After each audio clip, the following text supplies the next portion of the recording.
Fake Ster. He ain't even real.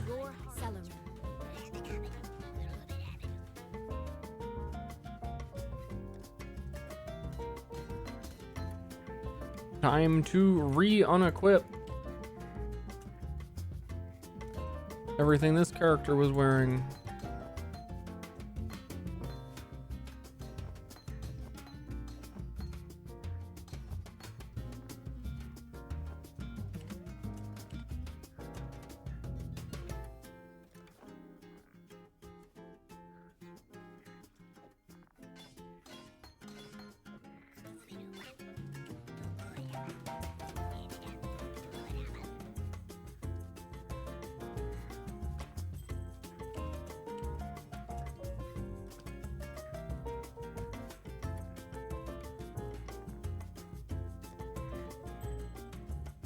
Boom, boom, boom, boom, boom, boom. He fake, but he the realist?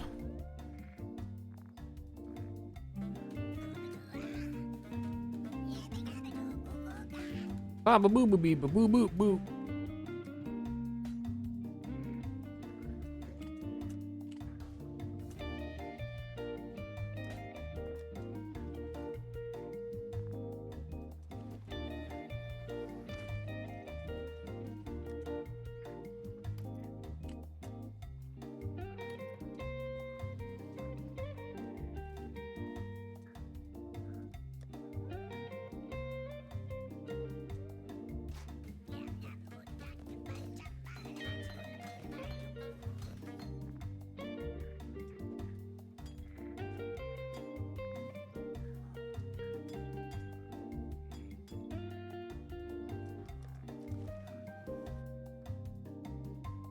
S tier? Dude, we're in the elevator. I'm gonna start the Kriparian interview that they're doing right now. I'll watch that on stream. But I want to wait until the interview is over, and then I'll watch the VOD. And so if it is over now.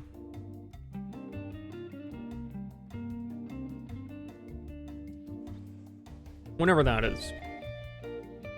Does Berserker need to finish the campaign? But they're pretty geared already.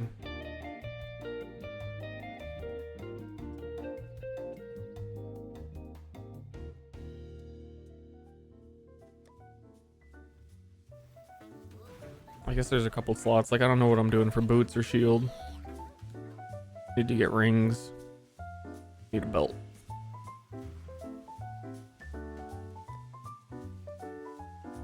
Need not negative fire resistance.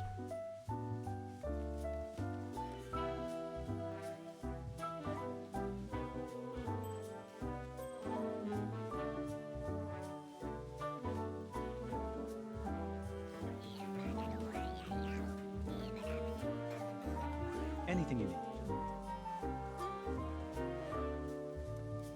Good luck.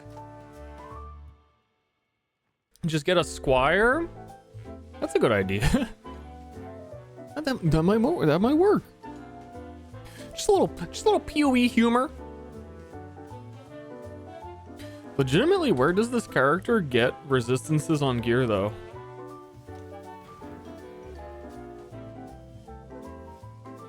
It would have to be rings, but my rings need to be like steel rings, and then they'd have to be super well rolled. Boots, I guess.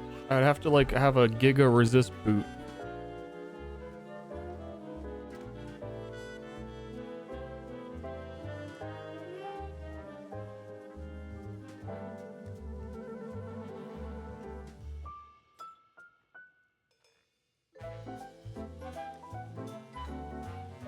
Dude, we really are in the elevator. This is a very happy elevator.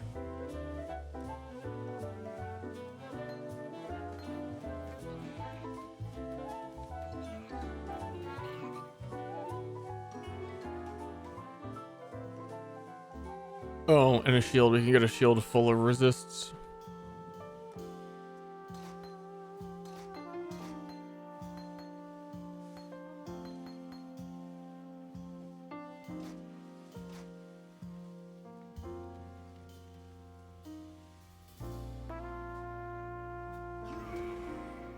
How's it going? Hello, it's me again.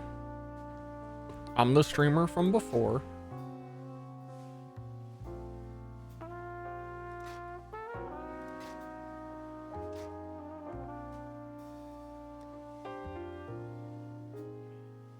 -16 fire. It's getting worse.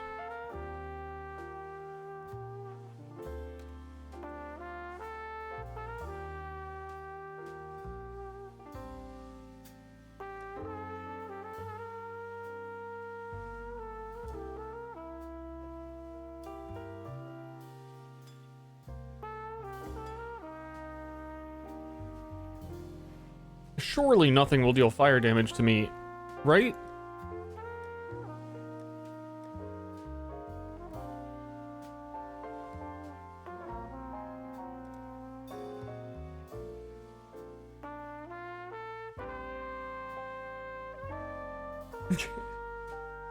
Negative resist, not what I'm looking for.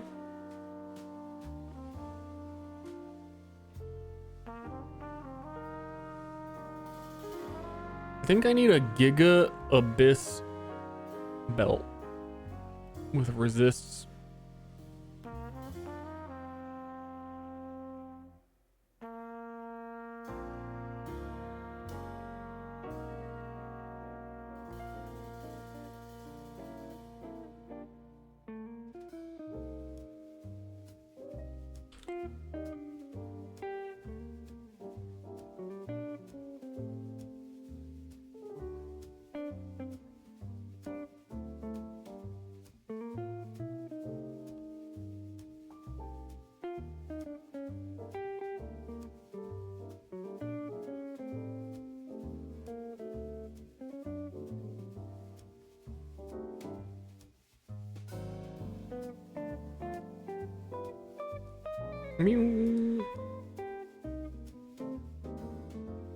And all I'm looking for is like, dude, one other mod that isn't like totally useless.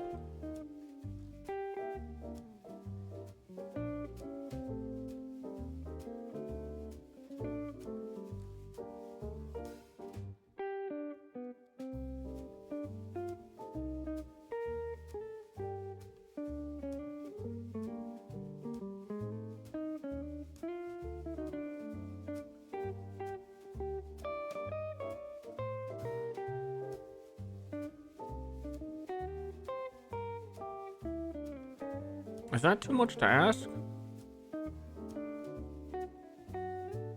Ooh, that one's good. Is that a... These things can roll a fucking 100 life?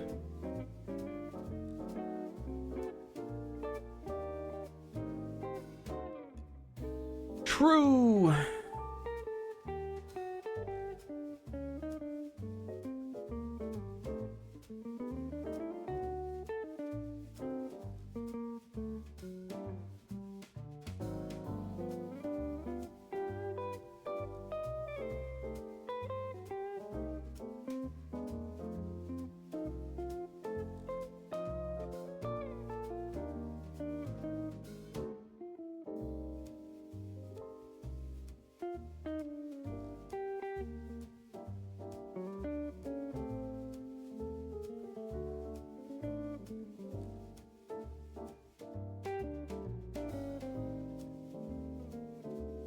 Blech.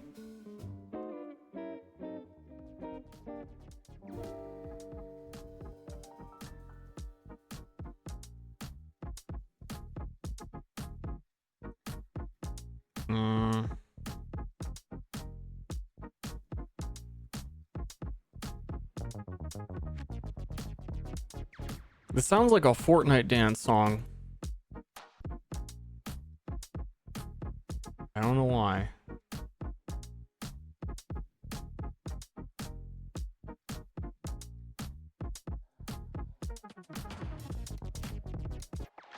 So he's definitely busting a Fortnite groove.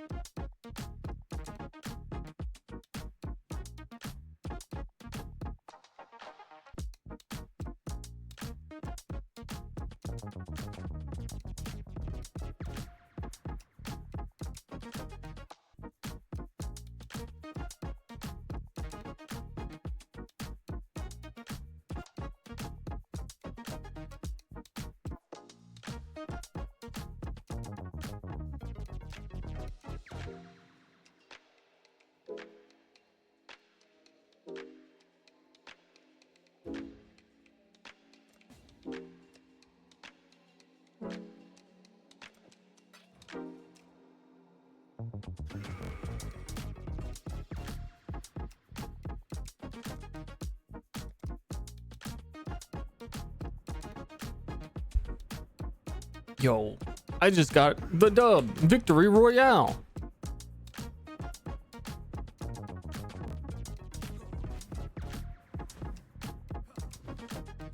Uppercut. Uppercut. Uppercut. Uppercut. Uppercut.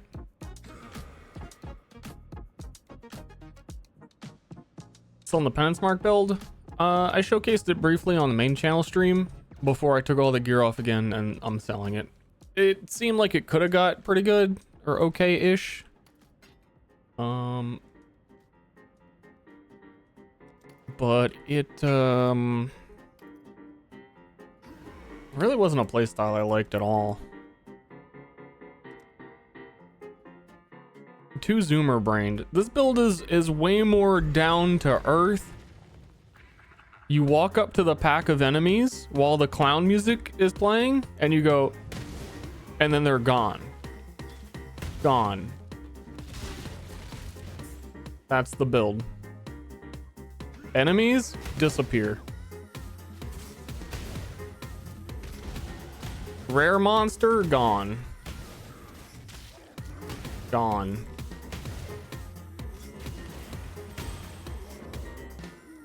Me too.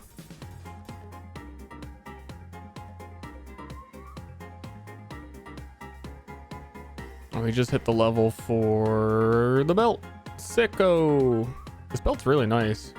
It's always good every league to have one belt like this when you make a lot of builds and you just don't have to think about resistances and you throw it on and it's like done. It has life quality on it. I think I'm going to replace it with resistance quality, to be honest. Even though it's a tier 1 life. I'm still not capped resist with this on. Like, my fire resistance is still 30.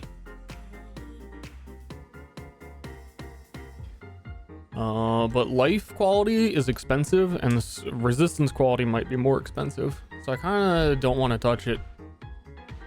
And maybe I'll just suffer. And maybe eventually we get, like, cluster jewels that have fire res on them, or something. We still have a whole ass shield to acquire. I was thinking of doing Prism Guardian for reserving a lot of auras.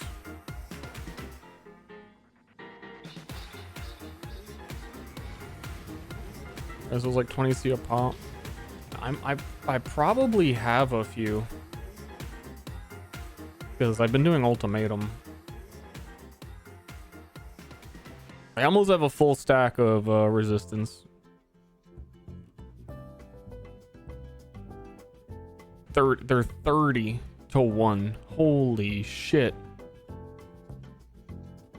This is 2 divines worth of fucking catalysts? And that's undervaluing it. That's valuing it at 24. It's not, it's gonna sell for 30. It might even sell for like 35 because all of these people have low stock. This, like, he has 7, he has 2. Like, that's bulk power. If we sell them for probably like 35 per.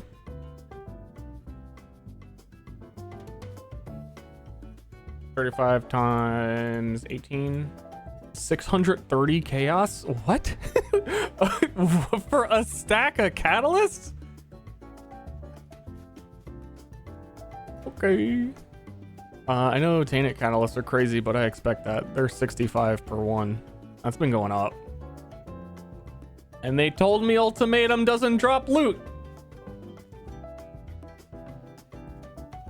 And then no one did it, and then they were crazy expensive.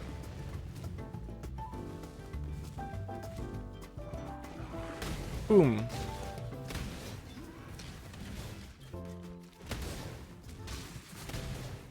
Yeah, so I'm not gonna put 2 divs worth of catalyst on that belt just so I can be comfy with the resistance.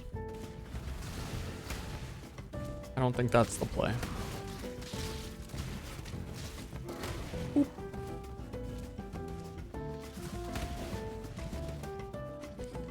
I mean, the most money I've made this league, I on a round 2 of an ultimatum, I got 2 cards that reward the fracturing orbs. I see brothers, and it duplicate it, so I got 4 fracturing orbs, and I still haven't even sold them. I sold 1 when I needed money. Fracturing orbs have been going up by like a divine a day since I found it.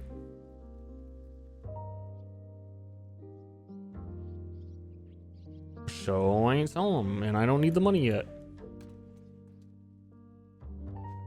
16 divine fracturing orbs. Yeah, when I found the cards, they were worth. They may have been worth 8. No, they were worth 6 when I found them. I think divines are just getting undervalued because of how crazy the magic find in Sanctum is as well, though. Okay, this character needs to finish campaign.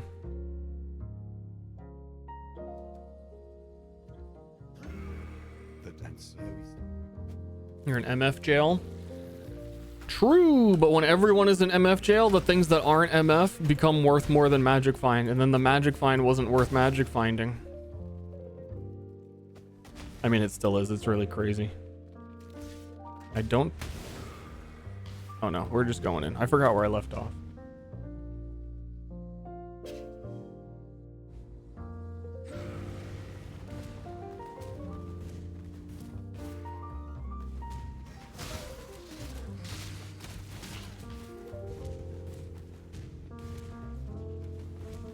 Is my shield charge killing him?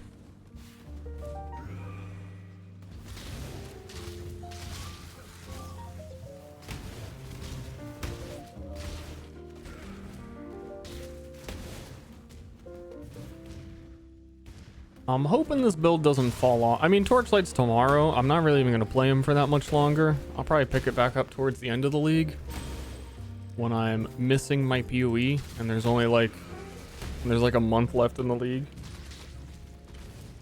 But if this stops scaling and starts feeling bad, like one more build on the to-do list is a tinctured up Slayer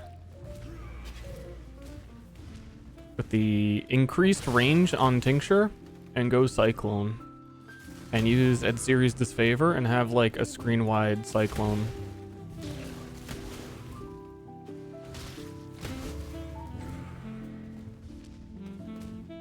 Honestly, with the tincture effect, if you only use a tincture with 0.6 metres, I never seen it spelled that way. Like, I know it's meters, but I've never seen it spelled metres.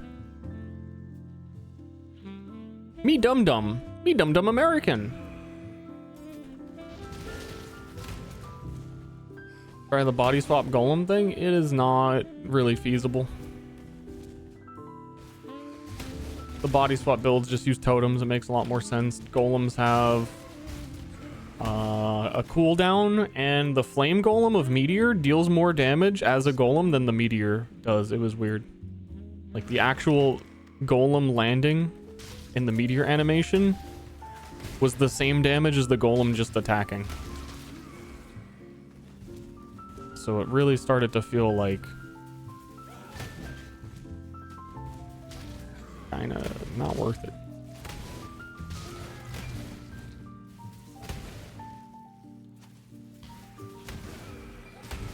Can scale AoE off charms too on my tincture build.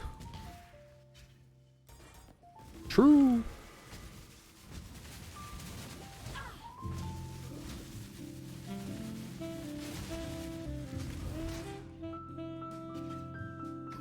Instead of tincture.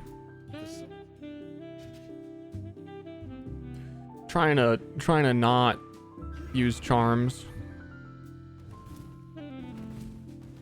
Every build I've been planning is basically like, how do I use the other ascendancies instead of the charms? Oh wait, the charms are overpowered.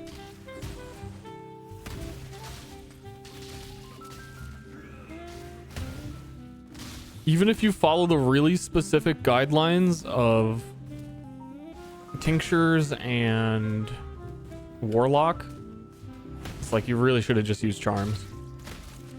There's a charm for that. Tinctures are pretty good though. I think they can stand up to charms, especially on melee builds. Originally I wanted this to be a tincture build, but a facebreaker means I don't have a weapon, and I kind of fucked that up. And tinctures don't work. So then I tried Slam Ignites, and then I was like, why would anyone ever do this? Even though Tectonic Slam of Cataclysm is really, really, really, really, really strong for a melee skill, it's still like 1/2 of a spell.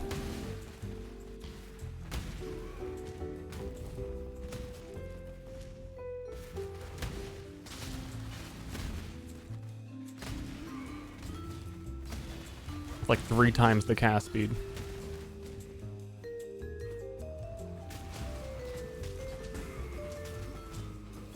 Boom.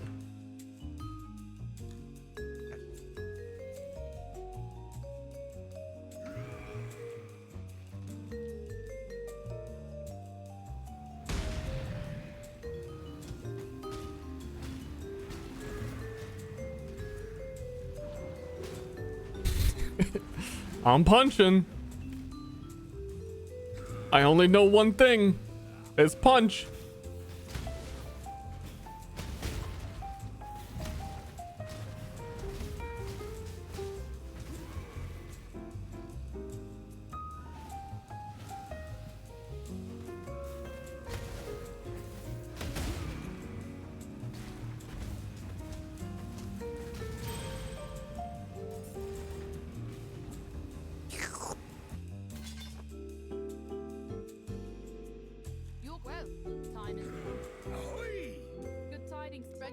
I'm still really sad this character is the original. This was going to be the guy.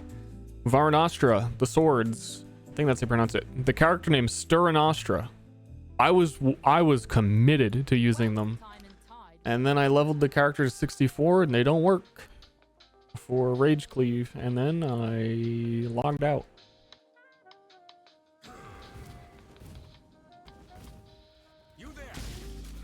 Boom. I'm liking this a lot so far though. I just like that you vanish everyone when you punch.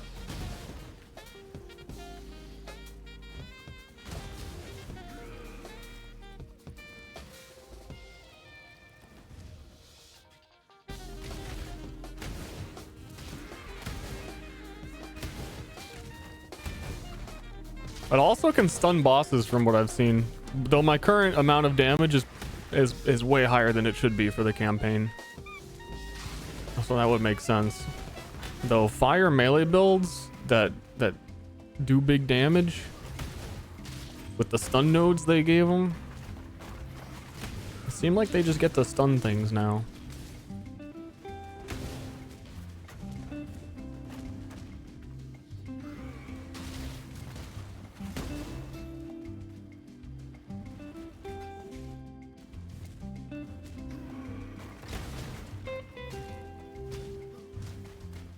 Yeah, he did. And it's fun to just walk away when you know they're gonna explode.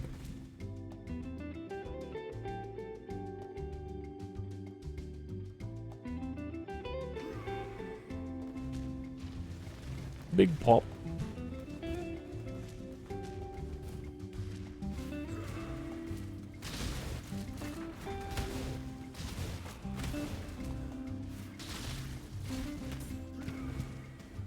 I think I have to do lab. Should really fix my fire resistance before I go into lab and die to flame ground. That's why we have flasks.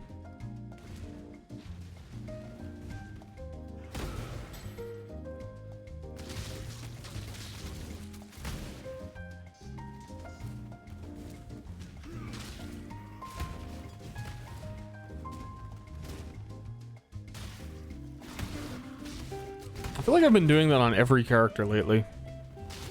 My resists are poo-poo, and then I say it's fine, I have flasks. And then I hate it forever that I have to keep, like, flask uptime.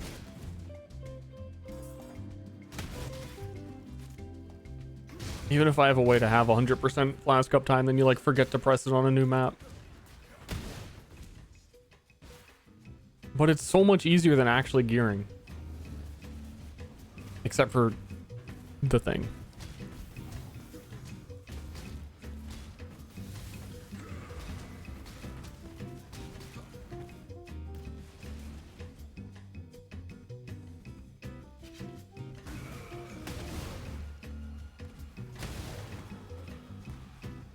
Here, let me keep these guys alive for the big explosion.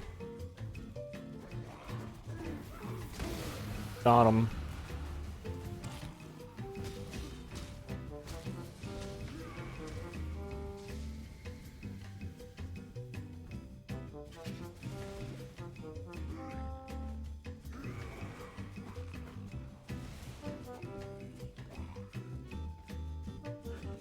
They're coming to get me.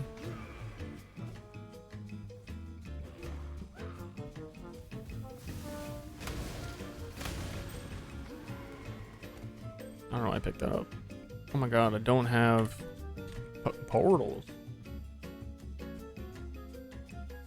Torchlight not having flasks. Honestly, Torchlight's system for empower skills and rejuvenation skills is fucking awesome. It is a breath of fresh air. And like auto defense that you can reserve mana for. I started putting auto defense. There's the one that gives you what do you call it? Health. What do they call it?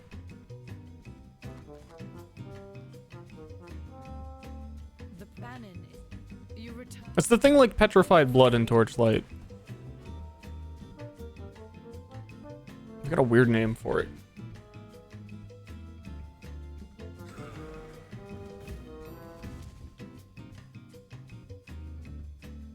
Because it's just a stat. Dude, please set me free from trying to remember. Someone has to know one singular thing about Torchlight.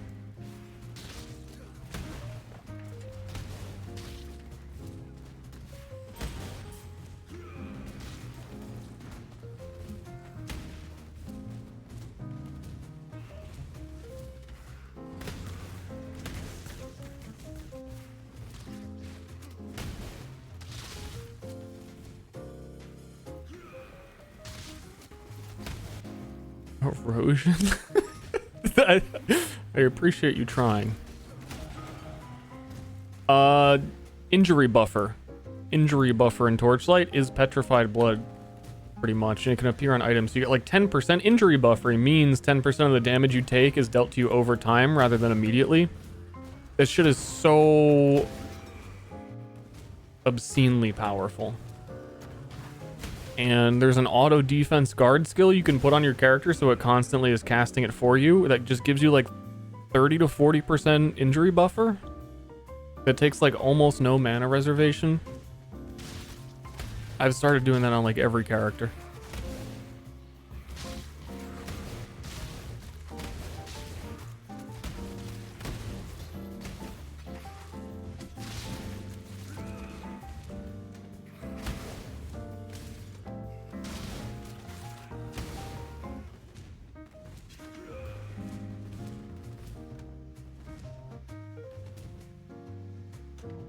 Is there an auto fight? Yeah, pretty much.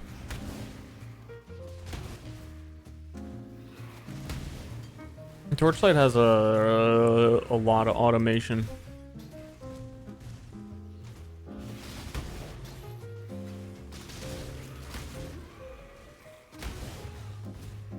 They have a lot of really strong cast while channeling spells. So like there's an attack that is just run. Like you just sprint.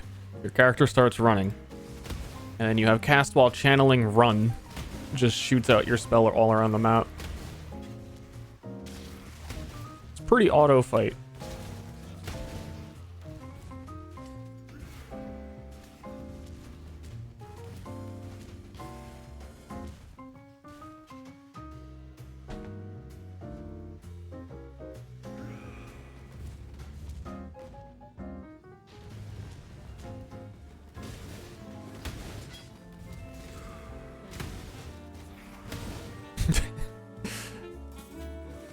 Yeah, I don't think I was gonna stream more, but I was leveling this character and I just right before the other stream got to the point where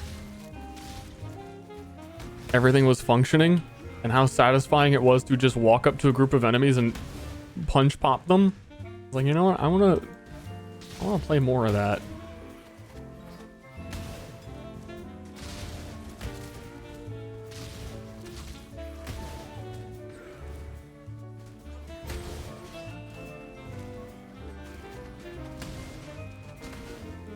Installing Torchlight Infinite,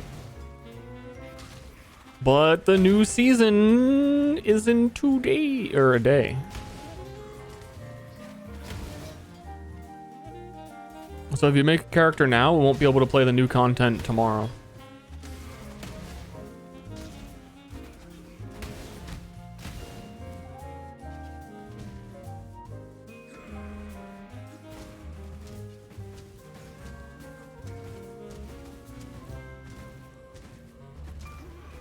Stun. Dude, that's so much damage. This is the not single target version of the skill.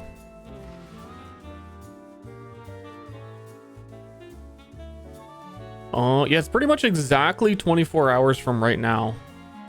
In 15 minutes tomorrow, the new content drops for Torchlight.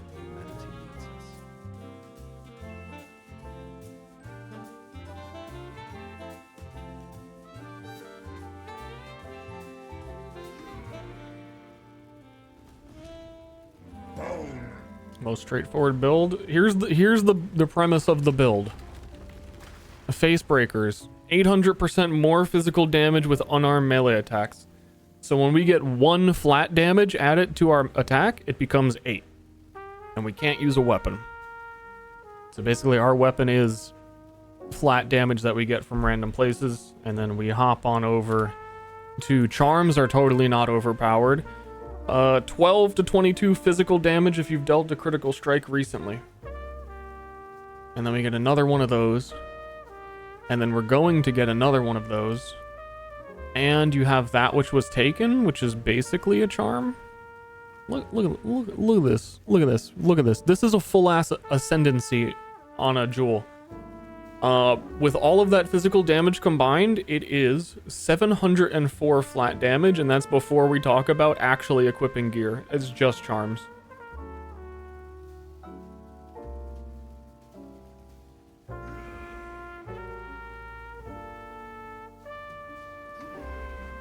That's the character. Does Torchlight get more difficult in the end game? It is quite easy in the beginning. I would say that, yeah, it does get more difficult. The campaign has been made exceptionally easy. 2 leagues ago, it was like kind of challenging and you had to be on your toes. I feel like they just sped it up. They drop a whole bunch of uniques through the campaign. And even early maps are a little bit easy. They start to get harder. Supposedly, the progression is even faster this league. I think they took out the prologue tutorial in the beginning. They changed what starting skills characters have. It seems like they might have sped it up even more. But yeah, just like PoE, there are like uber pinnacle bosses equivalent that are very difficult, like very, very bullet hell. I think I like the bosses a lot more in Torchlight just because it's a 100% just factual, more responsive game. And you get a better top-down view of the bullet hell. It's more visually clear. And it's a lot more fun to fight the endgame bosses. And there are 3 tiers of the bosses. Like, the first time you fight them, they're kind of like, yeah, they're okay. If your build's bad, you'll have a hard time. But most of the times, you'll beat them pretty easily the first try. Like the initial traveler guy. And then the second one will be very difficult. And then there is a 3rd tier of him you can fight. And they do add like new skills to the bosses. Every boss has like 3 sets of moves and mechanics that completely change between fights. So it's not just like higher damage. How are melee strike builds in Torchlight? That is the question of the day. because they haven't been very good. Their slam builds are super strong. Like, if you like slam ignite or slam bleed or slam anything, slam is actually really good. But their bug fixes for this patch have said that there was a bug with strike skills. So they work a little bit differently in that all of your ancestral strikes on a melee strike can hit the same single target. Like if you're fighting a boss and you have 5 ancestral call guys, they'll all fuck the boss. Like, they'll all fuck them, okay? But they said they fixed the bug with those skills where if multiple, they call them phantoms or shadows or something, hit the boss at the same time, there was a bug where like multiple hits on the same frame would sometimes get overwritten and they wouldn't all happen. So I've played with the strike skills before and they felt really bad. For the damage numbers that they showed and all the sports, they always just felt awful. And I was like, I don't, these suck. But apparently this whole time there's been a bug, like a very significant bug with them. So now how are they? I don't know. But the new character they just added is kind of a melee strike skill type of character. So it looks like they went through and they revised it all. They buffed all of them by certain amounts. Some of them got some pretty big buffs. So I think I might play a strike skill, but I might also regret it. I'm looking at... I'm surprised it didn't insta-kill me because I have like no fire res.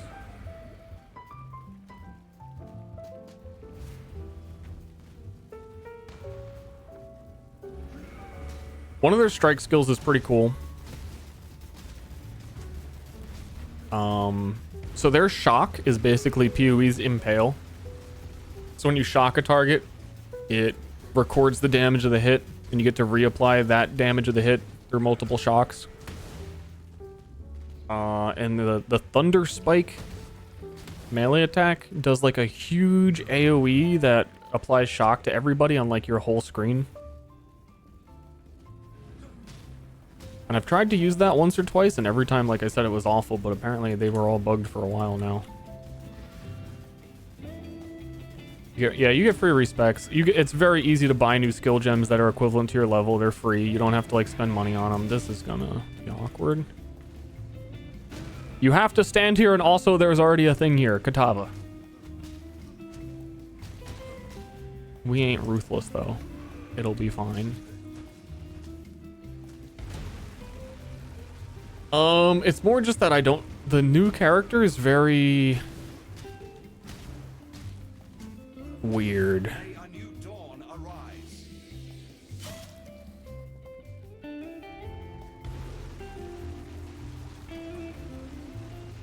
I do some sort of dot. Wilt Spike is a melee dot attack. That fits in that category if you're interested in both.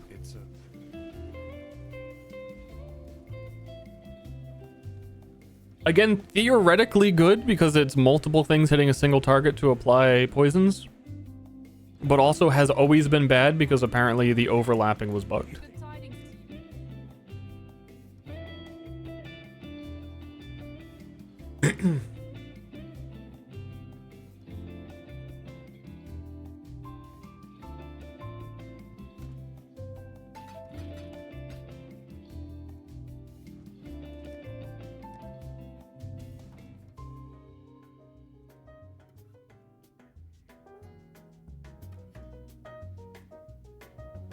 You had respecs. What was that? See. Yeah,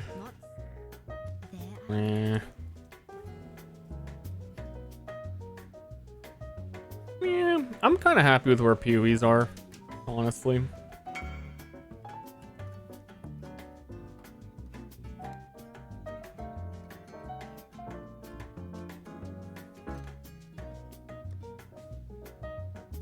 But it is more so that Torchlight also has a training dummy. So you can see if your decisions were bad.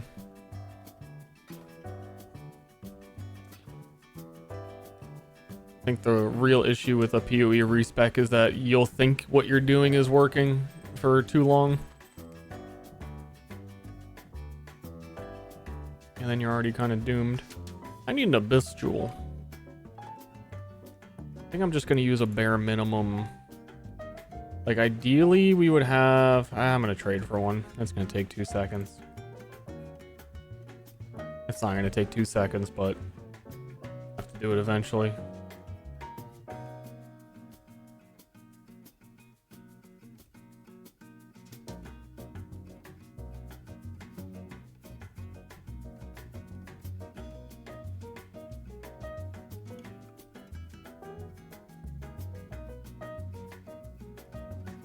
We want Fizz 2 attacks as high as we can get it, even if it's just 5 to 7. Our whole build is added Fizz.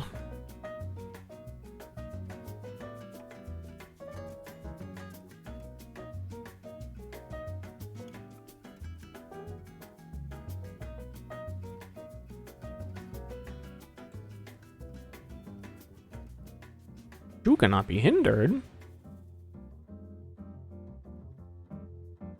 Accuracy would be nice. Yeah, man, these can get 300.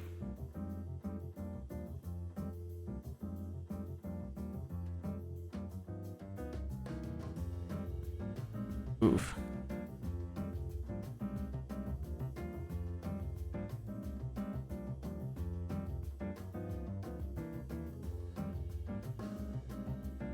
I suppose I will buy the one option that I have.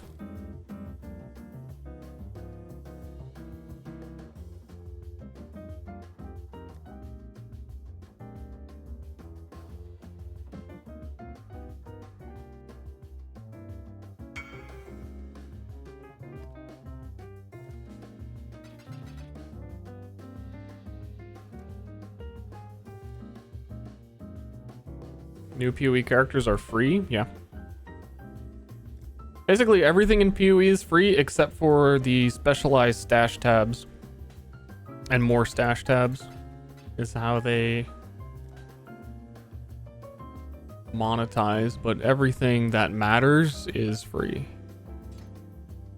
There are character slots you have to buy, but you have a very large... I think you get like 20 character slots and you can delete characters you don't want.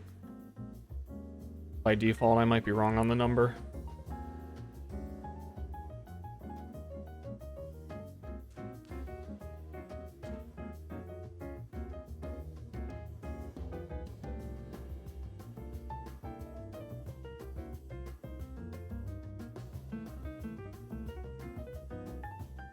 I think for a new player, the good thing about Path of Exile is you'll make a character. Even if you follow a guide, it's gonna suck. Your first character's trash.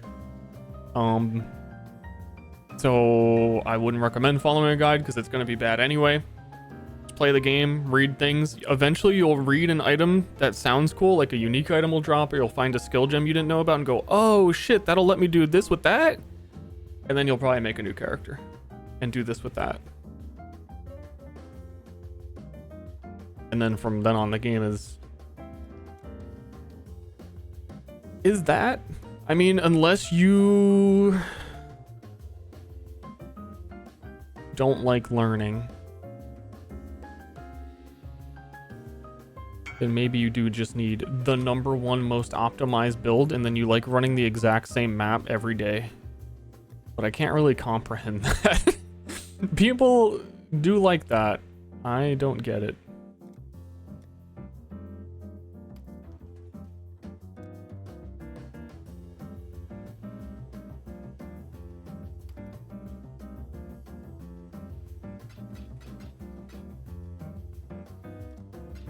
For a long time, each new character is the best one you've ever made? Yeah, pretty much.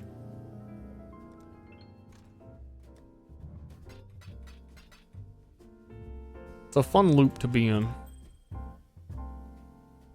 What if I only want to make one character? Okay. I'll let you do that. You can do it. But I'm just saying, you will eventually see something you didn't know about and wonder how it works and think it would be cool.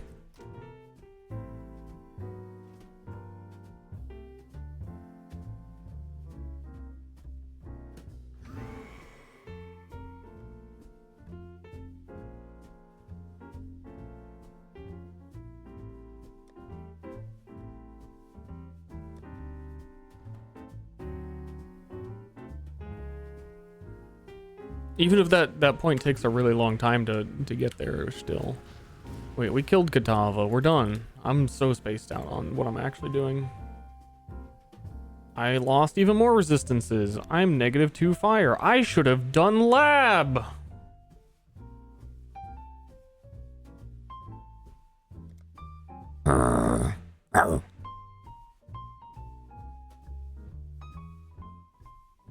Fuck, I should have done lab.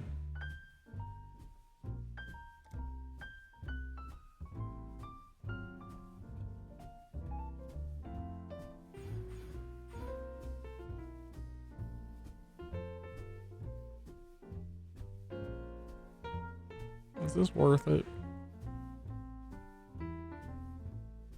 Started valuing strike range a lot.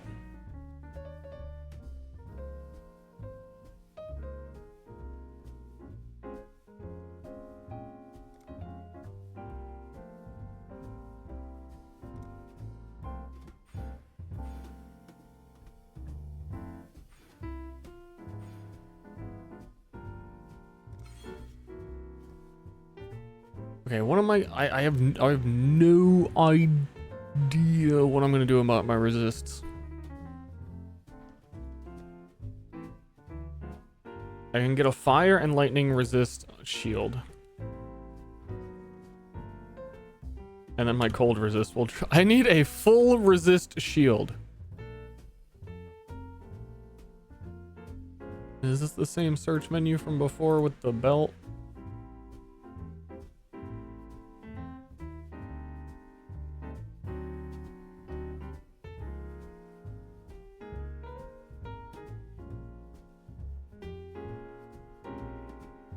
It's like the same item, but shield now.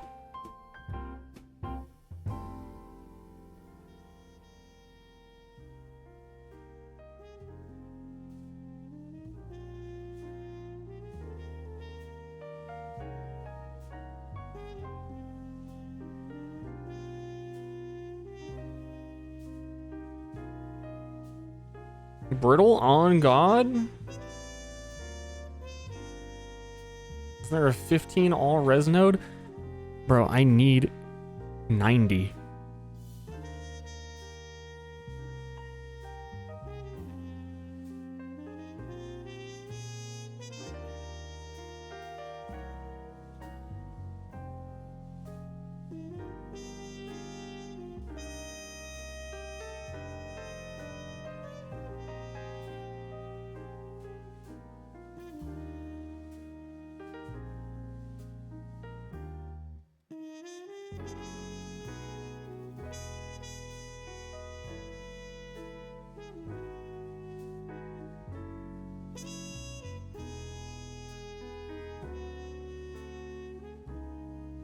I would commit to something like this, but I like don't actually know where I'm gonna end up.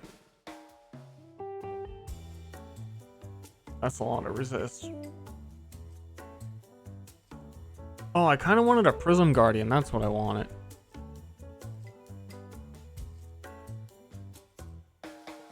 And I'm still wearing 7 League Steps.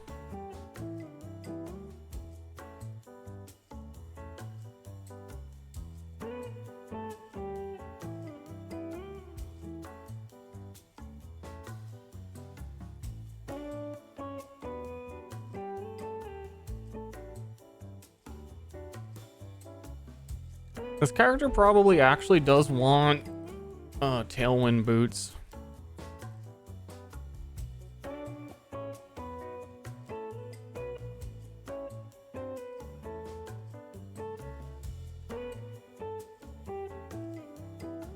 Yup.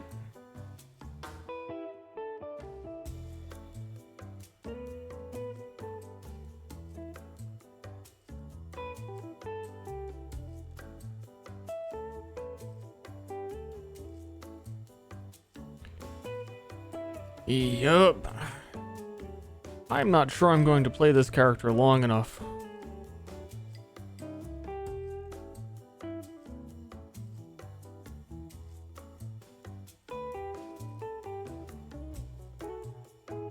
Don't buy Tailwind boots.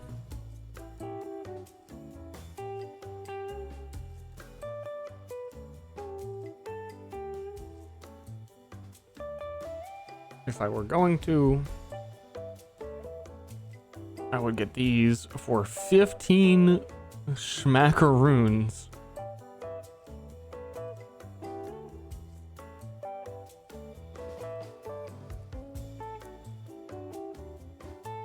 Do we hate that?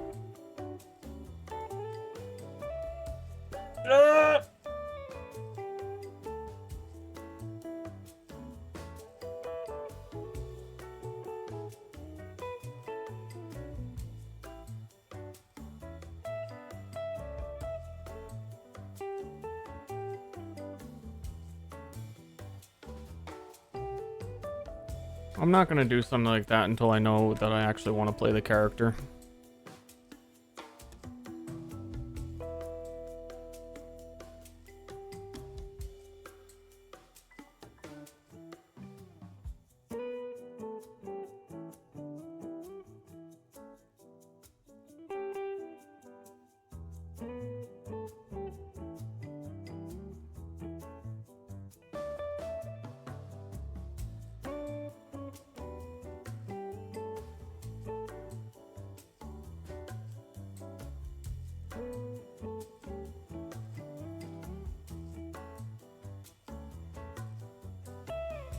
Woo!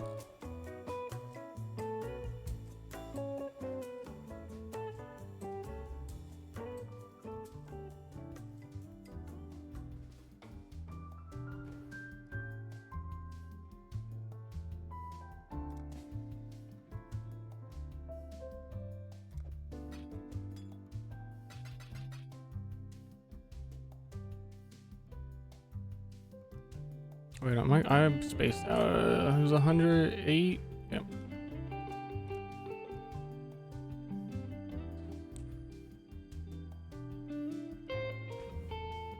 Punching you, Goku. You can't beat me, Goku.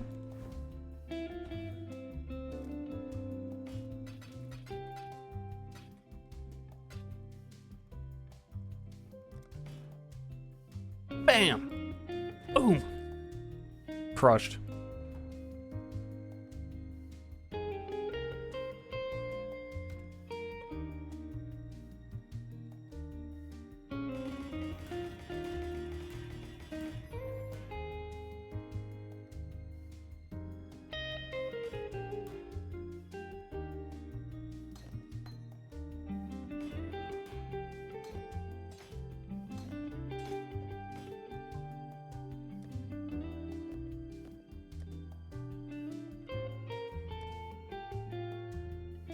I still don't have capped fire resist.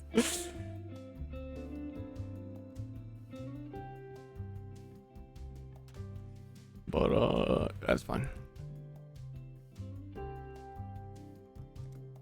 It's okay.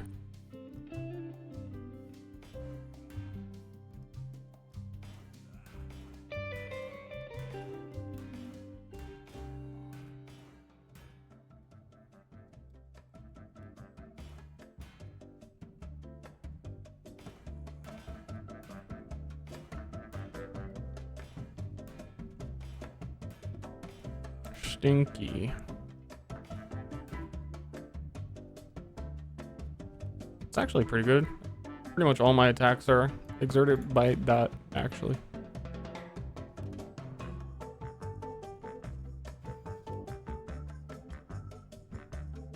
Decent. I wanted a Fizz's Fire. Would be ideal, I think. I presume those can roll based on getting lightning and cold or whatever. Okay, slash passives. Queen of the Sands. Didn't I do her? I did not.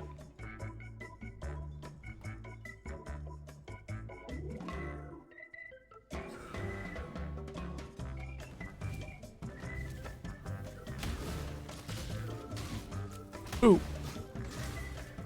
You don't exist.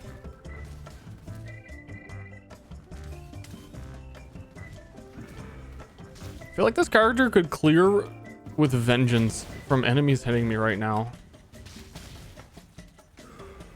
Do I have open links on my shield? I do.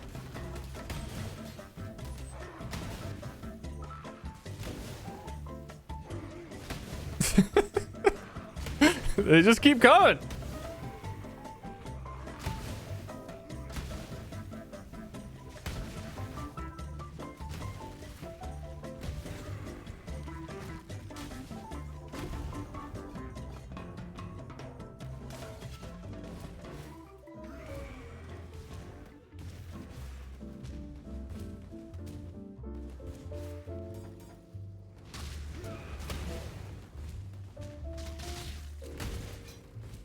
But then it wouldn't be as funny to one punch.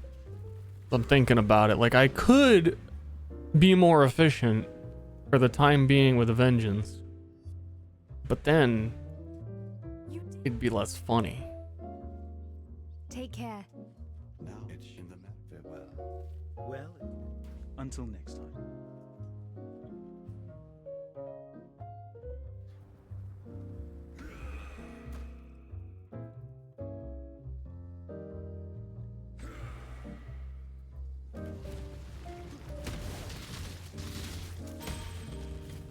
Because yeah, my shield charge is almost killing most things.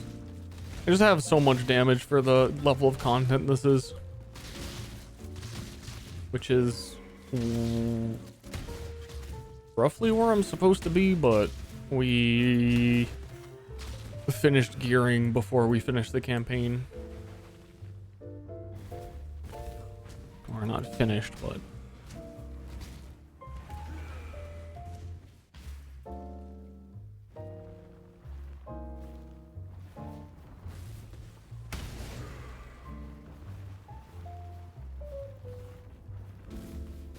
round up my little bugs.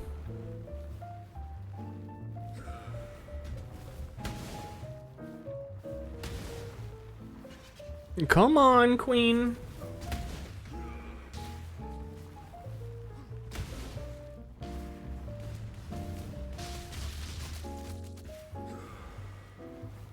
Come on.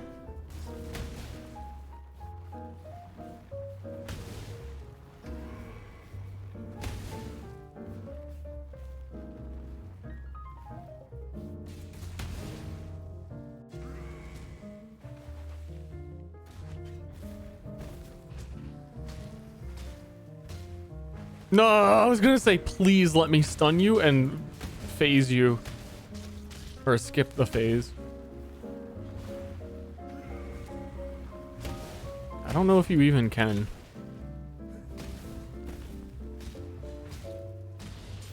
But yeah, the stuns are funny.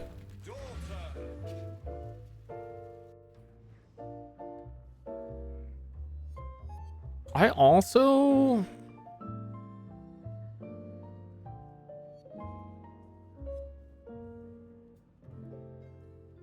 I should trade for a ring.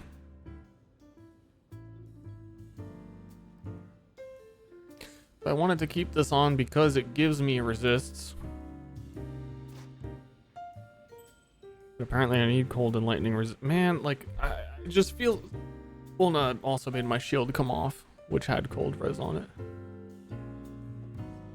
I'm a slave to resistances. I need like an all res cluster jewel.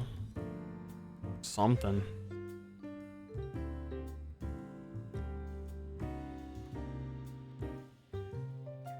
You killed. Yes?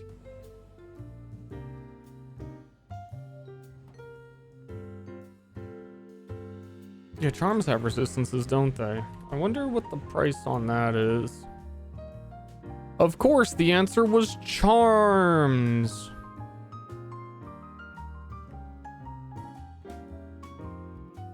Because my second node on these are kind of not that helpful. Cannot be stunned while you have rage is nice. This one I just got block chance. I didn't know what to get. I can't get no reflected elemental and physical damage. And after that, I was like, there's really nothing else I need.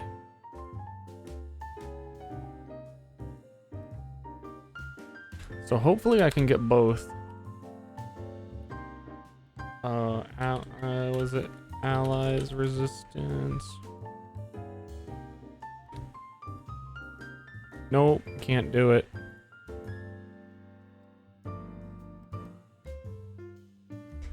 fuck.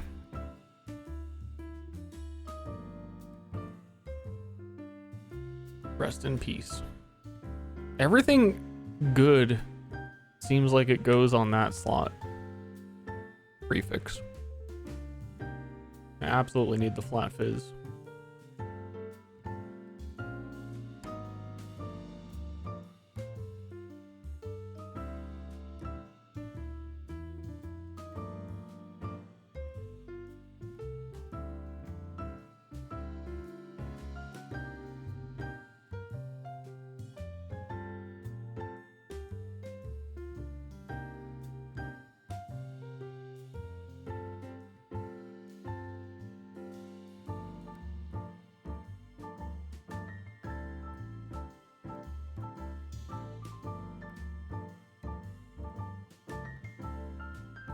Is there a way to put it to, yeah, quality 0? So anyone who's spent the time to quality their ring knows that they're robbing you when they sell it.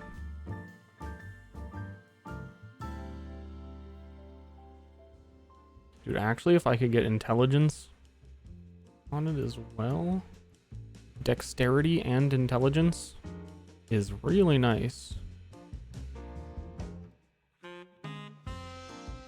I have to pull those strings to be able to equip a lot of the stuff I'm wearing right now.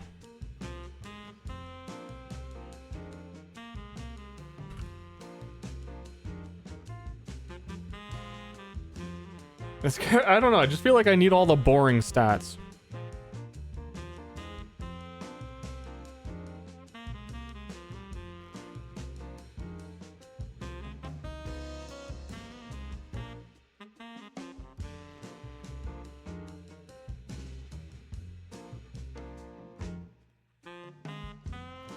These suck.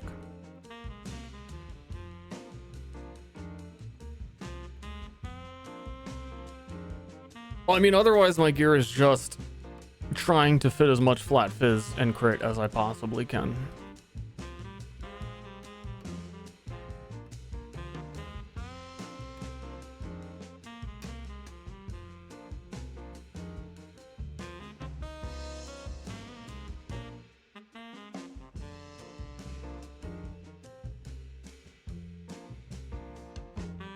I sense that I don't really want to do it right now, but I'm sensing this is one of those situations where I should craft my own ring.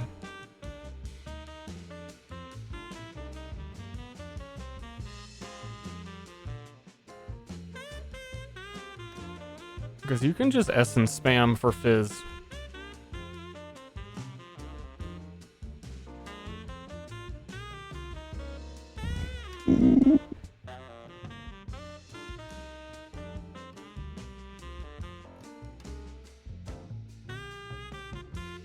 Ooh.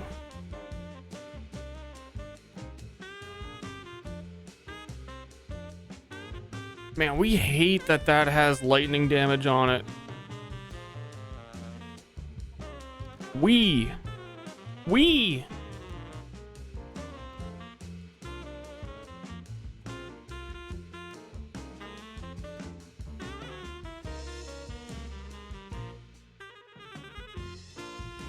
Thinking about it. It doesn't have great resistance rolls. It has tier 1 life. It has the fizz to attacks we need.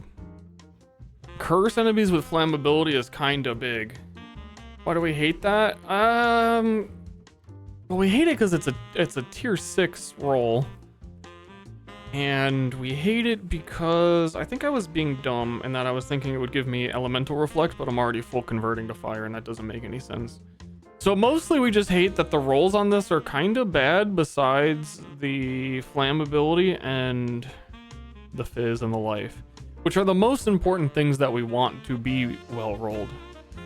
And then flammability is kind of like some crazy icing on the cake. I believe I'm gonna buy this, and then when I'm kinda not like looking for an upgrade, I'm gonna annul orbit. And it's like a 50-50.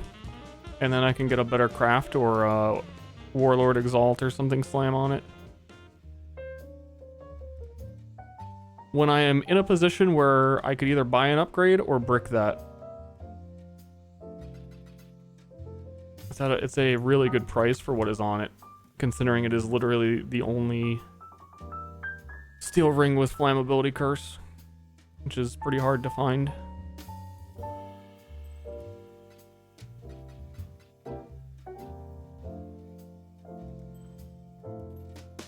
Oh, it already is influence. That's how it got flammability.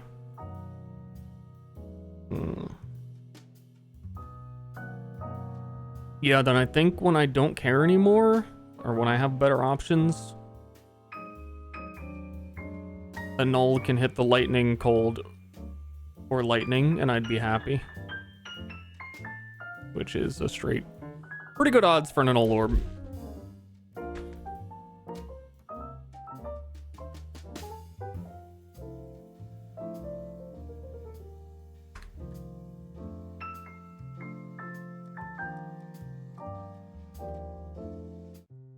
I like cake, dude. I like cake too. Buy them. For freedom. It's pretty good.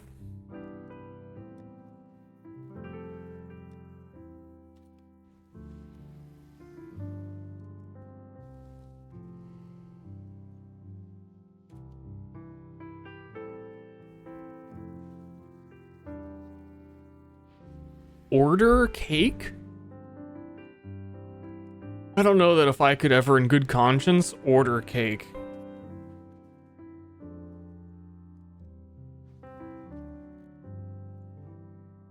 I feel like that's when it's just all over.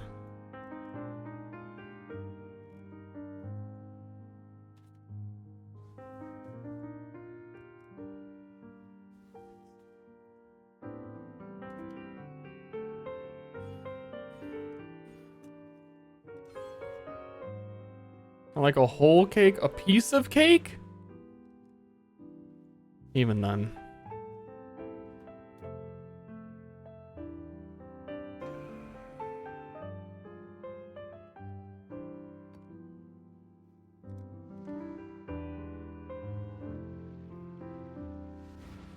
Oh, here's what we do. Here's the strat.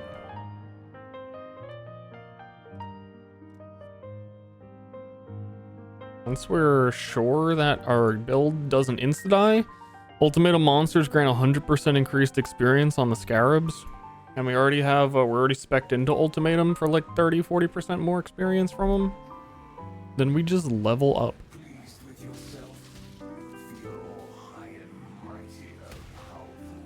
And ultimatum by itself gives a shit ton of experience because it just spams monsters at you. Especially this one, protect the altar.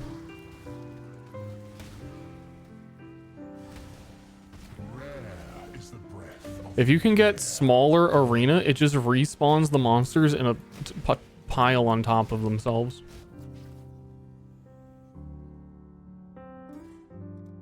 Fight the slowing of your own heart. This is without the 100% increased experience right now. Steel and pain.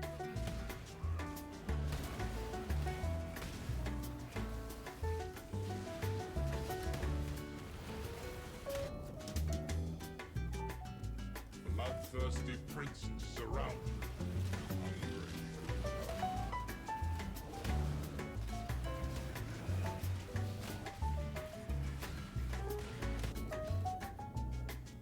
Stray too far. There we go.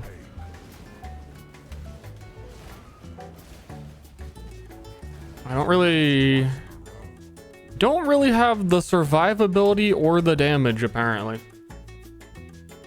I'm surprised that my damage felt that low, though.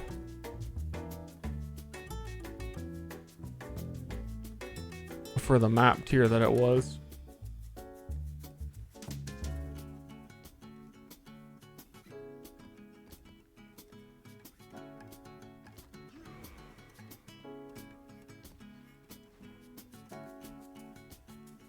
Charms am I running? Fizz damage if crit recently. pretty much.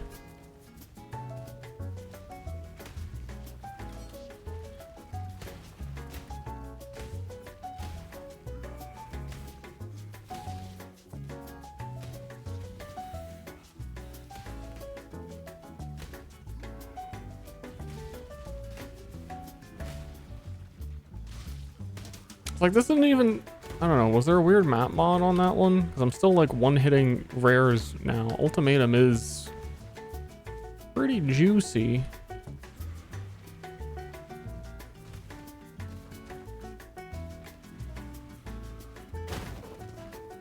Yeah, like, I do damage.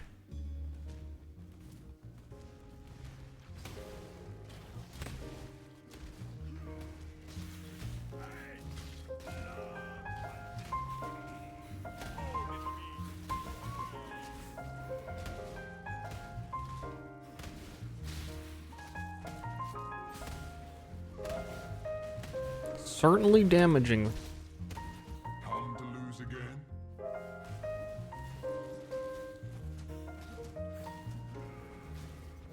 Maybe an accuracy thing as always with melee. No? I don't know. The tide of death is rapid.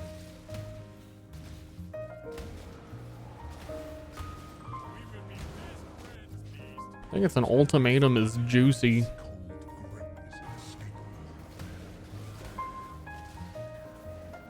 Oh, and I'm still leveling a lot of my support gems are like super underleveled.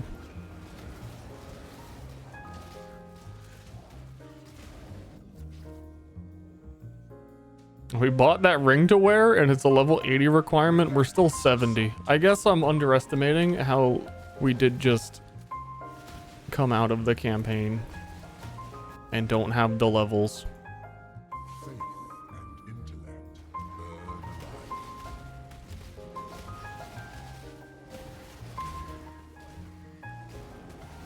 I really don't mind doing the campaign, but I'm really kind of bored on every character of doing Be torn to shreds. like leveling when you are at maps.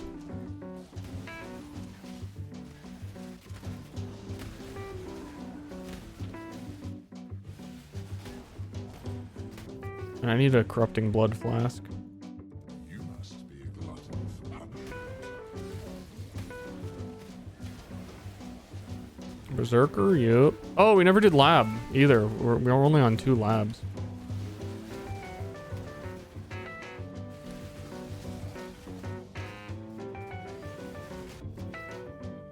So be I'm gonna do lab. disappointed.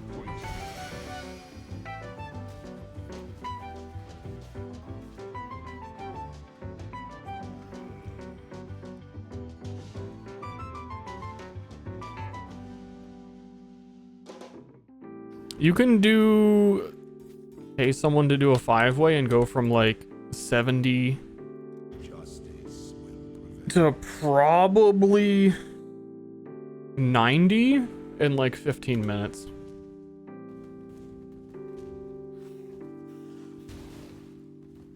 Dude, I think if I wasn't streaming, I'd probably do that. But pretty, especially this patch, pretty high chances that your game crashes during a 5-way and while also having my stream open. I'd say odds are pretty high. And you pay for something you crash out of.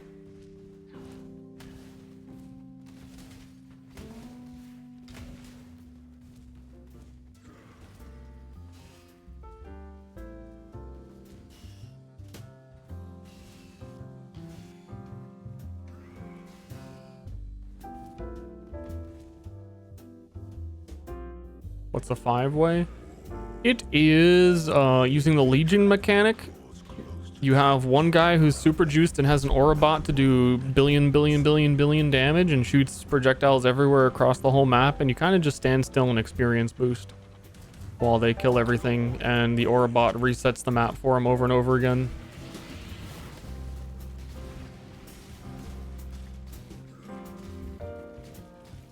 By the goddess, Did I not even do... I really didn't do this lab? is a fire that Yeah, I didn't. spreads quickly if the forest is dry.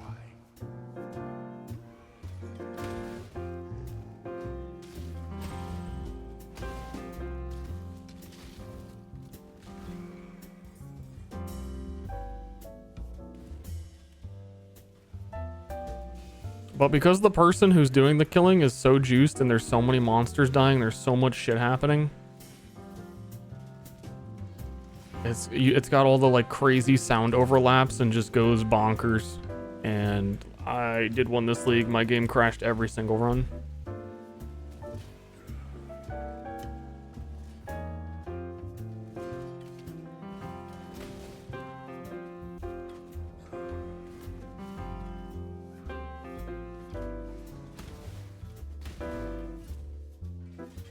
Turn off the sounds. I don't think my game crashes because of the sounds.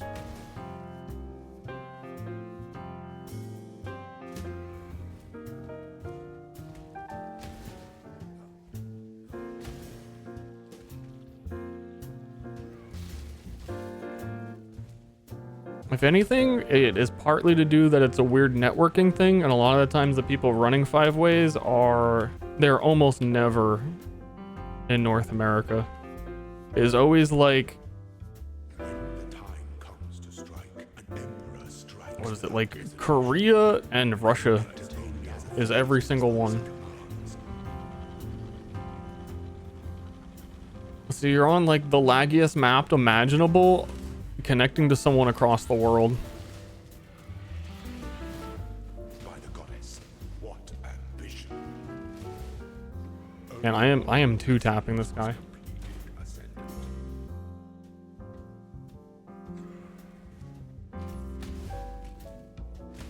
I knew I had the damage. Ultimatum is hard, man.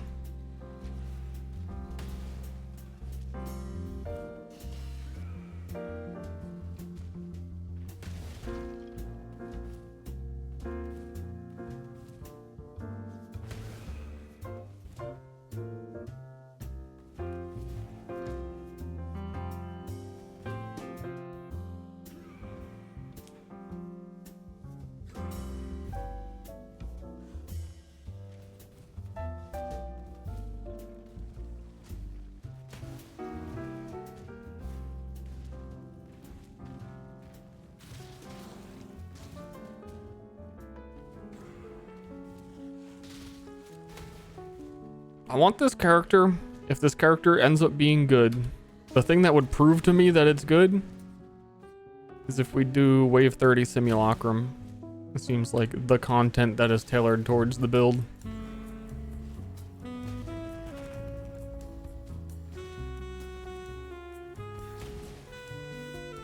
Dark influences reside in dark places. It's been one of those leagues for me where my starting character, it's not really my starting character, but we immediately made the ball lightning guy. That build has been so strong and so good that everything is comparing to it and nothing is able to like do what it does. From all the stuff I've been trying, it just seems like if I kept going with it, it wouldn't be able to beat that. So I'm kind of just benchmarking of like, I need a build to beat that. Or at least be comparable to. And it's a pretty hard build to compare to right now. Everything I've tried has been like, this build is good, and I could keep dumping money into it, but it really just like, I don't think it's gonna get there.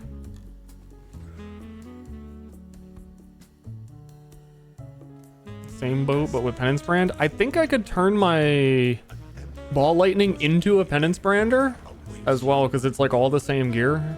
Lightning, everything. Just change the skill and put some points into brands. And it would probably go crazy. I don't think it needs to, though. Oh, goodness. Nobility is a lie. The trap of tyranny is in. I don't know. I think the Ball Lightning skill, like, I think Penance Brand is a little hyped. It's nice for bossing because you don't have to stand near it, but it's one of those things, I think, where the streamers that have hyped the Penance Brand build are hardcore players, and you don't need to do that. Unless you're in hardcore. It's very much a hardcore build.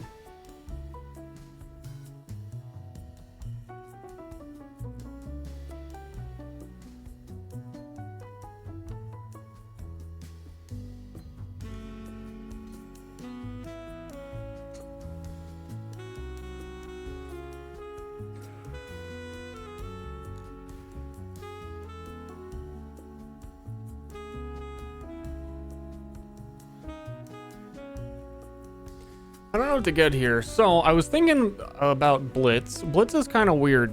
More attack speed per Blitz, but reduced crit. I don't think we're at like a high enough level of crit where Blitz is going to work out in my favor, and we need 2 crit in order to trigger all the added fizz from the charms and from my own. I'm basically like double berserker up. I'm real bricked up. Aspect of Carnage. You know. I think it's gonna have to be Blitz. Oh, my crit chance is 60. Actually. Didn't expect that.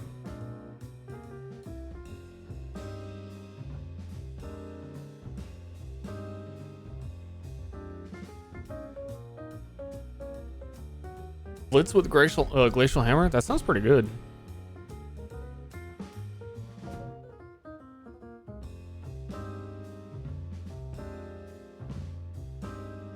I'm worried about Aspect of Carnage in the long run.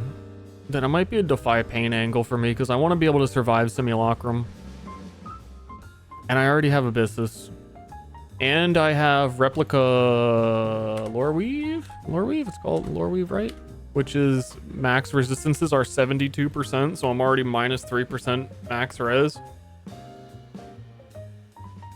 So like I take more Fizz, I take more Elemental, and then if I take Aspect of Carnage, I just take more.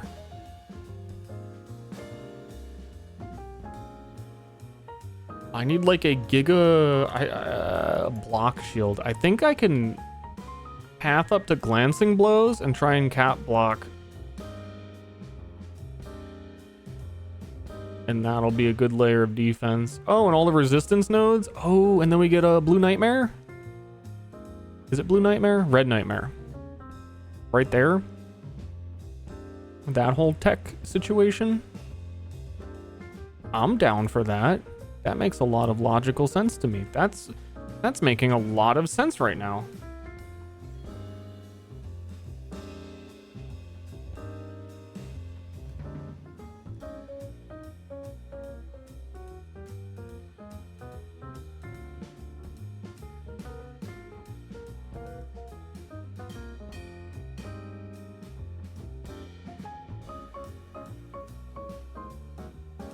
I forget what Red Nightmare even does. I think it gives you spell block chance because all of those block nodes have resistances on them. If I'm not mistaken, but I know that I've used it a couple times there on gladiators.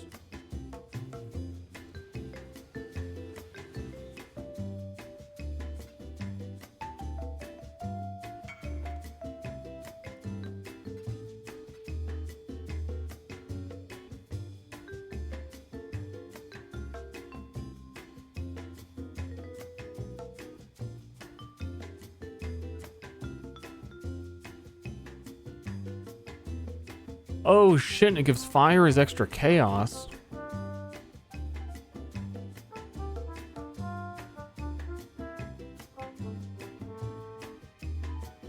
Dude, that is perfect. How, I don't know why these are 6 divine though. Did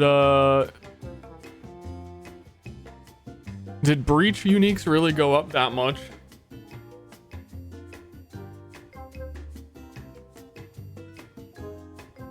Who the fuck is using Red Nightmare?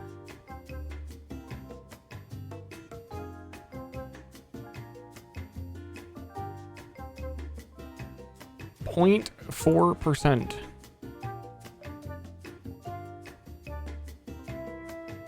Whoever this guy is, some streamer made a fucking Firestorm Templar that uses Red Nightmare.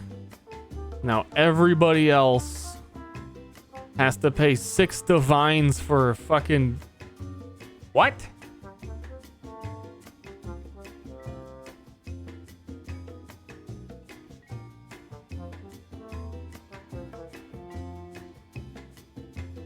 Poison Firestorm? Who made the build? Who do I blame? Red Nightmare is one of those things every league where it's like 10 chaos.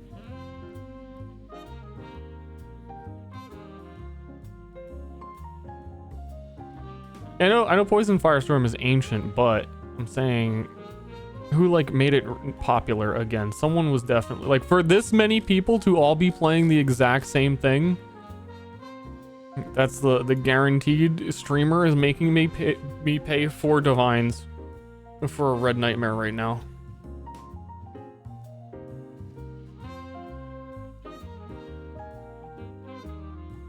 And I hate him. It's probably gonna be 5 divines. That guy ain't trading. We don't need it yet. We'll see if price shifts down slightly.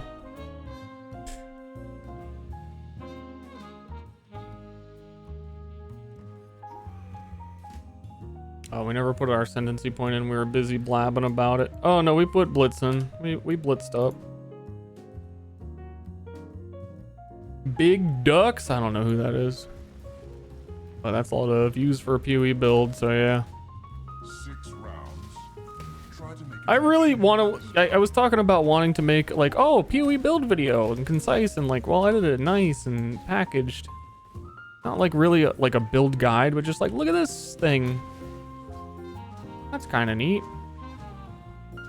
I'm super curious to see the, like, video effect of, like, oh, I had all these, like, weird, quirky uniques because I like to, like, buy stuff that's off meta and cheap. And then I could sell my character for, like, 40 times value afterwards. And then I can, like... You guys are fucking doing Magic Find Cemetery. Yeah, I'm making a video to promote my fucking items.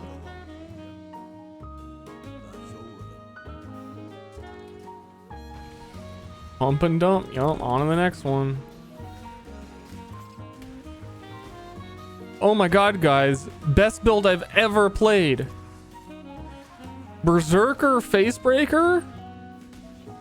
Look at these cool pops. This build is insane. Best build I've ever played. Look how quickly it kills Uber Shaper. Shows clip of me killing normal Shaper. No one knows the difference somehow. I don't know how, but literally every time any streamer does Uber Pinnacle content, like 3 or 4 or 5 people in chat will be like, is this the Uber? Is this Uber version? I've never seen it. I don't. What's the difference?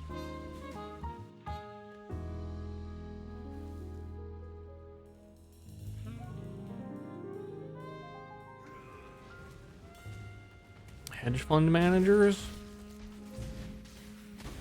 Might as well be.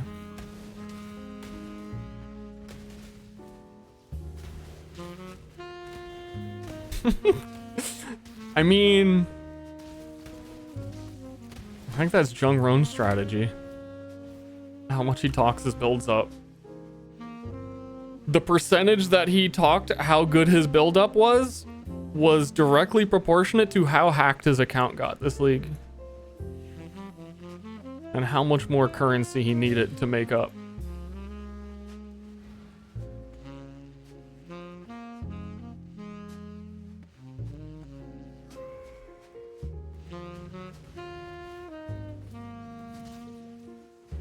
The new thing? I haven't really looked at a stream for PoE in a bit.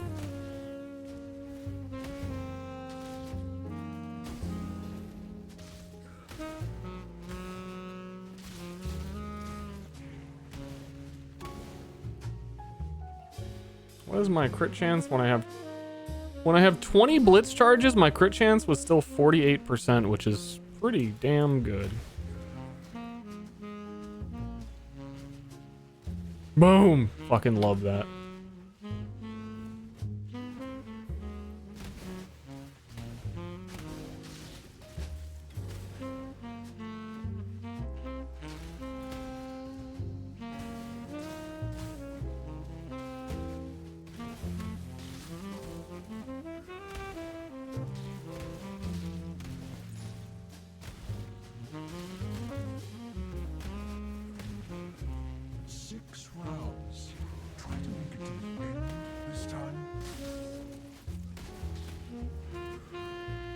Fully converting to fire? Yep.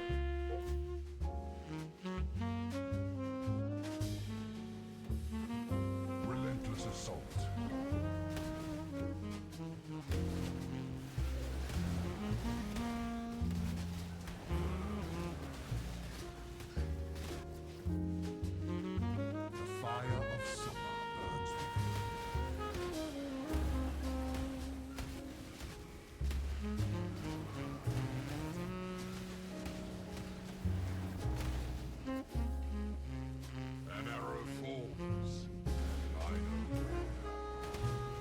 I'm feeling very squishy with my unfinished build and my Abyssus and my additional damage taken and my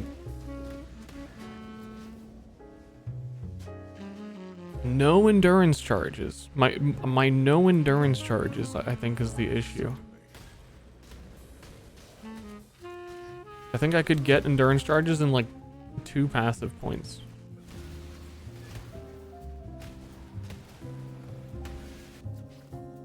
There's so many things on the tree I want to take right now. Be torn to shreds.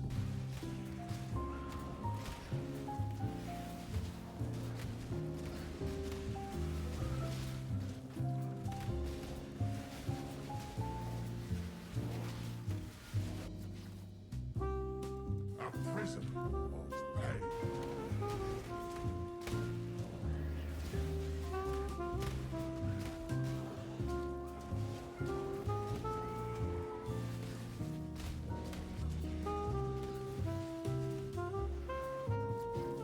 Bye. A safe choice.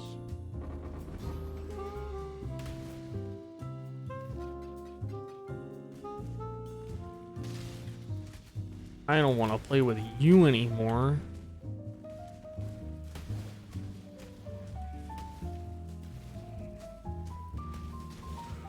Does anyone know? Why would anyone know this? What the cooldown timer on how often you can stun an individual target?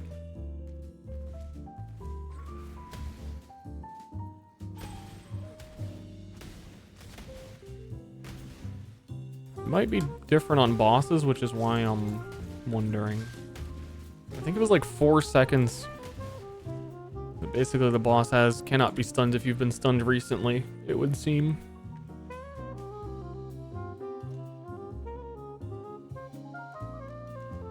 Switch to Jug? I mean, I can get Forbidden Jewels from Jug. That would be ideal. I ever have to read Defy Pain like 7 times every time I think about taking Defy Pain.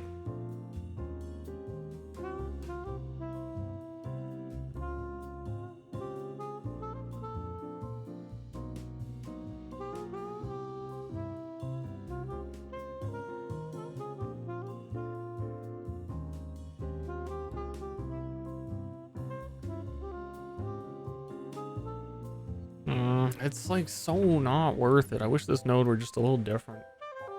It's okay.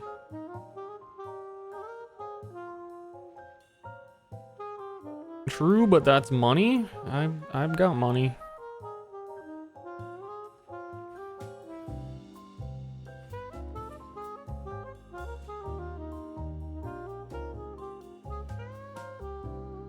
Oh, I have a chance to gain endurance charge on hit. I was thinking of this, 10% chance to get endurance charge on kill while holding a shield. Because apparently we're going block.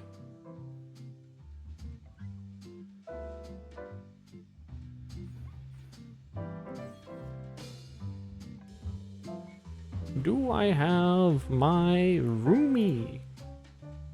My boy roomie. I think one of my other builds might have it equipped at the moment. Yeah, my chieftain probably does. I don't need it yet. Just want to hit 80. It feels like it's taking so long to level. I'm spending a lot of time standing around thinking though.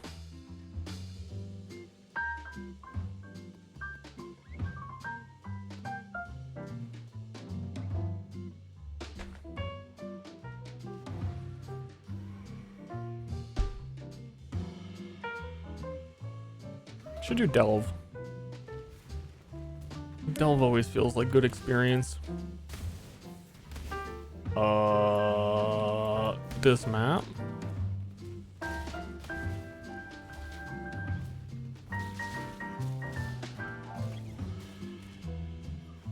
This map kinda acting up.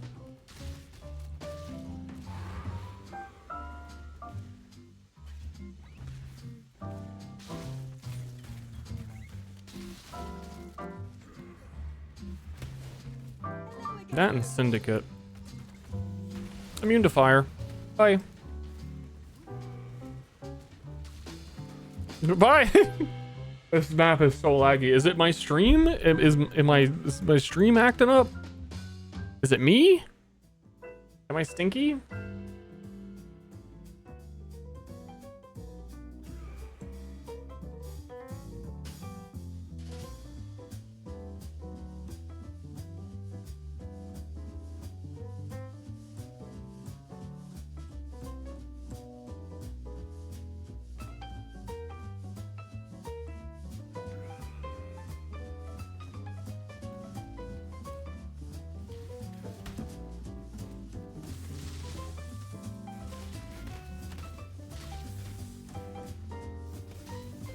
Man, if Path of Exile 2 has Delve 2, I'm gone. Never see me again.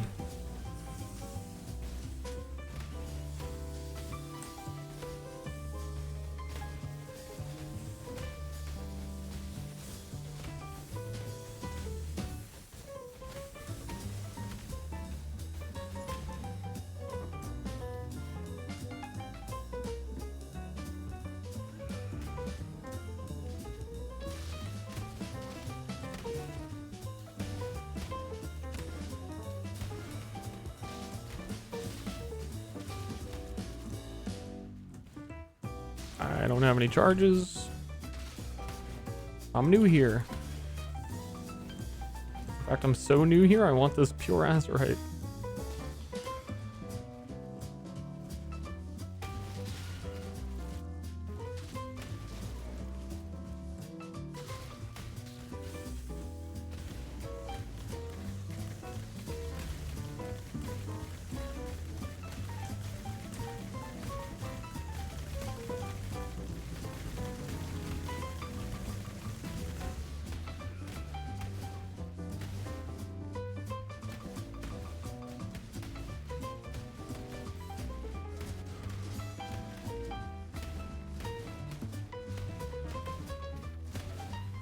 Well, I mean, they said that they were going to rework and add existing League content to PoE 2 later, like throughout its lifespan, and it wasn't going to have it all at first in the beta. And they would be adding some of it back over time. But I never really stopped and thought to myself, that means Delve 2 is an option.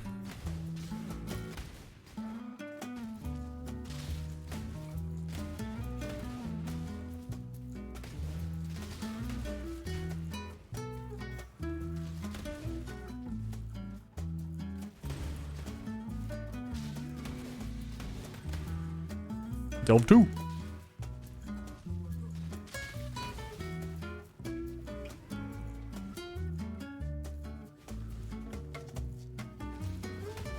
Delve but up? What? Ascend? Oh god, it's Labyrinth again.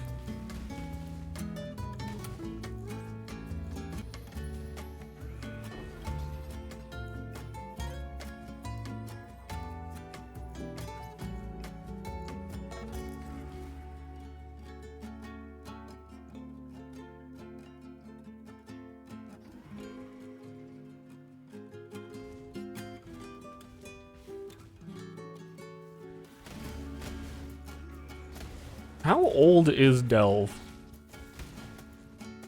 I think Delve came out after Breach, and Breach was like 2014. No, Breach was 2016, because I was looking at the badges I had recently.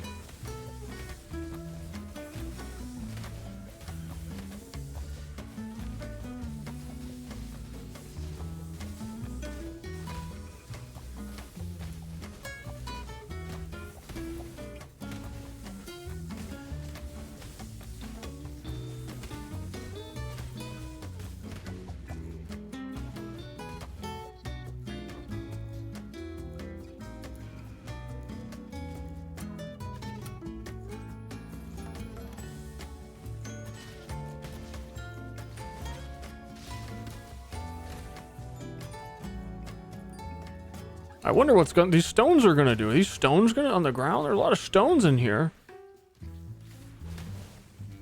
Kinda hard to walk around all these big stones on the ground.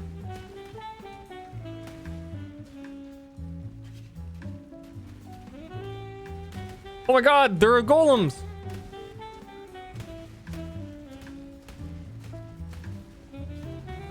God, they have mana siphoner.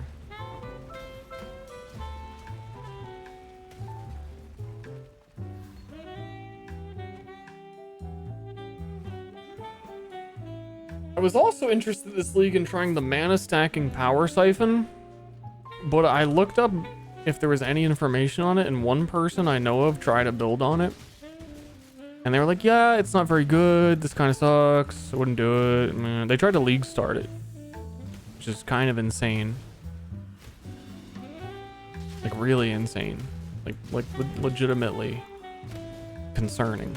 And I was like, oh, I guess that sucks that doesn't work. And then the more I thought about it, I realized every single time I've seen a video from this specific individual, their build has sucked. And they said that it sucks. So I was kind of dissuaded from trying the mana stacking thing, power siphon, and then but now I'm starting to think like, wait a second. I think that guy just sucks. like there's gotta be a way to build it.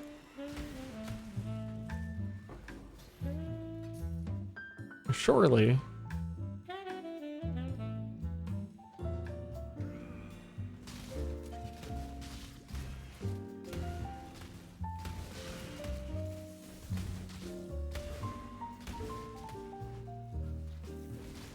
Pee-wee Gordon Ramsay. People have done that here and there. It's alright.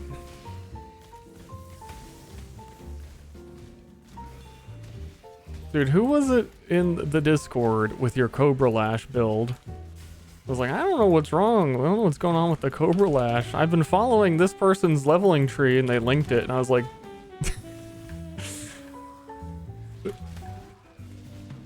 This tree is fucking dog shit.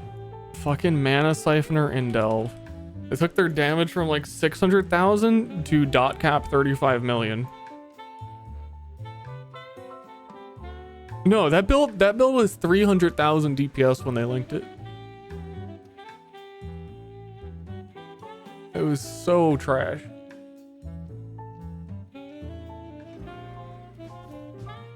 It's funny because it kind of creeps up on you. As I was looking through the build, like, okay, everything seems decent, seems legit. I don't know what's wrong. All these items were, and then you look at the tree and you're like, wait a second. Hold on.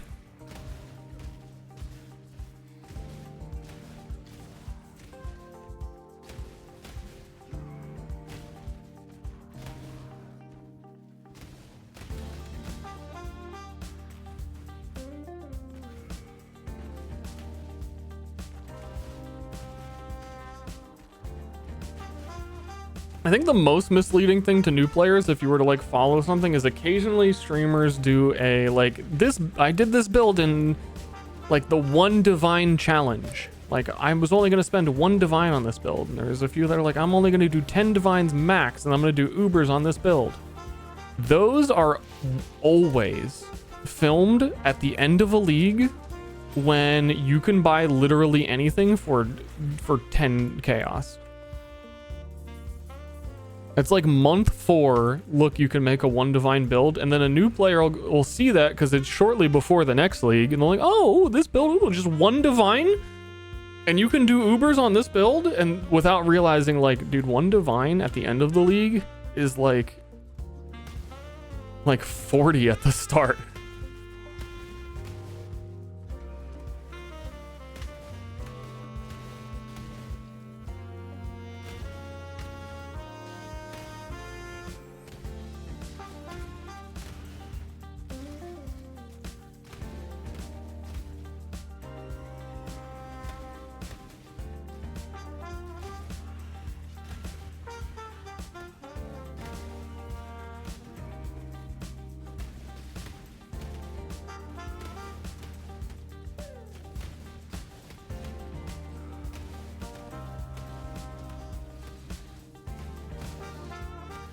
Still mad about Red Nightmare, by the way. Started thinking about it again.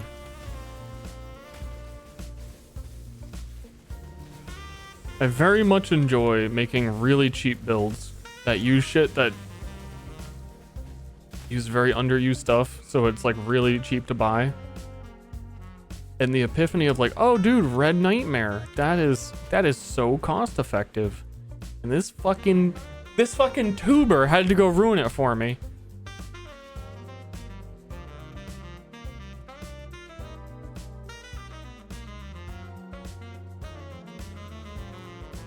A slice of cake with... Okay, here's the thing about what I was saying before. Slice of cake with dinner, fine. Ordering specifically the slice of cake, that's what I had the issue with. If it was solely, I just need this fucking cake.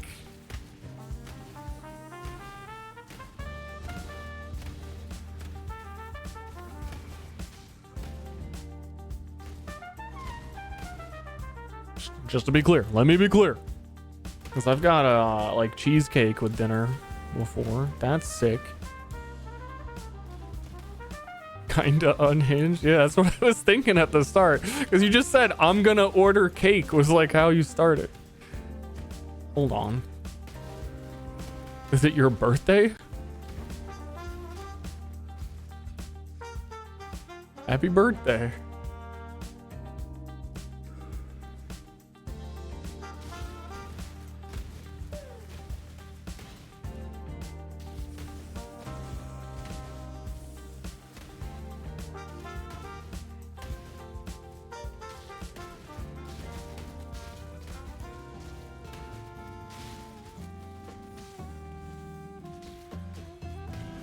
It's like too satisfying to play this character slowly. It's an issue.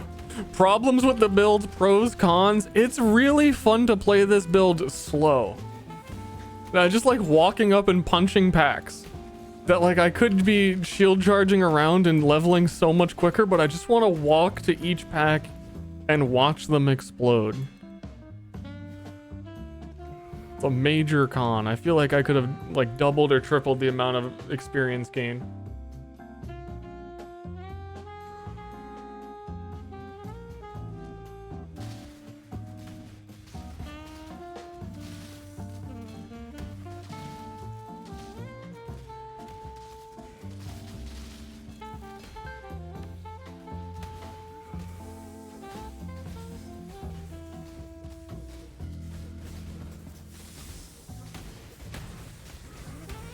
Let me hear those pops.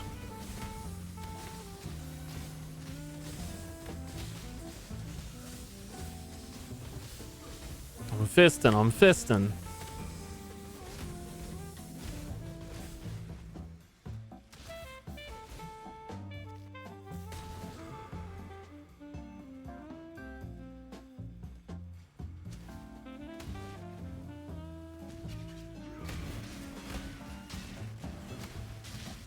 Oh, that rare survived. That has to be the most tanky rare.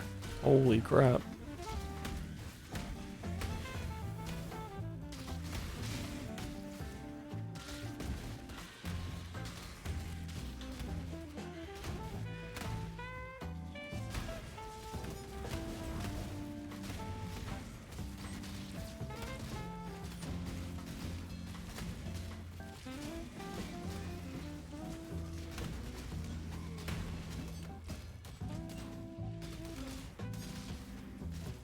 I'm trapped.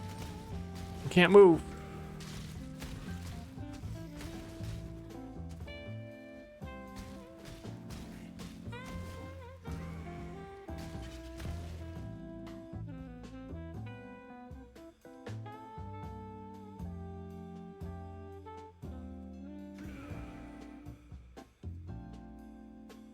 Boom, boom.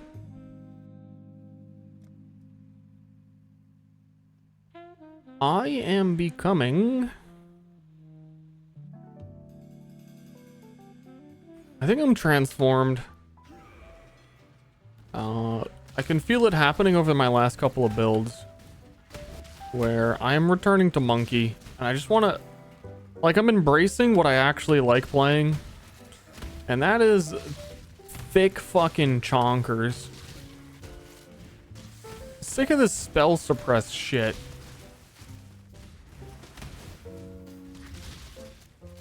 Evasion, spell surprise. Ugh. Come on.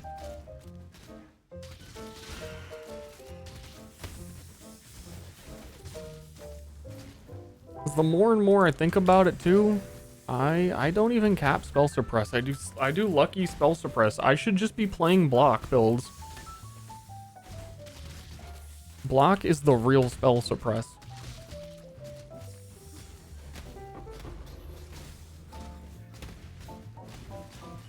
Left side of the tree where I belong.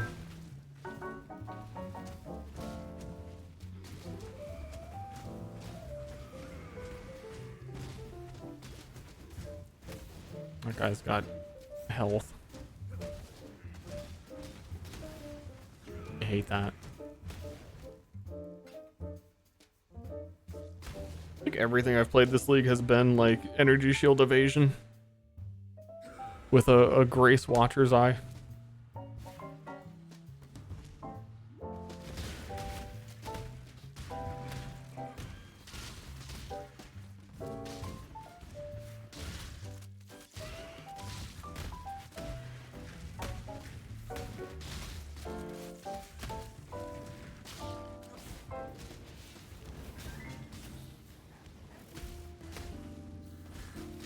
Resisting torchlight tomorrow. Dude, try torchlight. Just try it, you know?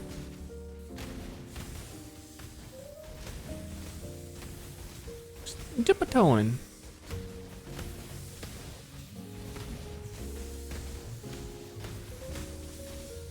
I had a cooked idea for Spellblade, Battle Mage's Cry, Inquisitor.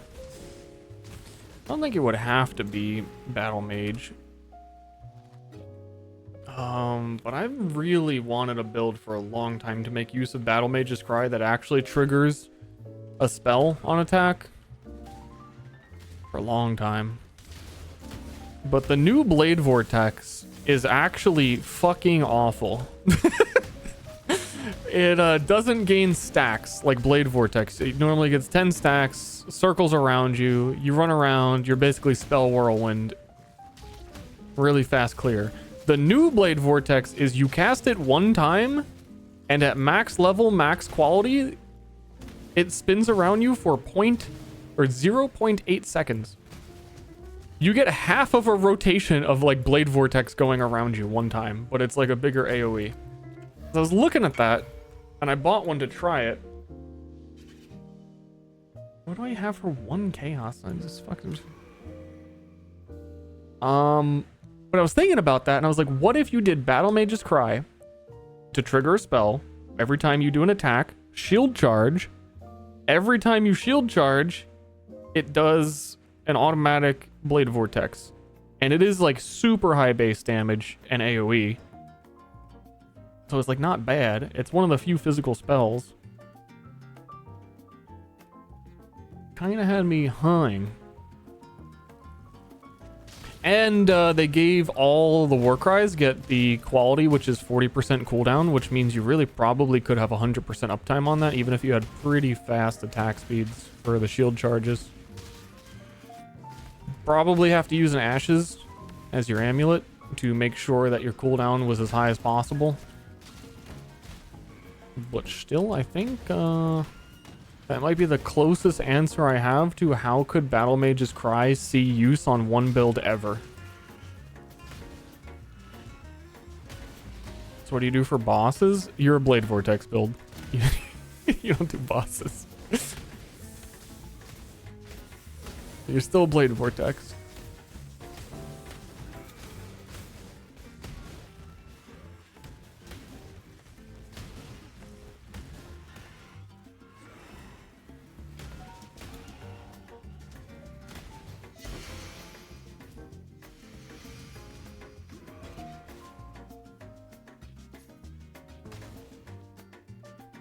Which ultimately means I wouldn't like it. I haven't even started trying to put it together.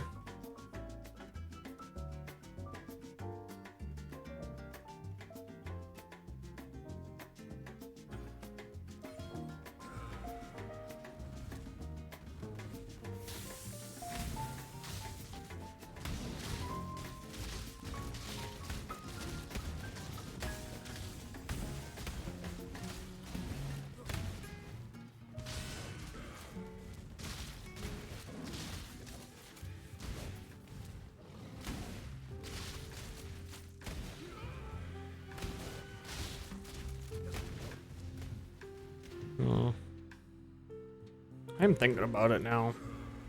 It's awkward because you do have to link it. I don't know. It's probably some PoE2 shit where you can actually have a hybrid spellcaster melee man. Just admit that it is never gonna work in this game, no matter how many tools they've tried to give players to get it to work. It never works.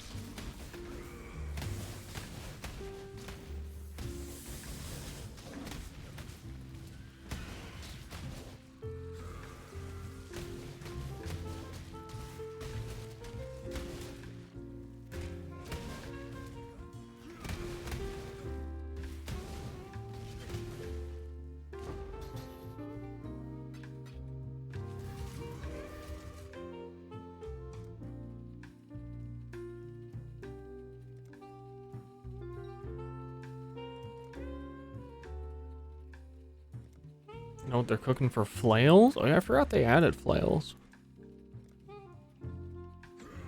I want to know what they're cooking with the melee bow that they talked about at like the original Exile Con that probably got deleted. It's supposed to be a ranger ascendancy where you could melee with your bow.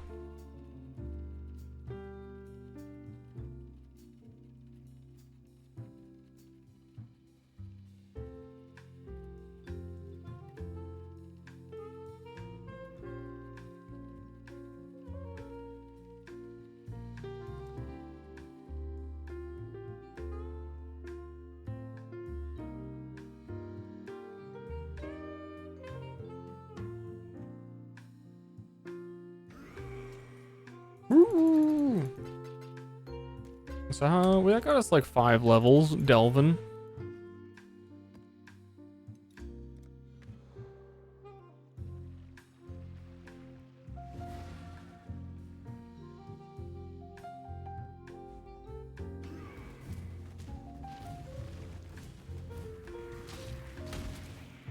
The weapon-based types are really interesting in PoE 2.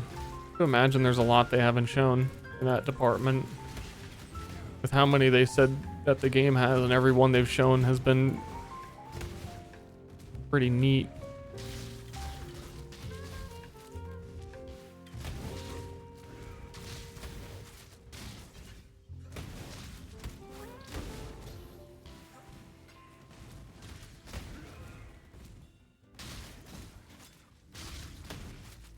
Oh yeah, I was gonna watch the Kriparian interview. I forgot about that. I wanted to wait till it was over so I could watch the VOD.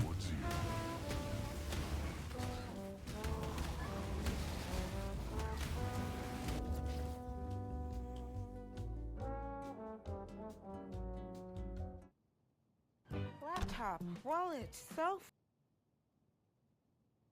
Bleh. I get ads if I am on this account on Twitch because I don't have my Twitch Turbo.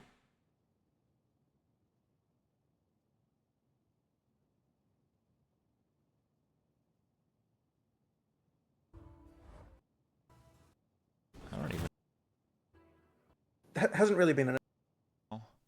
We No problem. okay. A moment here. Hey, the overlay works. Good. All right. All right. Can we just do like a quick sound check because I might have to recalibrate you a little bit. So testing. Oh, we don't 1, need 2, the 3. video, My name's right? Jonathan They're Rogers. just people Game talking. director of Path of Exile 2. Okay, let's turn you up a little bit higher. Hopefully that will work. I think this microphone just has really low gain or something like that. Sounds good? Okay. Well, chat gave me the approval, so we have nothing to worry about. All right, so you did your little introduction there. That's great. So just so everyone is kind of on the same page, this is Jonathan Rogers. He's one of the directors for PoE2, and you've been quite busy doing a round of interviews with many people at many events, spreading the word about the features in the upcoming game that many of us are dying to try. So Hopefully. we did an interview at ExileCon.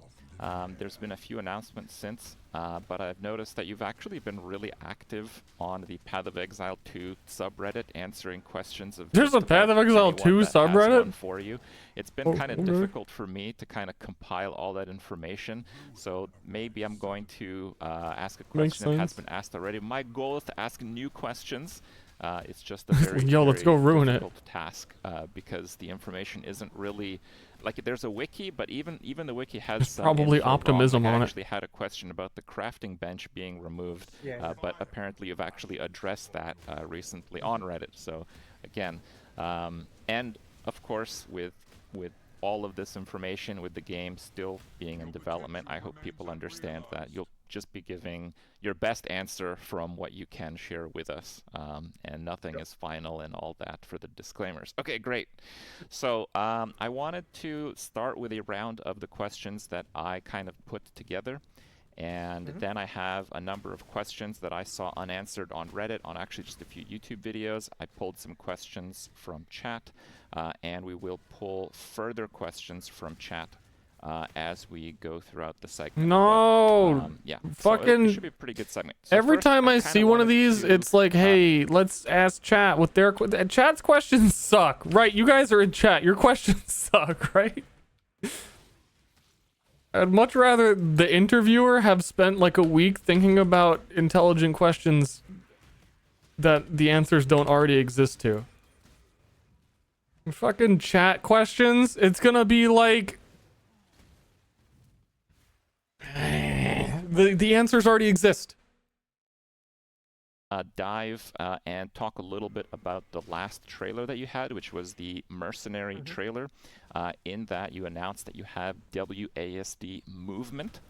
And I tried to kind of imagine this, like, you know, how I would play with it. It feels like I would, a lot of the time, not want to go exactly right or exactly left or exactly up or exactly down. And with the keyboard, it's maybe a little bit difficult to actually combine that. Now, I know some people really wanted this feature, so you're bringing it to them. But I have to imagine, is this more tailored for like a control? Crip, you can press W and A at the same time, you fucking moron. You can press W and A! Roller style gameplay? So that wasn't our initial thinking. It was just when I was, trying out the mercenary. So this had been. Oh wait, hold suggested up. in our studio I gotta a long watch time ago, out. I'm gonna be banned for a week on next league start. To be clear, right? Like, there's people have been saying, "Hey, maybe we should do this for a while," and I was kind of always on the idea that this is something we should try, but it never was kind of like the right moment to do it because it is quite a complicated thing to actually fully pull off. Then when we were doing mercenary stuff, I was kind of like, okay, we have some of the preconditions we needed to actually to go and try it. The other thing as well, of course, is like people in the community have been keen for ages. So then I was just like, you know what, let's give it a shot. And I wouldn't say that controller was really the first thing on my mind. It was, but I mean, obviously the improvements we make, I'm sure, will benefit controller. But it really was just like how can I make this class feel good? And kind of generally my feeling is that whatever it takes to make this is a chat question feel good is what we will try. It's kind of just one of those things that happen that way. I don't think that the limitation of having only 8 directions with WASD is particularly a problem in practice. It seems to kind of just be fine, just from me playing anyway.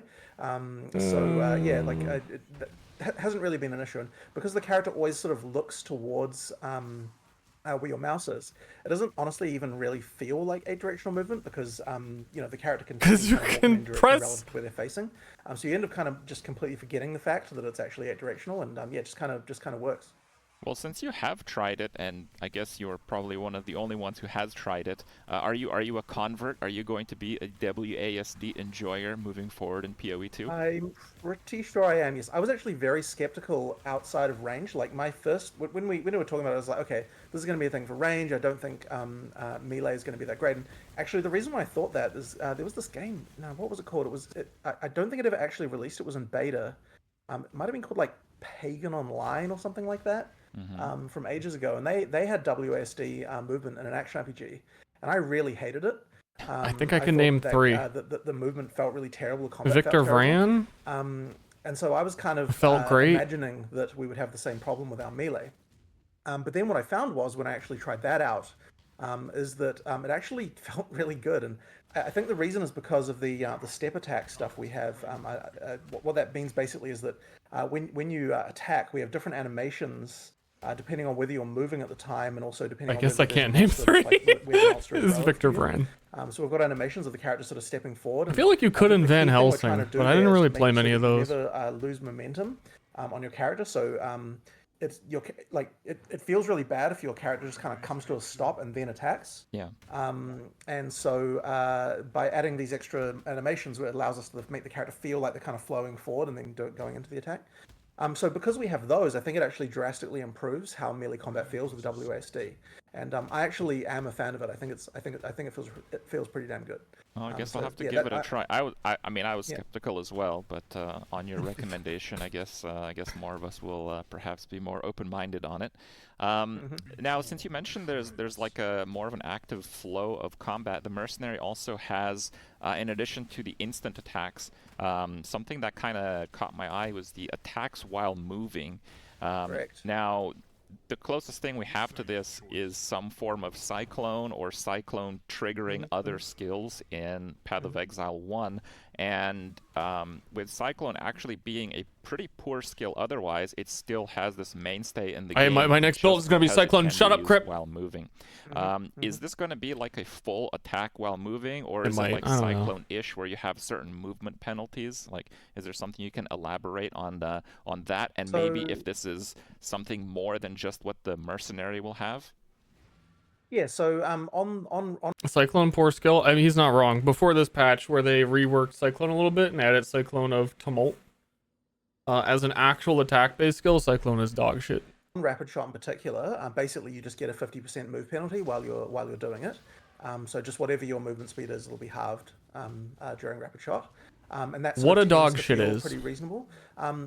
This is something that I'm keen to do more of with other skills in the game. I think actually You it mean actually makes the shockwave pace of support? combat Yeah, go faster there you when go. You can sort of begin attacking before you arrive at your next pack. Or just sort of otherwise having something to do while you're retreating. So I kind of quite like the feel of that, and so I'd like to do some of that as well. But I don't want to make it to the point where every skill you can just do while moving, because I think that results in very floaty combat that I don't really like. So in particular for melee, you kind of have to make sure you're splitting the difference a little bit of where you need to make sure, like what I think can be good is that you can kind of ease it into, like you start an attack, and during the start of that attack, you've kind of got movement that can be controlled, and then there's kind of a part where the movement control you have tones down to potentially 0 for at least a little while, and then back into having movement again towards the end, and that kind of thing can kind of allow you to have like the feeling of you're still able to do a lot of control even in melee. But also I think for other ranged classes as well, it can be good to have just a few options. Not necessarily a lot of options, but at least a few options that allow you to be done while moving. There's just certain things I think that can feel really good from that. And so we have been experimenting with other classes and other skills as well. Like we think there are certain skills that can really benefit from that kind of thing. Yeah, it's definitely something I want to do more of. So I kind of wanted to ask this later, but I'll jump to it now since you've touched upon it. One thing that I feel isn't super cut and dry in the presentations for the classes is what is attributed to the class and what is attributed to the skill. Because people, when they're seeing Path of Exile 2, they often forget that, I hope it's still true anyway, that skill gems are just skill gems and can be used by any class. So the idea of attacking while moving when watching like the mercenary trailer, I guess the viewer doesn't know for sure if it's something that the mercenary gets or if it's something that's attributed to the skill. Right. So the only thing that the classes actually technically get is the ascendancy classes that belong specifically to them, plus the starting position in the tree, right? So, and that's still true in PoE 2. It's just that whenever we're presenting like content, especially when we've got like an audience we expect to have a lot of new players in, we kind of tend to want to keep to the stereotypes and kind of not like go into that other side of things too much, because I think it just confuses the issues. And really, when you're presenting a class to someone, what you're kind of presenting to them is some kind of vision for what type of a character they might want to be. And so that tends to be what we focus on. But of course, I mean, at the end of the day, like it is still very much my preference to have everything be as much as possible, like have interesting combos from other stuff. And we still have that very much like Magic the Gathering style idea of, you know, hey, you can splash to another color. There's other, you know, like use things off attribute, that kind of stuff. It's still very important to me.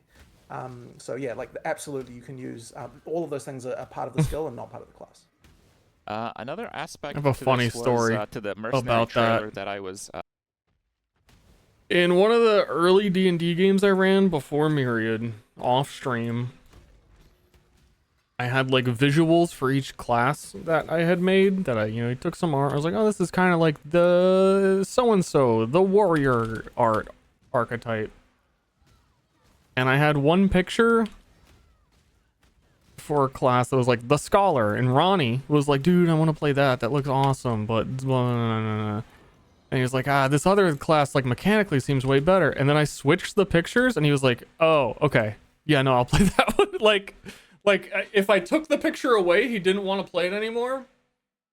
Or if I moved the picture to another class, he still wanted to play it. It was just like the picture embodied exactly what he wanted his character to be so well that it was like, that's more important than everything else. quite interested in. So again, we don't know how much of it has to do with the general gameplay, but in the mercenary trailer, when Fair. Well, like, I mean, I think a lot of people are like that. I'm pretty much like that as well. Like, a lot of people in this even will be like, I want, like, my character would be better if I played Duelist, but I think Marauder is big and chunky, and I want to be Marauder, man. Don't care. So, I mean, they know what they're doing to show it that way. I mean, people should watch it, but when the mercenary takes on the boss at the end of the trailer, the pacing of the boss fight is, I believe, he's kind of trying to dodge attacks. He's like debuffing the boss, and then when the boss gets to about like 30, it just dies super quick. And I'm guessing it's because he's stacking up all these debuffs throughout the fight. Is this something more tailored towards the mercenary, or is this kind of how you envision combat across the board? So generally speaking, we like what I kind of, I guess the feeling I like to try and get is that you've got some kind of way to do really large amounts of damage, but you can't always necessarily perfectly execute that because of what the boss is doing. So in that particular thing, it wasn't actually that there were debuffs on the boss. I just managed to execute a perfect. So the combo I was using there was you use incendiary rapid shot, which builds up like heat on your crossbow. And then with that, then when you fire a grenade, the grenades get extra fire damage on them based on how much heat there was on the crossbow. And then you can then use incendiary power. They said at ExileCon they're not doing skill rotations, by the way. Shot to detonate those grenades. So I just kind of managed to get all the grenades in the right place and get the like the maximum amount of heat on my crossbow at the time at that exact moment, and that's why I did like a really large amount of damage right at the end there. But in order to be able to get that, you need to be able to use rapid shot for enough time without having interruption to build up the heat and that kind of thing. So it's just a matter of kind of getting that sorted out. I think there also might have been something to do with the baby going on there. I can't remember the exact thing around that, but yeah, the bosses can go down very quickly if you know how to execute. And actually, an interesting thing with that is that the first time with the mercenary setup that we had for that trailer that I played the boss, that I killed it. It actually took me 5 minutes. And I said to Mark, hey man, what's up with this boss fight? Like, you know, that's taking way too long. Like, what are we doing here? And he's like, what are you talking about? It takes me like 1 minute at most. Like, you must be terrible.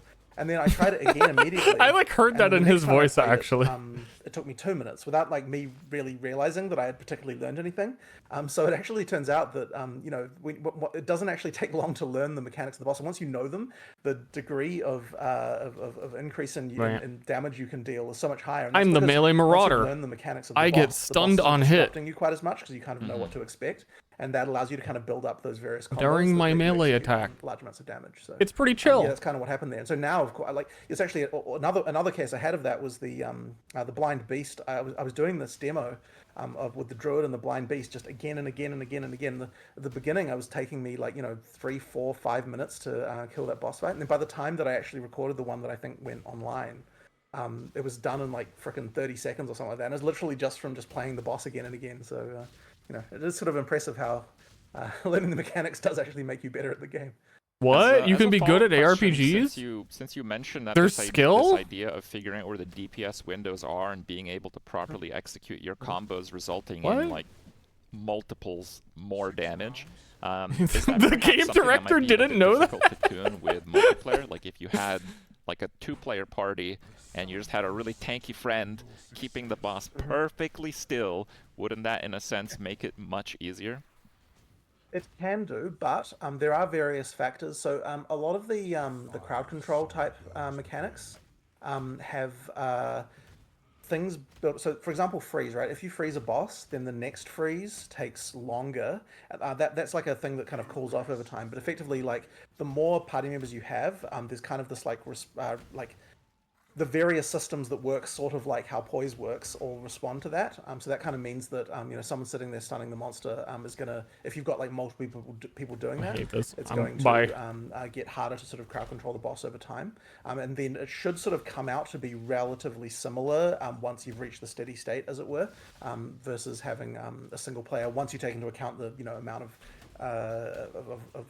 increase in life and all that other sort of stuff. So we kind of have to get that tuned exactly right, which I can't say we've done a huge amount of tuning so far on, honestly, because we still need to do a bunch of work there. But Tuning? ideally, the intention is kind of get it to the point where it sort of feels a little bit similar. But of course, there has to be room for synergy between Cracking Reinhardt's shield? characters, Nah, right? I'm kind of We just definitely build that in as exaggerating well, it.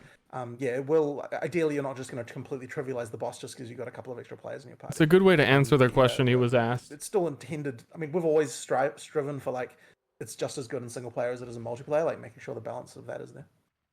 All right. Now this is kind of where I meant to ask the question, but I guess I'll elaborate. I was still really curious what pushes a skill and how much of a role the ascendancies have to do with it. Again, we've seen the druid interpreted in other games where it is very much the class. That is, like, in other games, there's no other shape-shifting class. If you want to play a shapeshifter, you play the druid. Now, in PoE 2, I imagine the shape-shifting part is a skill gem that other classes can use. So what makes the druid more of a druid? How much does the ascendancy have to do with it? Is it kind of in a way where it's like PoE? I'm actually really interested in the answer here because they're kind of, it feels like they're taking a different approach on ascendancies with Wildwood ascendancies in PoE 1, and I feel like it might be inspired by some PoE 2 decisions. So if he says some like really weird shit right now, it could have some like big implications of where they're trying to take things. Because it seems like they've changed their mind about ascendancies. Slightly better at it? So when we're doing ascendancy classes as well, it's another one of those cases where we try to make it so that the ascendancy classes can be relevant for builds even when you wouldn't think so. So like what we try to do is like, you got an ascendancy class. If you look at it and what it's called and what it obviously looks like it should be doing, it is clearly going to be good at doing, what you expect the ascendancy class is going to be doing. But at the same time, we try to sort of word all the stats so that they don't technically require, that you're actually using shapeshift forms, for example. They just happen to be very good at the things that shapeshift forms happen to do. I don't think I can do red maps on this But yet we until do I wanna get make more it so that survivability. absolutely, you should be able to play, a shape-shifting duelist or something like that. It can be something that we want to have scope for, even if it isn't necessarily common or the most obvious thing to do. It is something we've always, like to try and make it so you can do that. You know what I mean? All right. So you guys put out the date for the PoE 2 beta. I believe it's in early June, and this is going to be a pretty big milestone. I kind of wanted to ask a pretty broad and general question, and I have no idea what to expect for a reply because I'm sure there's still a lot of things in the work. But what can people expect out of this beta? Like, are we going to see the whole game up until the point where it's developed, or are we just going to have kind of like a shareware limited act version like we've seen from more recent titles? So the plan is the whole game, but obviously, we're not necessarily going to have finished everything. I don't think that the entire end game will be there. Like, we're sort of planning probably around like 60 maps as like a sort of starting point for the end game. There will be a couple of other end game systems in there as well, but I obviously don't really want to talk too much about them right now. We really do need to make sure that it's the whole campaign at the very least, and maps as well, just so that we can actually do progression testing. Because if we can't test the whole game, we're kind of not really learning anything on that economic front. And I think that is one of the more important things we can get out of the beta, and making sure that there's nothing too kind of like. I mean, for when the game's new, I think the most interesting thing will be like breaking the game too hard, because during beta, once campaign. you're out of beta, right? Like we can never remove. I think campaign will items be or more do- interesting than like, endgame. they have to exist forever at that point, right? So we Like want to make sure learning that, the different everything's routes good there, but and making sure that the progression is getting good, used to all the and also character really just progressions, requires the trying every whole class game once. to kind of be there. So yeah, it won't be like Keep all me busy content, for but a it will long be, time. like not especially not an end game, but it will be a very sizable amount of it, and there might be like a couple of classes that we can't initially do. I'm hoping we can do all of them, but we'll sort of see where we get to with that. But it should be most of them at the very least.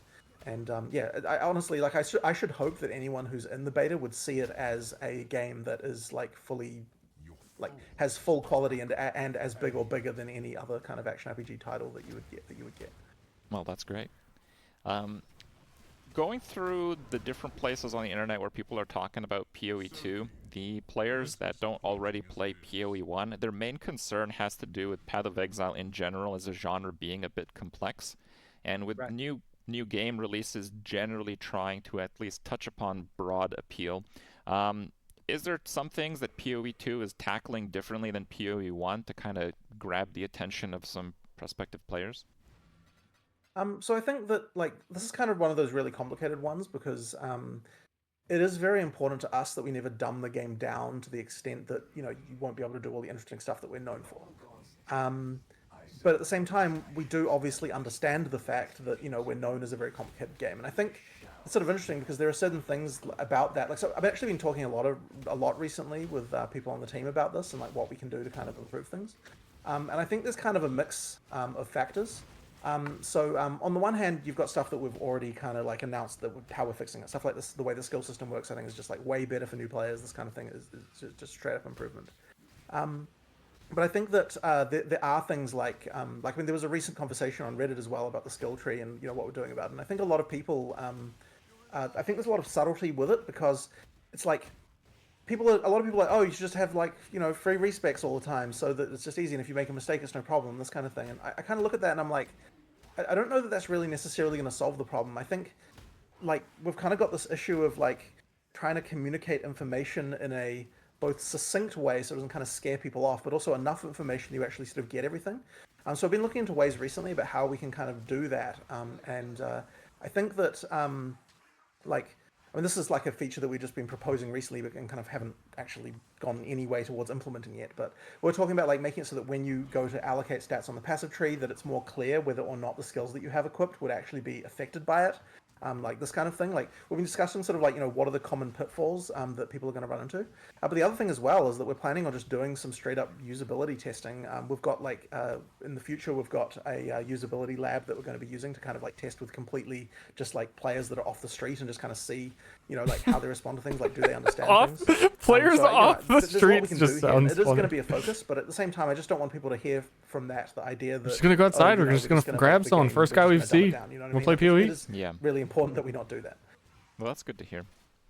I was browsing the wiki, because there is a PoE 2 wiki. It's kind of just a list of information, and I'm sure, again, some of it not necessarily outdated as far as the public knows, but perhaps you'd like to touch upon the subject, because we're bringing it up again. One thing that PoE has gotten some attention for is kind of like the instant logout that's especially used by hardcore players. On the wiki, I found that there is set to be a 2.5-second cast time for opening portals mid-combat, and taking damage will interrupt it. It is actually just in boss fights. You can do it instantly when you're not in a boss fight. But yes, the idea is to actually prevent you from doing that, right? Like we want you to actually have to actually fight the boss. Play the and be able game. to kill it in one go, ideally. Or maybe that there's a few points in the boss fight where where you would be able to take the opportunity. But the key thing is there's still some skill there. It's not just it isn't just a matter of like go in, go out, go in, go out here. I see. That kind of thing. So you try to find the window where you can cast your portal to kind of reset your flasks and kind of maybe make a quick change. But if you, my understanding, and I think this was the case for the demo at ExileCon this year, if you die, the boss encounter does reset, right? Correct. Okay.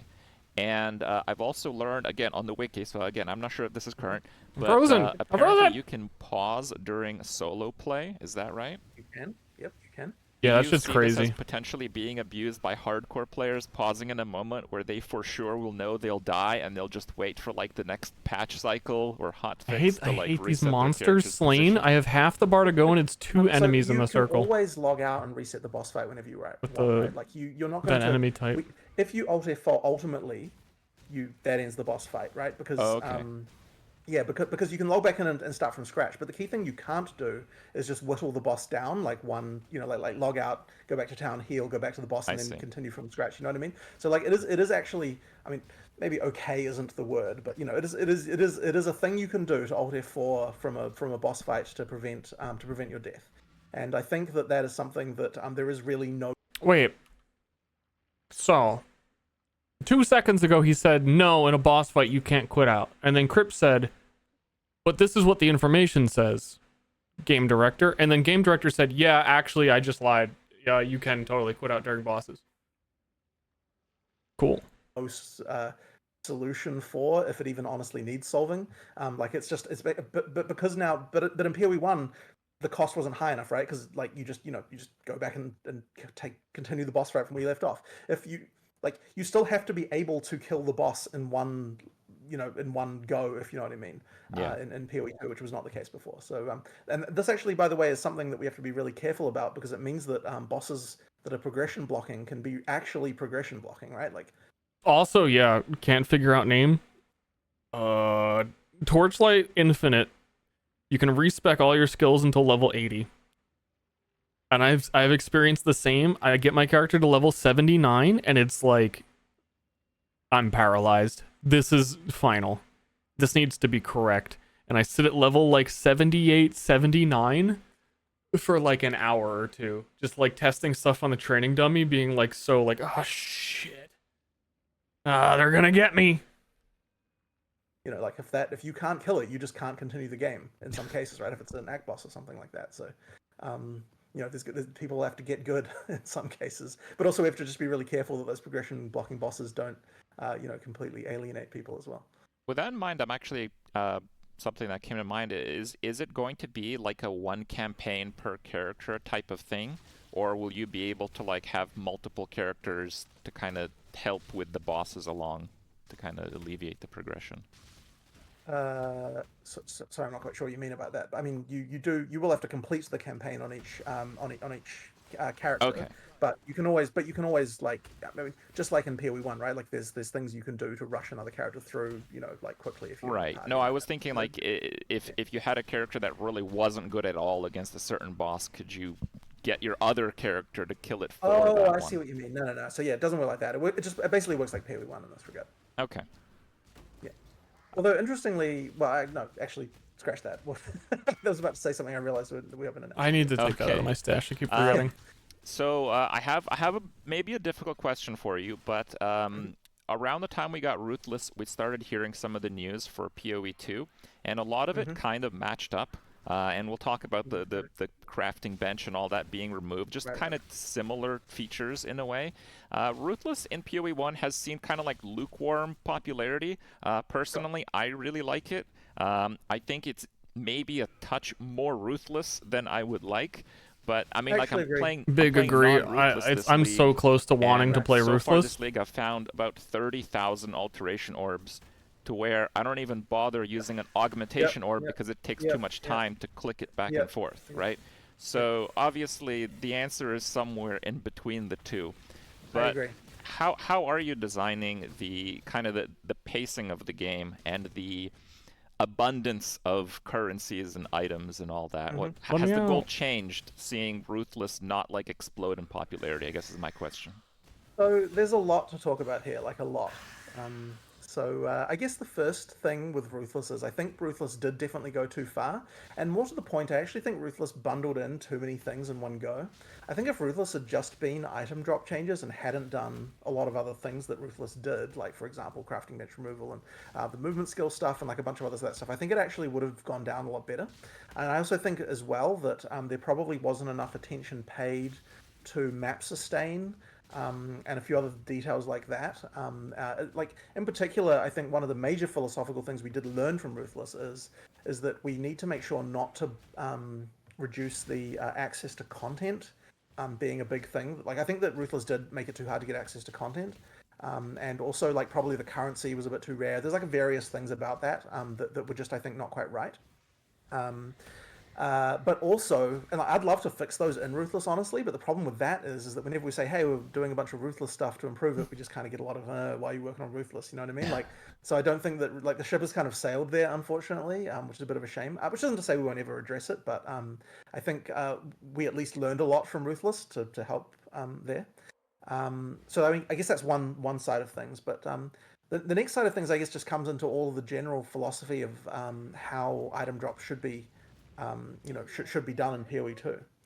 And I think everyone can agree that we definitely need to fix the fact that the amount of shit on the screen is so high that, I mean, like, okay, so random thing, Mark was decided that what he was going to do this league in PoE 1 was play the like ultra ridiculous item finding strategies. He'd never actually done the like full on crazy strategies before.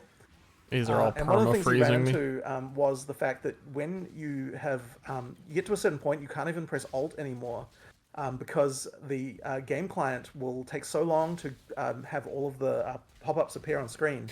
Is Mark playing without a loot filter? What? From the server. So that's not so good. There's definitely some problems there. So yeah, that's obviously the other side of the extreme. But I guess I'm interested to actually hear your question about this. It must be my keys have been not default for so long. My button is T to do that.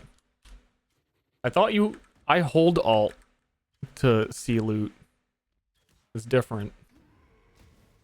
Is it actually not default? Because that's the way it is in D2, so I just assume that's the way it is. This was an interesting one.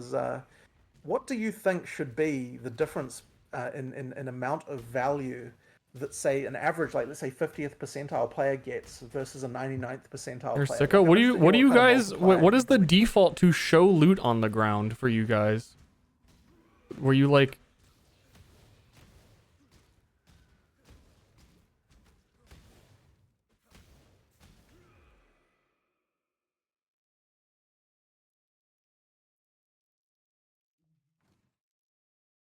Yeah, so like this is all normally filtered out. I press T, I can't see it. I press T, I still can't see it, but then I hold Alt to look at it.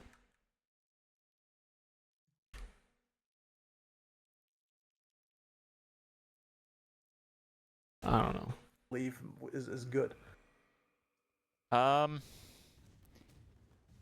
It's really tough. I don't know. I quite like the ruthless economy. I quite like it because everything has significance, and everything has significance.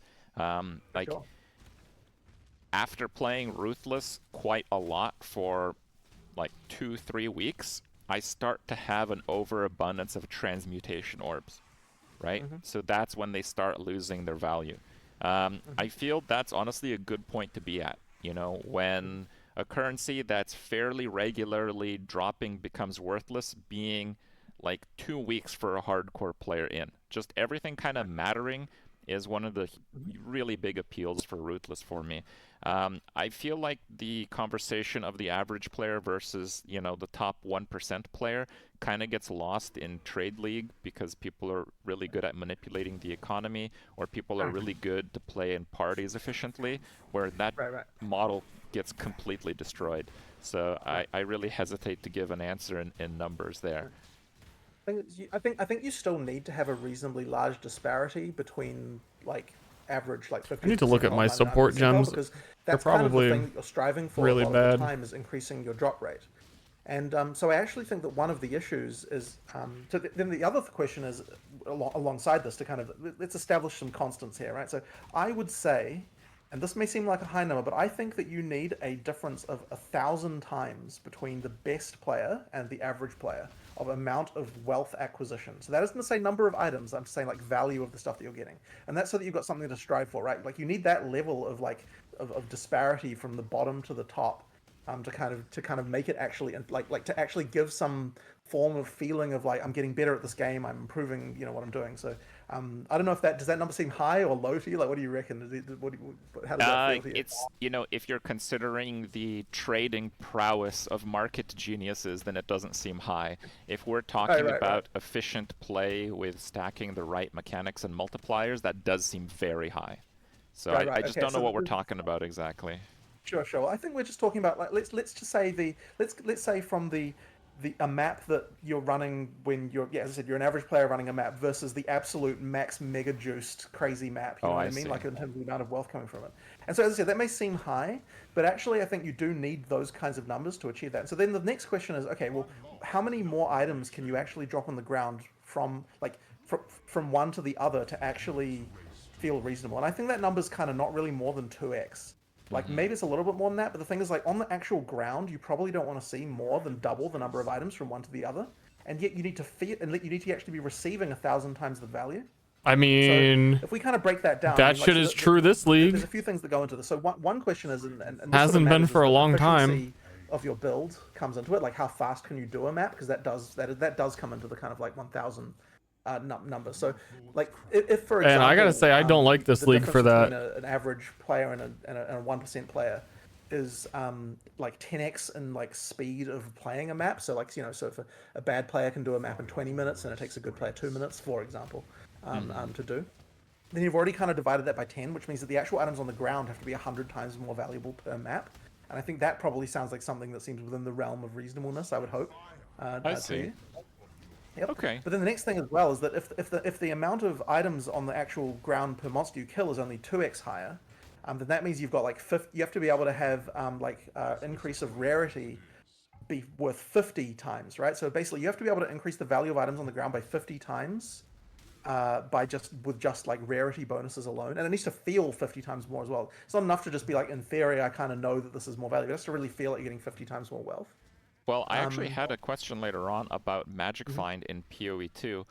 Now, if I had to ask this question a month ago, I would basically say, yeah, the rarity quantity system works out pretty well. But I don't know if you've played much this league, but the wisps that you can generate, and you can generate a lot of them, have their own effective quantity and rarity multipliers. And it's maybe one of the first times we've seen such large rarity multipliers with such large quantity multipliers, and it does actually seem a little problematic with the amount of loot. I agree. So what kind of systems may we expect with Magic Find in PoE2? Yeah, so what I think that we need to do is that the way that rarity works in PoE1, one of the issues with it is it saturates quickly. And also currency is not part of it, and also there's no kind of understanding of there's various other factors of value. So I don't want to go too much into the exact details of this, but effectively what we have to make sure of is that we have the ability to scale value of things on the ground with a single number, and for that to work for all types of items that monsters can drop in a good way, so you actually feel like you're getting more. We don't just sort of saturate into unique. But why do we need Magic Find? But effectively, you can get rarity to the point where no white items drop and only blue items drop, and then you can go from there so that only rares drop, and then you can go from there so that only uniques drop. Like, that's possible, and with the way that PoE1's rarity system works. But we need to sort of change this so that it works better. Change it so that harder content drops better loot. Without kind of making it so that you kind of get the saturation. And what about the reason that? why kind of more quantity is necessary in PoE1 is because more rarity. If we changed all sources of quantity to be rarity in PoE1, everything would just be unique, and you wouldn't get any more currency, and it kind of wouldn't be like that's not value in the right way, if you know what I mean. Yeah. So effectively, we need to improve the way the item drops work in order to make it so that, as I said, the goal would be you get like a ridiculous amount of juice. You see twice as many items on the ground. I don't think Torchlight Infinite has Magic Find yet. 50 times more valuable than if you didn't do that.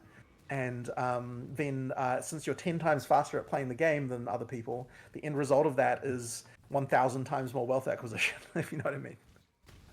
So that's kind of my view on sort of how this would work. And we basically just have to get to the point where that can be the case. Just has harder we have a lot content. of changes in mind already. I don't necessarily want to talk about the exact specifics of all of them, but that's my thinking, at least around how it should be on a high level, if you know what I mean. I saw a number of people asking in chat when you were talking. I think a lot of people are wondering if the find more stuff part of the game is going to be a stat on your gear. I think that's something people are quite curious about.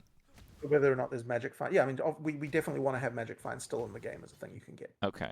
And you're basically sacrificing character power for it, like you do in PoE 1. Sure. Yeah. Okay. That should work basically the same way. Okay. So I was going to ask about the crafting bench being removed, but you mentioned recently to a Reddit reply that it's no longer going to be removed.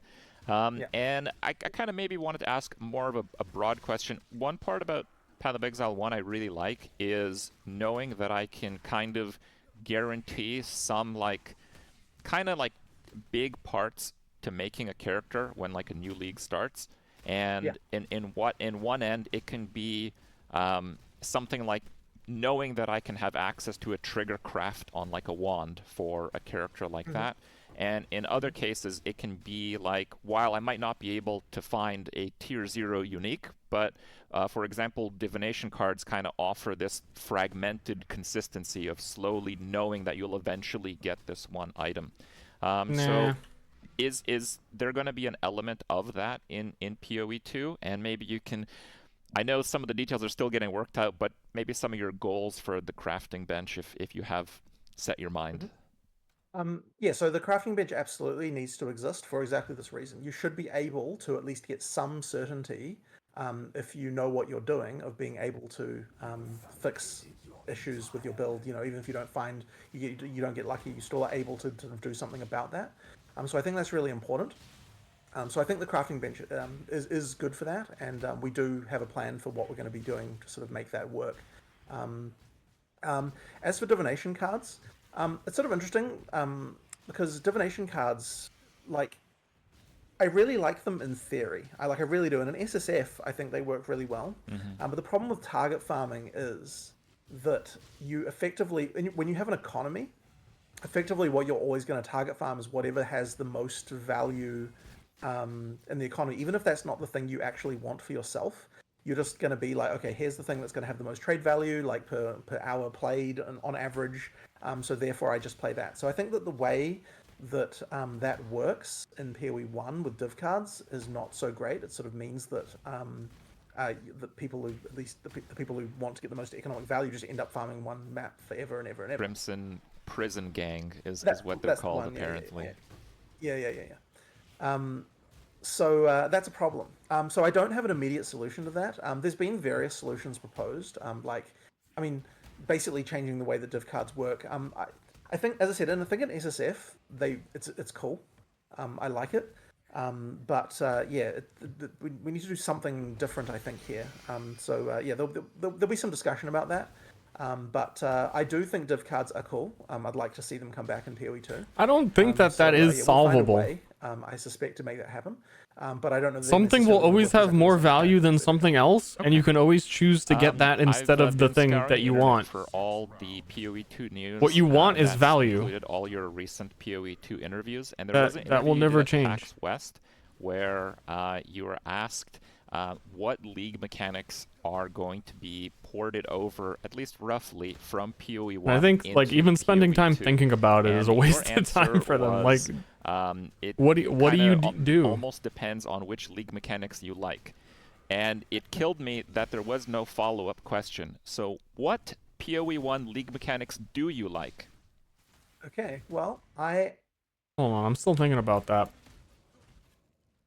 You could have a system where, when you find something, you get a choice of finding something. So, a discover mechanic, Hearthstone, you find an item and you can click it and choose the thing that you actually want from it. But then that just homogenizes the value of every single thing from that loot box into being the same value. And that value is still going to be compared to other things you can find. It doesn't...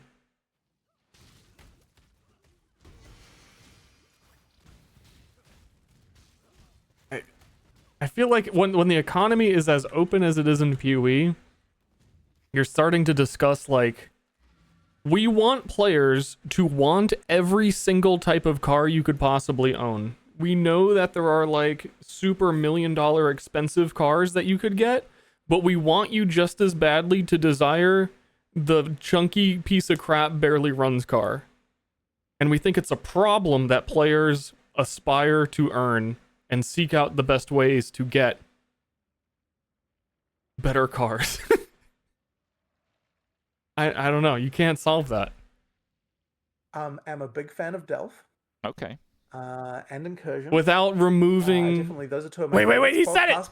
Partly because... You can't solve that without removing the value of things, and the value of things is what matters. He said, he asked him what his favorite league mechanics are. This fucker said Delve. To be ported over, at least roughly, To be ported from over. PoE 1 into PoE 2. And We were just talking about this. your answer was, it kind of almost depends on which league mechanics you like. And it killed me that there was no follow-up question. So what PoE 1 league mechanics do you like? Okay, well, I am a big fan of Delph. Okay. And Incursion. Those are two of my favorites. Partly because Incursion? I What just enjoyed is the wrong with development of him? them. Like they were just really cool and thematic. I really enjoyed them. But I mean, there's lots of other mechanics that are just hugely, that are very popular with players. Things like Ultimatum and things like that. You know, like, these are great. I mean, I love Ultimatum too, but like there are certain crowd favorites for sure. Incursion. Sorry, I already said that one. Oh no, it's Incursion. One of my favorites in there. They don't have to be in PoE 2. This is a non-commit, no fair commitment enough. answer here. I'm just trying to think of like what are my other favorite ones. I mean, Breach, obviously. You know, Breach was one of the earliest leagues that I really felt there was just something really like I feel like because what was before Breach? There wasn't really that many good ones before Legion, there, right? I think, was before Breach. Was Legion before Breach? Yes. Surely not. Surely not. Oh, I was looking at the chat. They all say maybe I'm no. just wrong No. about that, Oh, but hey, apparently I'm wrong about that. Okay. Okay. right. Legion was after. Okay. Yeah. Anyway, Breach, I'm a big fan of. I was looking at my my PoE account. Breach was my first supporter pack, and I believe that is because, just as he said, Breach was the first good league. And I think it did have like some of the first good cosmetics in it as well. There's definitely some cool things like that. Generally speaking, though, a lot of the leagues that are my favorite ones are the ones which involve, and I know this is kind of can be a bit in the community, people have different opinions about this. But I do particularly like the ones that involve being some kind of map that has interesting mechanics on it, and you go out and you do stuff on it, which is why I particularly like things like Delve. Mm-hmm. But I know in the community, a lot of people prefer leagues that are inside an area. No, dude, if that's what they're hearing from the community, because the community they've like chosen the trigger word, which is out of map mechanic. We're sick of these out of map mechanics. No, we're sick of bad mechanics. Every out of map mechanic has been just really bad. That shouldn't discourage you from making Delve. Like, when people started saying they don't like out of map mechanics, it was Calandra. It's just you guys aren't good at making them. They're just fuck. So we tend to try to have a mix. But I like when it comes to designing leagues, my favorite way to do it is kind of look at other games and be like, okay, what are some interesting like other games from completely different genres, and be like, how can we do some of the interesting gameplay from one of these and make it into a PoE league? So that's kind of tends to be what I most enjoy. And so I was kind of one of the people who really enjoyed things. That's like the problem, Harvest, that you take an idea that your game has nothing to do with, and then you half-baked league based on it. Is now. And not that they're out of map. Harvest was like things like that were really cool. There were issues for sure. Well, other than the gameplay side of things, one thing that I think is really important personally for a league mechanic is that it offers something you can't get anywhere else. Like if you want to double corrupt an item, then you do template. You can't get. For sure. Yeah. So is that going to be at least the thought process Okay, behind one more the level. design in 100%, PoE2? 100%. It's Okay. very important that like that is what the end game makes the end game feel like there's a lot of variety, because you've got different goals. Like, oh, now I have to do this, now I have to do this. Like, it adds a lot of variety to things. So it's really important that different content has different rewards that are possible from it, for sure. I have a few questions about specific skills. Now, there's been a lot of new skills highlighted, a lot of combination of skills, a lot of skill modification with a few of the supports you've highlighted. But there are a few skills in PoE1 that I feel have kind of become the game for some players. So I wanted to kind of point those out, and if you can, maybe mention if there will be a skill like it in PoE2. So first up on the list, as probably many people might expect me to ask you, is Righteous Fire. Will we have a Righteous Fire in PoE2? There will be Righteous Fire. There Will will it be work Righteous exactly Fire. identically? No, but ideally it should feel like the same type of thing, and the flavor of Righteous Fire should all come across completely. But ideally we can do it in a way where it feels like there's interesting combos with it, has interesting mechanics that can work alongside it, and so on. So yeah, like absolutely there will be Righteous Fire. Path of Donkey Ideally, Kong? there should be any kind of Dude, really I'd log in iconic for thing Path from of Donkey PoE1, Kong. any kind of iconic skill. We will really need to find a place for it in PoE2 as well. We did have a discussion about the exact mechanics of how Righteous Fire works. We did come up with a plan, so hopefully you guys will enjoy it when you when we talk about it. I believe it should be in the Templar announcement at some point. Okay. Well, closer to home for me is about minions. Now, you have mentioned that minions exist in PoE2, so we know that already. But I was personally curious if there is more of a push towards temporary minions, as there kind of is now in PoE1. Like the scaling from passive minions has kind of fallen off over the years in recent patches, and the scaling for temporary minions has actually increased over that same time span. I have a lot of ideas around minions, and we're going to be talking about that when we announce the witch stuff later. I guess next year, technically still. Hold up. Is it not saying that I'm getting a chance to block from this?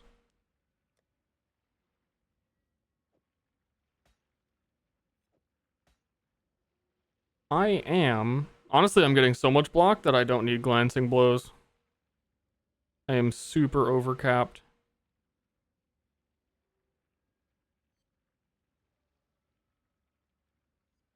How am I overcapped on block already?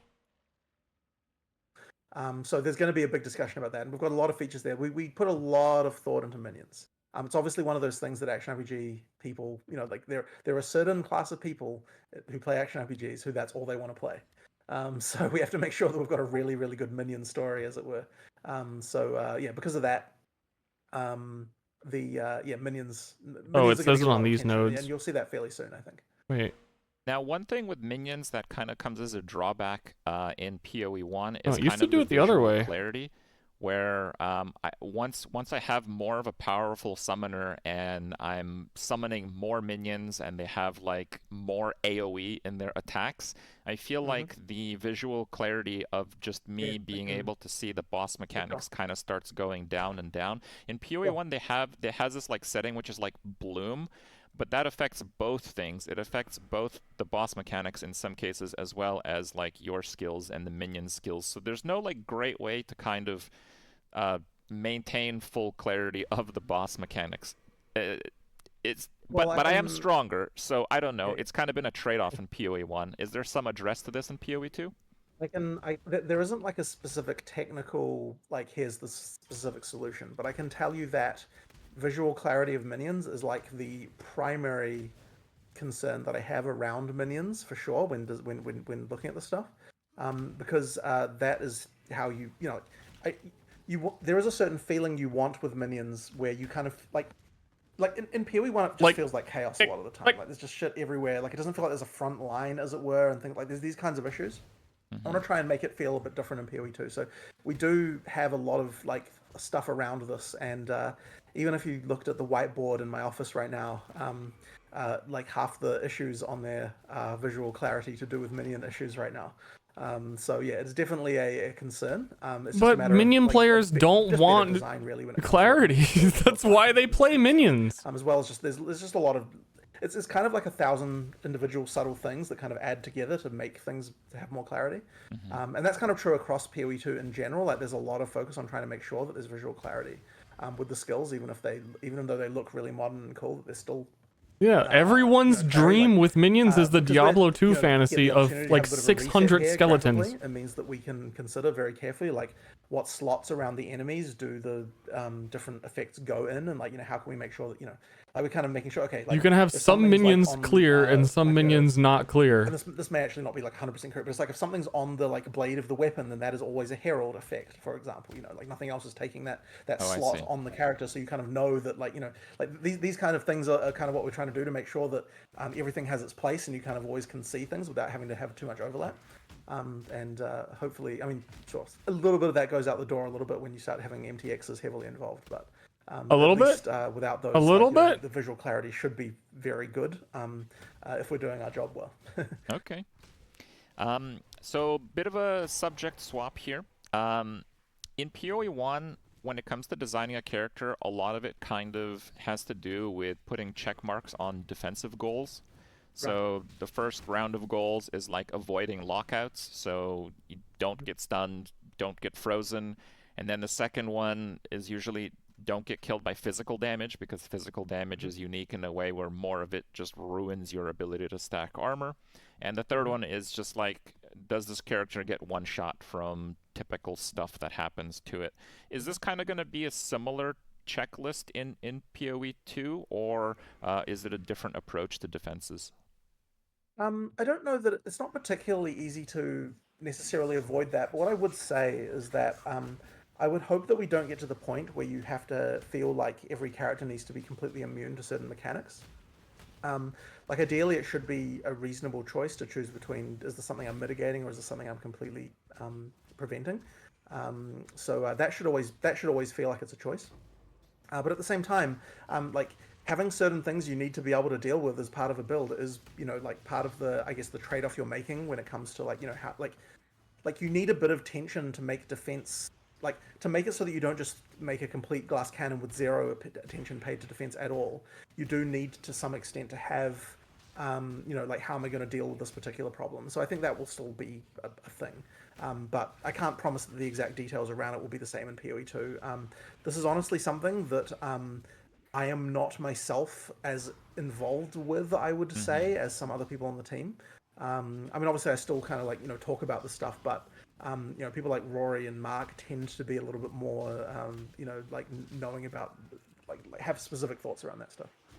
Well, maybe this isn't too apt of a question, but I'll ask it anyway.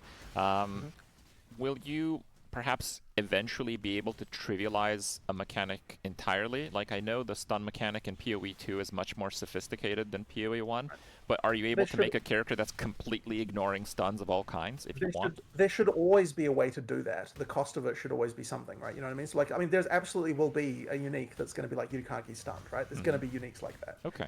There may be a keystone that does, like, that does that in exchange for some kind of big downside, but there always just has to be a downside in order for that to be able to happen.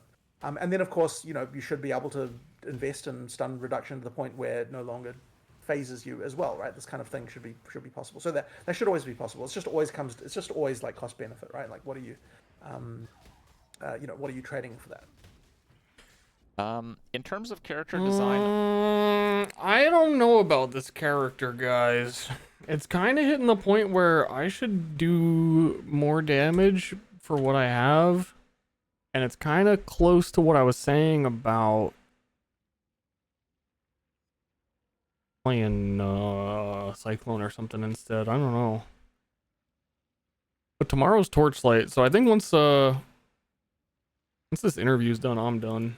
I think it's maybe, at least for me, one of the best thing that PoE 1 does, where it always seems difficult to get enough of everything.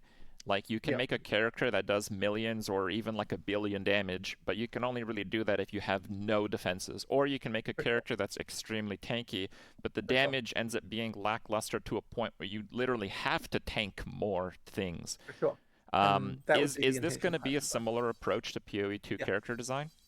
Absolutely, absolutely. And this has actually come up when we were discussing the tree about like things like, okay, so this is another tree philosophy thing is like, okay, should it be that the reason that you get a variety of things on the tree is because there just aren't enough nodes for a given thing to be able to do that? Or should it be that there's always enough nodes to be able to allocate for a given thing? It's just that you don't want to do that because you've got other concerns that you need to do. And I think it's the second one that's important. Like, if you really want to allocate every single point into, some particular stat that's, freeze reduction or something random like that, then there will be nodes for you to do that. It's just that you don't want to do that because, that's not the only important thing. And I think that's kind of just generally how we look at our philosophy around this stuff. All right. So some people aren't quite aware because it's one class here, one class there, and we haven't seen a lot of like the trailers for the classes that already exist in PoE1, which we have at least heard of a little bit that they're being redesigned in some ways. But eventually, we're going to have 36 ascendancy classes in PoE2. And my first question is, if we have like twice as many ascendancy classes, is there low going to be a damage. different design Doesn't in like feel the that low lifetime of a character until when I a new hit a league boss. comes out or a new content update comes out? Like, are you expecting players to play like many characters in each season, or like one or two, kind of how they are in PoE1? I think it would just be like how it is in PoE1, honestly. The fact that there's a lot of options there, I mean, the intention is for PoE2 to last a long time, right? So, like, ideally, like having more classes like that just means that it's going to be a lot longer before you have run out of stuff to try. So ultimately, that's the reason why there's so many, that we just want to have a lot of stuff that you can to play around with. So yeah, I imagine that in each league it's going to be 1 to 2 characters, just like it is in PoE1. Mm-hmm. In PoE1, it's taking like dedicated players that are focusing on leveling. I'm not going to say some days, which are like the fastest times, but let's say like a week to hit max level. Is that kind of like a goalpost that you guys are trying to hit in PoE2 as well, in terms of the pacing for a character? I think it should take a bit longer than a week. I would sort of feel like I'd want to go back a little bit in terms of how long it takes to be more like what it was like sort of 3 to 4 years ago, I would say. Where it was a bit longer. But I mean, it'll take people a while just to sort of learn the game, I think. So I suspect the first time people play the content, it's going to take them quite a while. Like as I was saying before, like the first time I beat a boss earlier, it was like 5 minutes, and then like that went down on my second time to like 2 minutes. So even just from that perspective, like and it slowly improves. So I think that people will get faster and faster. So I mean, I honestly don't know at this point how long it will take people the first time through the campaign, and I suspect it will take them a very long time. But yeah, it'll get faster. What is a very long time?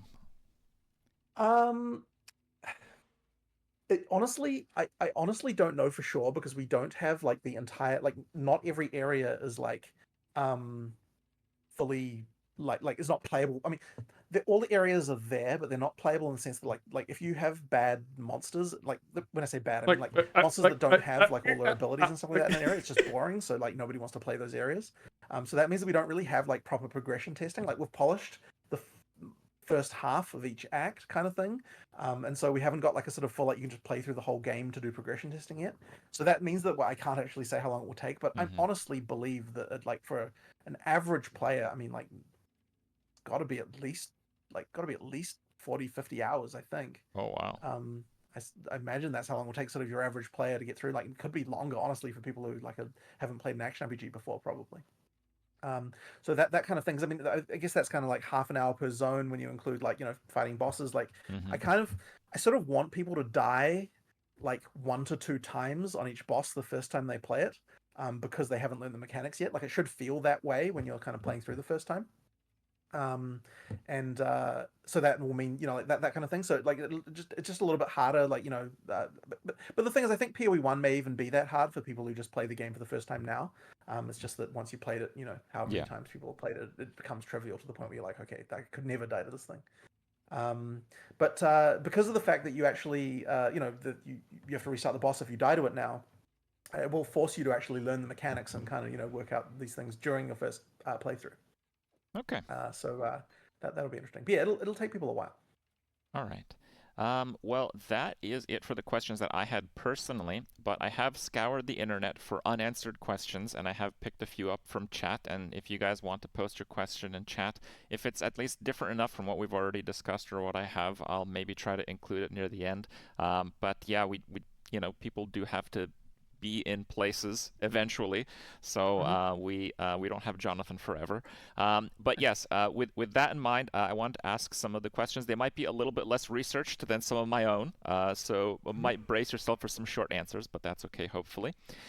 So here we go. I found this one on a YouTube comment, I believe. Oh no, I think it was on the official thread of this interview on the PoE forums. So tell us about the die system you mentioned in 2019. I don't know anything about this, so please. Yeah, I guess I probably mentioned that back in ExileCon back in 2019. It's something that we could still do, but it's not honestly something that I've kind of thought about for a little while. I know it's something that a lot of players are very keen for, but like it's kind of not really on my radar at this point. Like we're just focusing on content really. But there's nothing really preventing us from doing it. It would just be a matter of marking up all the armors and the parts that get modified and so on. So it's just a bunch of work there. But yeah, it can be done. I don't know if really it would be there at release. It's kind of, I know that would be disappointing for a lot of players, but it's just kind of one of those things that has kind of fallen by the wayside a little bit as we've been grinding out on a bunch more content, unfortunately. All right. So 99% of PoE2 misgivings have been about the gameplay pace. Now, you've kind of adjusted this a little bit, but I kind of want to ask it again and ask you how is it current relative to maybe what we've seen a few months ago at ExileCon? Is that still kind of what we're expecting? Or is that, as you mentioned, a bit slowed down so people can kind of see the clarity a little bit? So I guess I kind of don't really like. Okay, so a lot of people are like, oh, you're slowing it down to do this, or you're kind of like they have a lot of things like that. But I think really when it comes to when we're like so. This actually relates to a little bit what I was saying before about how we haven't been able to do full progression testing yet. Which is that what that means is that when we're balancing an area to do a demonstration or for ExileCon, the demos and all that sort of stuff, we kind of just we make a character that's about what we think it should be for this area, and then we kind of balance the monsters from that point for the demo to just kind of hit like what we want, where we expect to sort of be able to understand the mechanics and kind of like give a good showing to how the class should be. I think at ExileCon, it probably was balanced a little hard. But the thing is, each demo is kind of its own thing because of the fact that, yeah, like as I said, we don't have a full like sort of progression test through the whole game yet. So ExileCon, because of these demos are just like how they are. Effectively, what it is just like me and Mark will play it, and then we'll be like, did we get through it too quickly or didn't we? And then adjust accordingly. So we just adjust it until it feels fun to us. So I think when people maybe sort of ascribe a little bit too much to that sometimes. That being said, I think that it's probably best to look at the pacing stuff to be more like when we were discussing earlier with maps and what the median player versus the 1% players would be doing.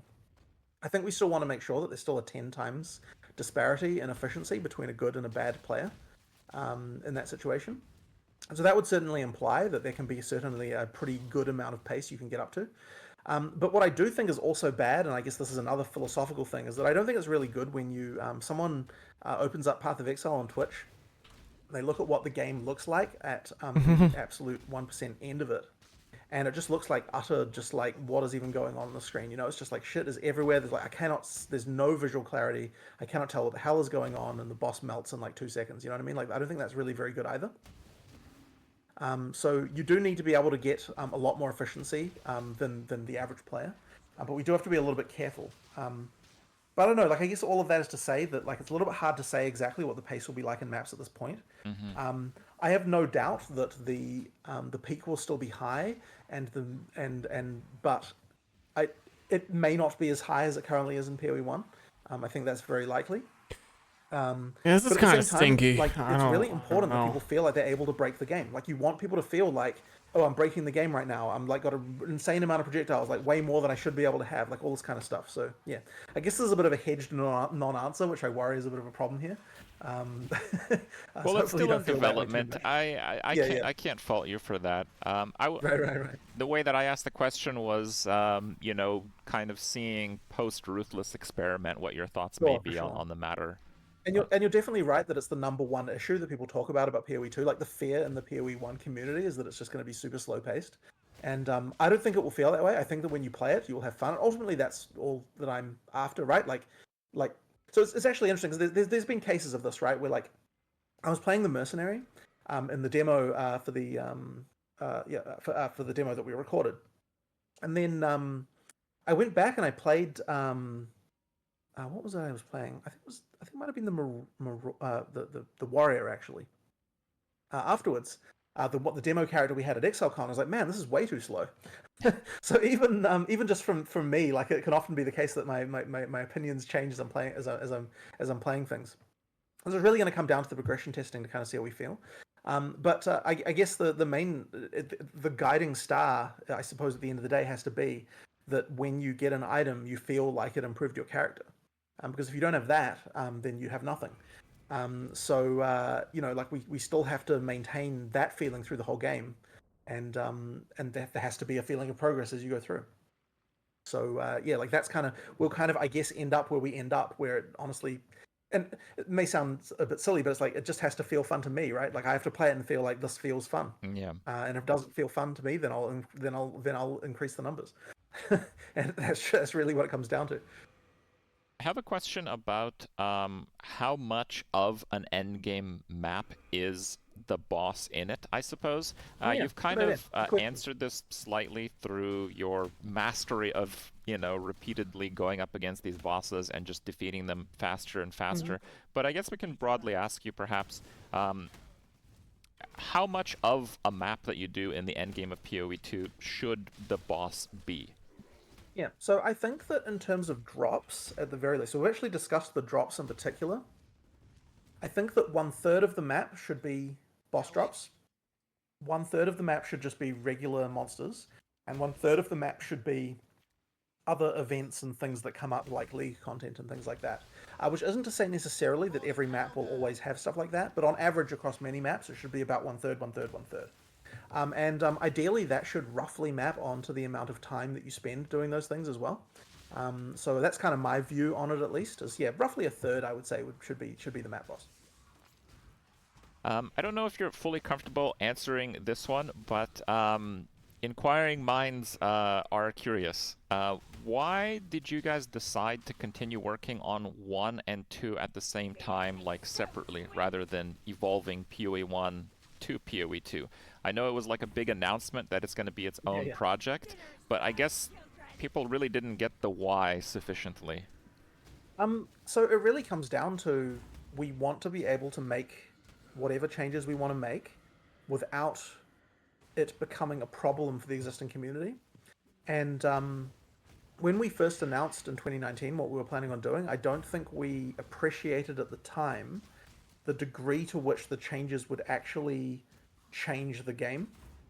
And so it really just came down to, like, you know, we had people in the office who are like, I'm really worried that the game, you know, like I'm talking about people in the QA team and things like that. They were just really worried. You know, I'm worried that the game that you make won't necessarily be the Path of Exile that I like, right? I mean, they still look at what we're doing and, you know, they like what we're doing, but there was some worry there. And so when I heard that, I kind of thought about it like pretty hard for a while. I talked to Mark quite a bit about it. And we kind of said, you know, we really just wanted to be free to be able to let the games diverge without having to constantly work. Because I worried that the decisions that we wanted to make for PoE, like I didn't want PoE 1 to hold PoE 2 back as far as like having to make balanced decisions. Like we didn't want to have things like where we're like, oh, you know, we can't change this because then all these players will get angry or things like that. We wanted to be kind of free to be able to just like make whatever changes we wanted to make. And I think the PoE Cat 1 North compatibility Headhunter idea was just sort of starting to become a thing. We're like, oh, we can't change this because it would, you know, break this or break that or whatever it was. So that's really the reason. And once we decided that, I think we started to get a lot more crazy with the kind of changes that we were doing. So things like WASD, I don't think would have happened under the old model. I don't think we would have been able to accept that kind of thing, just because the mode we were thinking about was much too much a kind of like, we're extending the game rather than making a new game. I think it was not enough in that direction. So yeah, it really just comes down to that. And as for why we want to continue supporting PoE1, well, I mean, like it's still a great game. It just it's just a bit of a different game. So I think it's absolutely very valuable to support, and a lot of people will still enjoy it. Yeah, like I see no reason why we can't do both. All right, that's excellent. I had a question. People were wondering about hideouts. The question they had was, are you going to have bigger or more in-depth hideouts than PoE1? I just want to at least get this level. The base question is, are we even going to have hideouts at all? There'll be hideouts. There'll be hideouts for sure. Mechanically, I don't think they'll probably change too much. Maybe there's probably more we can do to make them a bit more interesting. But I still really I don't think the, Last Lab the really freeform gets me placement, anything decorating and all that sort of too stuff. relevant. I want to keep all of that. It should work the same way. And also the PoE1 microtransaction hideouts. I want to still be there, and PoE2 you can still use them and just have that as your hideout. Yeah, like that should all come across. A question was about losing experience on death. Yeah.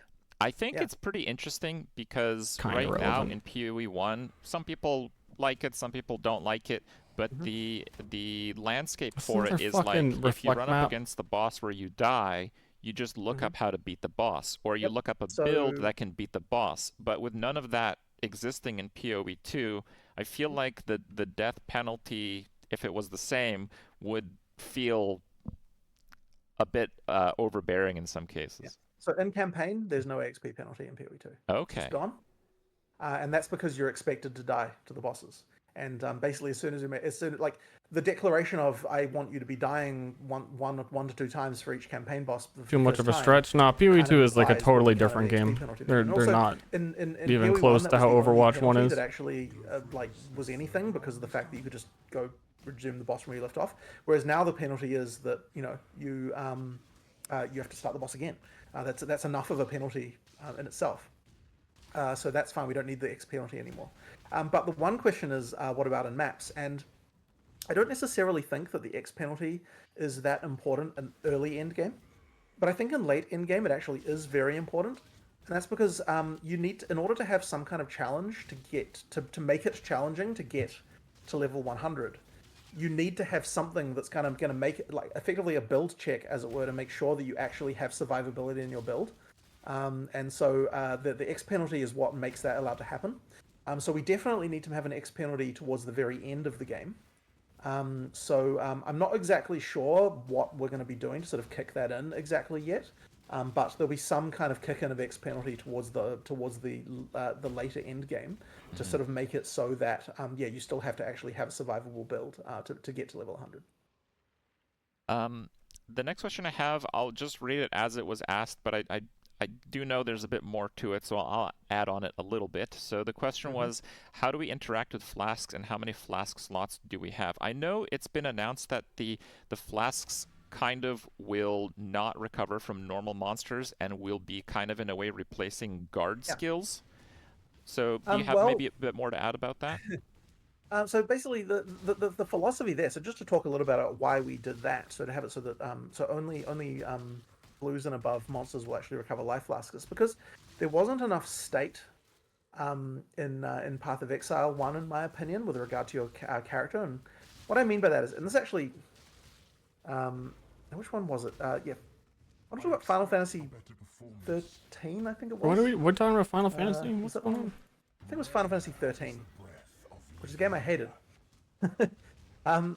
The reason I didn't like it was because your character, you effectively, every time, every time you finished a battle in that game, your character was reset to full life. What that meant was, is that there were really no resources, like there was no feeling of like if you fight a group of 5 monsters and you fight the same group of 5 monsters again, it's literally always exactly the same fight because there's no resource that carries on between the fights. And that was a thing that made me really dislike that game, because it just felt very grindy, because there was no sort of feeling of tension of like getting, like in previous games in that series there was this feeling of like you leave town, you kind of have this your health is kind of slowly decreasing as you sort of go through the game, and then eventually you run out of resources and you have to go back. And while I don't necessarily want it to be that you're always going to run out of flask charges in PoE 2, that is not the case. I do want it to be that it isn't just that you're always on full flask charges, because the flasks have to kind of on some level the flasks are really your health bar. You can recover your life in PoE very, very quickly, and so it's really your flask state that is kind of the main state of your character. That is something that I kind of want to make still be the case. Now, there's going to be things like leech and so on that's going to allow you to solve those problems that not without necessarily using flasks. And then, of course, towards the end game, you're going to be replacing some of your flasks with other things and so on. But I do think that it is important that you don't just feel like every time I kill a pack, I get all of my life flasks, my flask charges. Yikes! With this, as for guard flasks and things like that, flasks are a nice resource limiting mechanic that we can use to allow for things where we don't want to have a cooldown, but we do want to have something that you use on occasion. And I think the tension between life, mana, and what other resource that you have is pretty good. But at the same time, we don't want to kind of be flask piano where you're just constantly, constantly using them. So ideally, they kind of get to a point where you use them in the right circumstance, you don't use them otherwise, and there's some interesting tension there. And they can serve as a nice resource mechanic that all players have access to, that you can kind of choose, what you want to use there. So hopefully that kind of gives you some idea, unless you've got any other questions about any of that sort of kind of basic philosophy around flasks. Personally, no. I'm kind of curious to see what you guys come up with in the final design of it. I think it's one of those things where there's so many factors that come together to a feel-good flask system. That's really difficult for me to say I like it because of A, right? It's just the whole thing has to kind of have a good feel to it. Right. But I will say that not having charges come from normal monsters was an instant game feel upgrade, in my opinion, when we made that change. And surprisingly, we didn't I thought we would have to buff the amount of flask charges that monsters gave, the ones that do give charges in response to that, and then we just didn't, and it seemed to be fine. So that might not be entirely accurate, but yeah, it didn't take much to actually make that change work well, as it turned out. Okay. The biggest issue actually was just really early game before you have very many blue and yellow monsters. Because you weren't getting enough charges there. So that's when we made it so that checkpoints give you charges, and that kind of resolved the issue, plus a bit of tweaking about early game flask, the pool size and a few other details like that, and we kind of managed to get it to feel pretty good, I think. All right. So a question here is about casual group play. It said that other ARPGs in the genre generally do it pretty well, but in PoE it felt punishing to play with another person. Is the question that I found online. So I'm kind of curious if PoE 2 will kind of address kind of casual play with other people in ways that PoE 1 doesn't, perhaps. Well, there is a few things we have going on there, but I don't really want to announce any of that right now, unfortunately. He doesn't want to say anything. They're probably getting towards the end of questions. I think my stream's over. I think this build would need I don't know, some giga cluster jewels. I don't really know. I like the playstyle. But as is the case with sort of slow one punch, more methodical feeling melee builds, is that they're just not good in this game. That you really need your 30 attacks per second and stuff. I'm not so sure that it's any better than the Ignite Slam I was doing, and that wasn't even that great. If we finish everything and we sacrifice more defense, and it's been hard to find defense on this build as well. The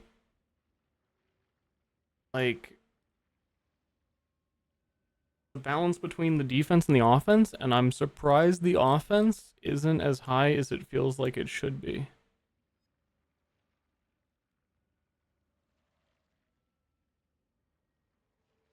I think ultimately what is the case for that is with facebreaker, I was expecting these 22 physical damages if you've crit recently to add up to more than 8% damage. Actually really bad. Alternatively, we could do Arn's Anguish. Our average explosion is 6, which is like our big damage pop-off, is almost 2 million, which is not great. It's okay. I don't know how we get it much higher, though. Do Arn's Anguish. We do Alakesh.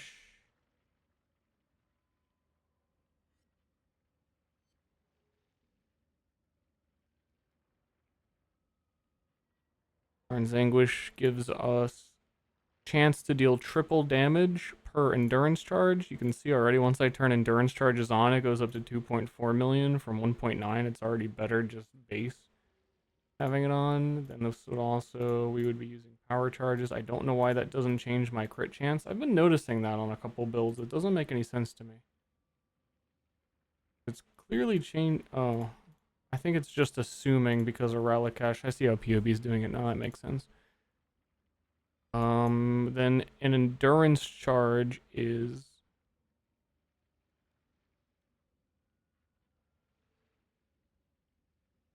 what?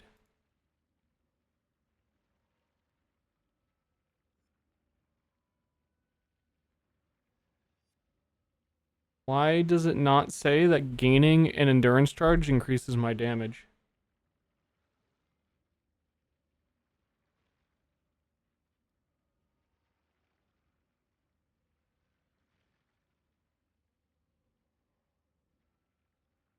Doesn't make any sense. Oh. I accidentally unclicked. Do you use... Okay, so in that case, an endurance charge would be 5% DPS? Really?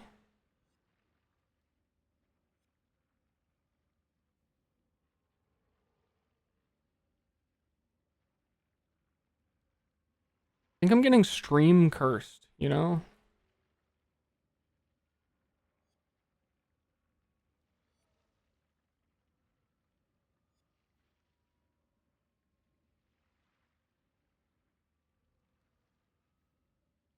Just somehow everything I do on stream feels bad.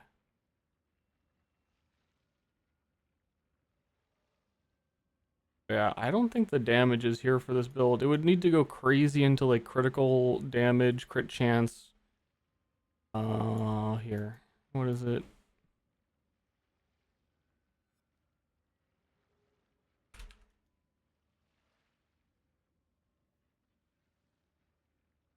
%100% crit chance. Only putting us at 4 million average damage. I think PUB displays Infernal Blow damage kind of wrong.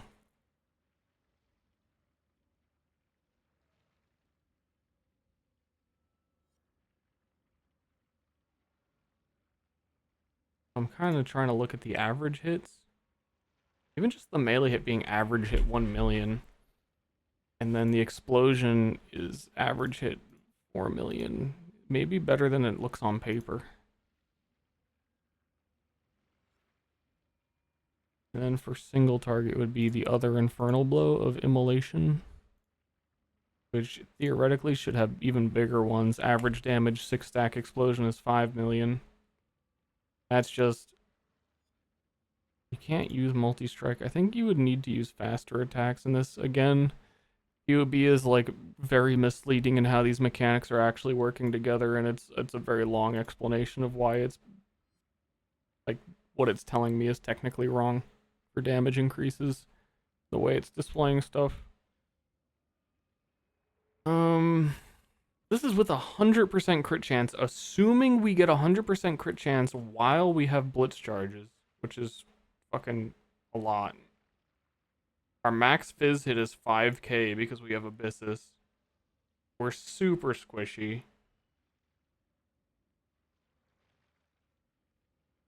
It's too hard to balance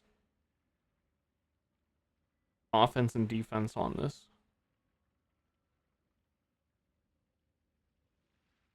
Is the vibe.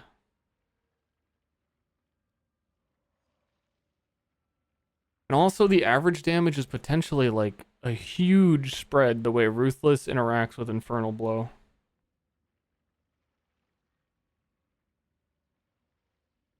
I'd have to imagine the 6-stack explosion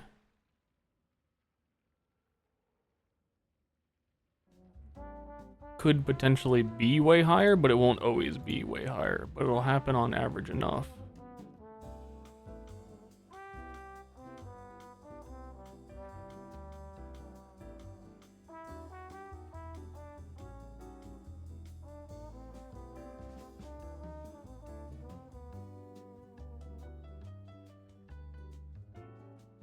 Is there anywhere in this that shows you your highest and lowest damage? Rather than just your average? In my spreadsheet. I don't think so.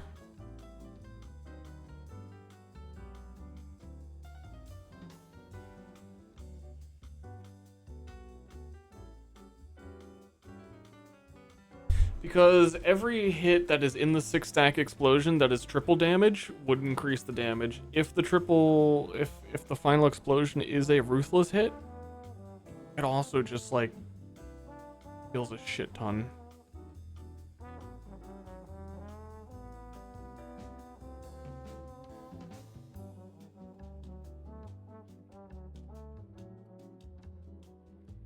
But at the end of the day, the only way I'm getting good damage out of this is if I die in one hit, and the goal for the build of where I would like to see it to be feasible is to complete Simulacrum Wave 30, and this shit ain't doing that.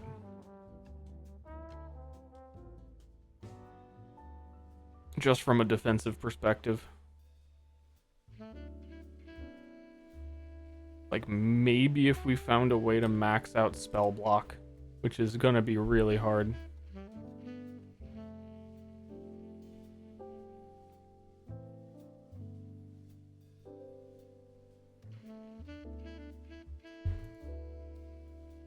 Even my life is still really low.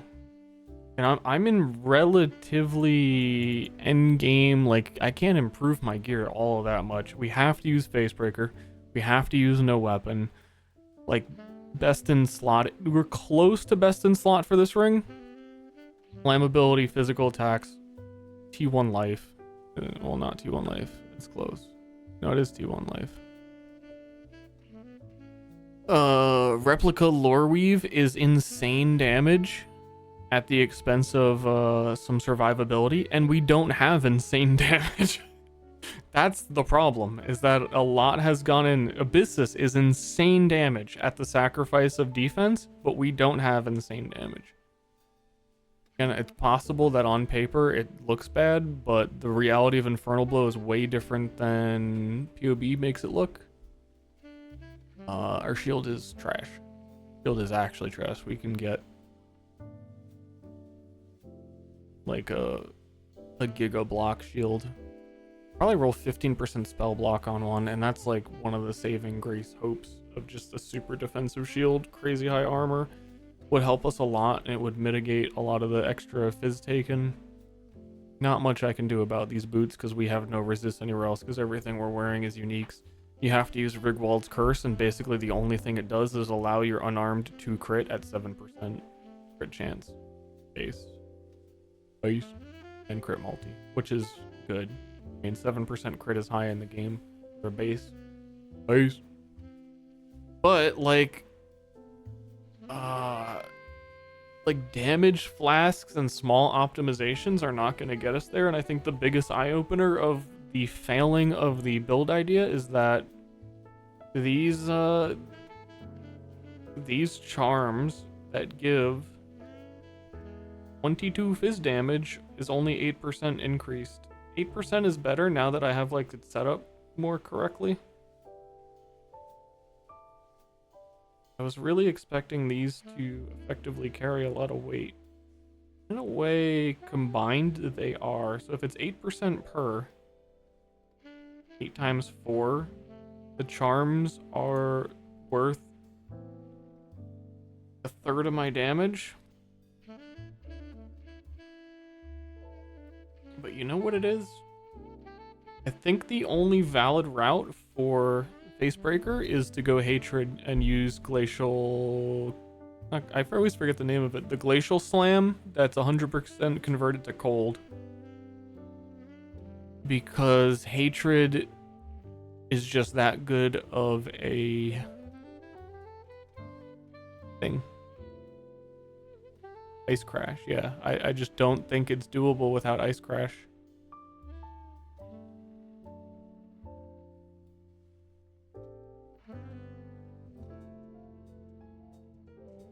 Because it's you and nearby allies deal 25% of physical as extra cold damage. My whole build scales cold physical damage. Everything is based on scaling phys. I thought we could make up for that because technically Hatred and Awakened added fire damage are relatively on the same par. Like, supported skills gain 40% of phys is extra fire. But I think the reality is that you can get Hatred effect, you can get effective auras, and you can scale Hatred way higher than you can scale added fire.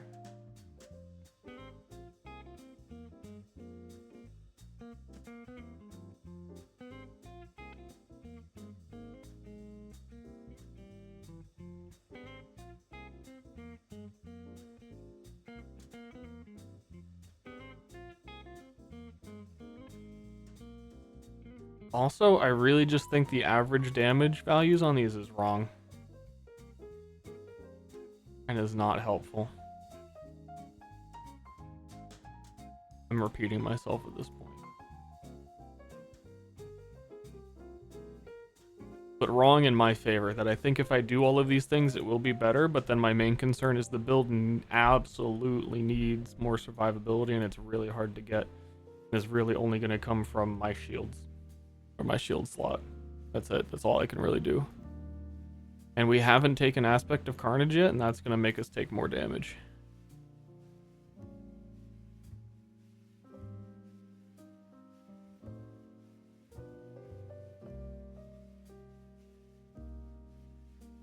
It is so... You know what?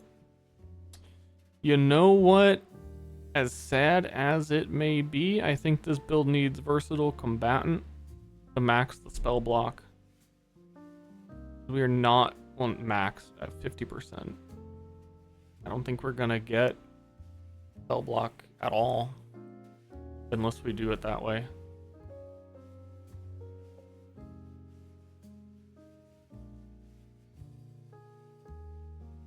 And then like 50% block in Simulacrum where a million things are hitting you is nice. Then we're going to spend half of our tree investing in block.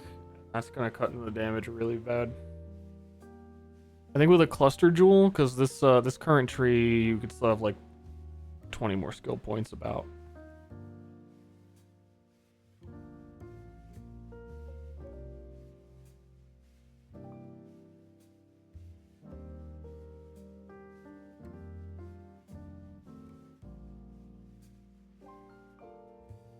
I think this build will very narrowly be able to get there. I just don't know if I want to do it. is more... I'm starting to see the way. And Panopticon. Hold up. Let's do this. Let's do Panopticon.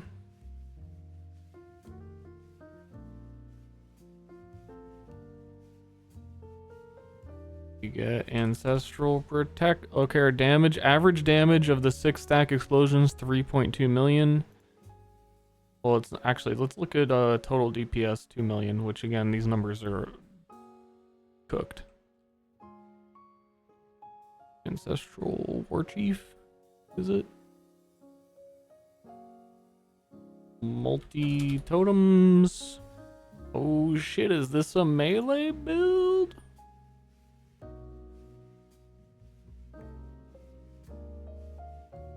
And then we get Panopticon is worth 16% total damage.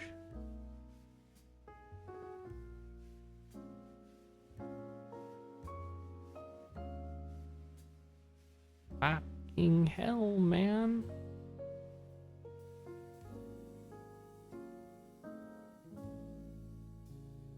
This totem is worth... Okay, this is the more accurate look. Placing this totem is a 28% increase in my total damage. And placing that totem is a 30% increase in my total damage. We're 1.8 million up to 2.9 million. It is like legitimately close to double your damage for placing totems. Fucking melee, man. What am I doing? Why am I playing a melee fucking facebreaker? Ugh.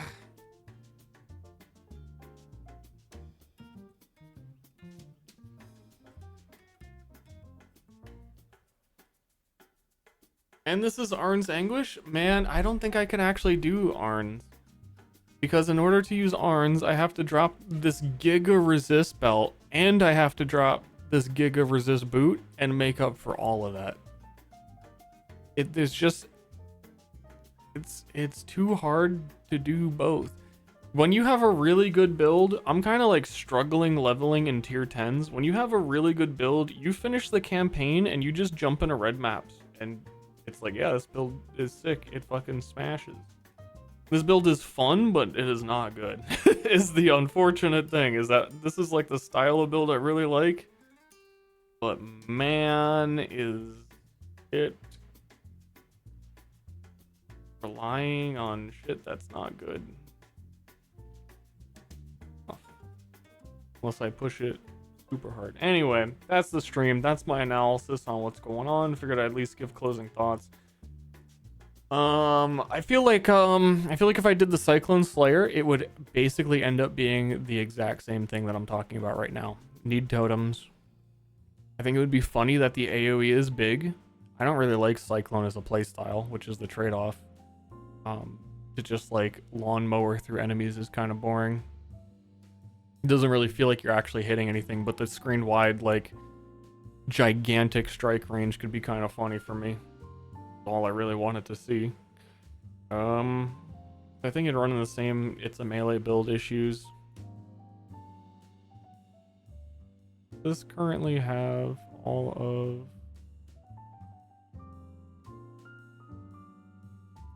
this is with awakened gems.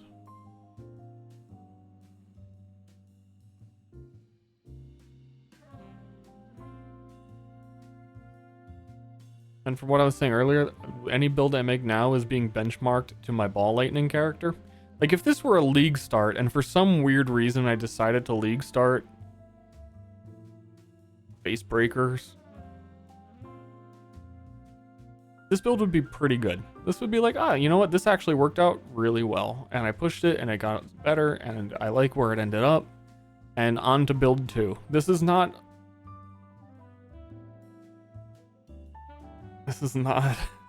like a month in kind of build you want to be playing. Also because it's crit, it's gonna naturally just be expensive to finish.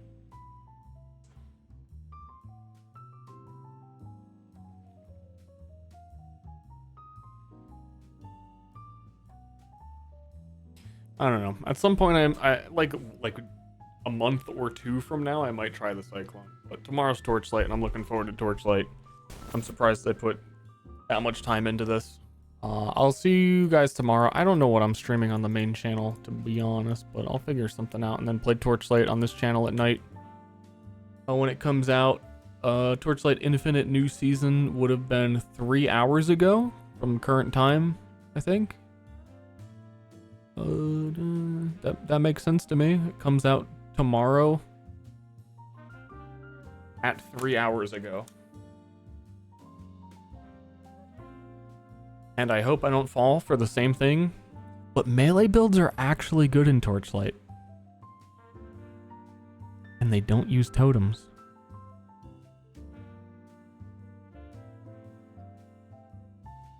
Holy shit, dude.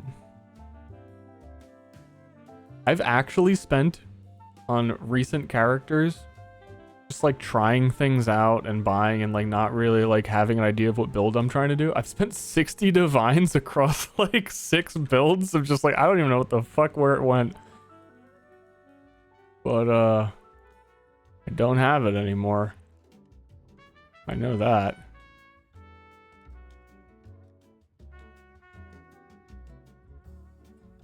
I think I still have a lot of the items that like I'm not sure if I want to sell yet. Hold on, last thing. Put a bunch of stuff from the last character to sell, but it's like really weird niche stuff. It might not even.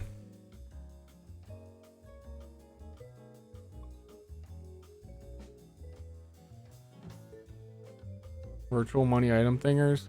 Yeah, but it limits my ability to mess around further. I still have a bunch of fraction orbs and mirror cards I could sell, but if I want to mess around on a cyclone build, I'm not gonna like farm for currency, but I think I still will have enough. Honestly, I think I could make the build with 1 fracturing orb, and I have 3. And this still has like Giga Bleed Axe. That didn't go well. And if I were super desperate, like, okay. Let's do 1 map with the balls. It's been a while. Let me show you my balls.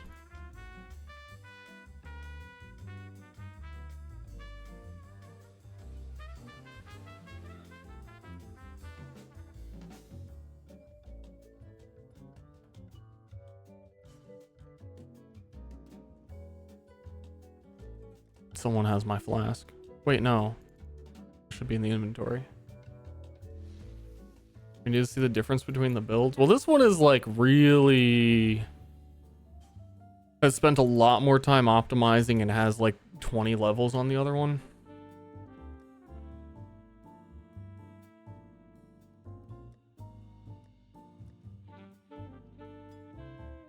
But still.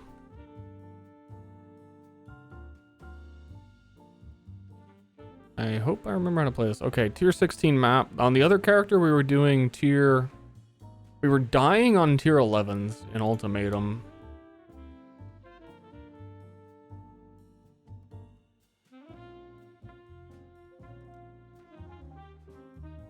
But also we were like mid-leveling. I don't know, for the amount of investment on it, it really should have been quite a bit stronger.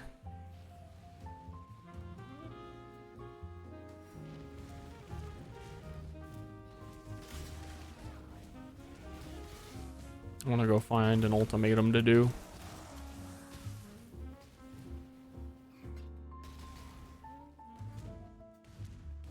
Dude, why make another character? You've got the ball lightning guy.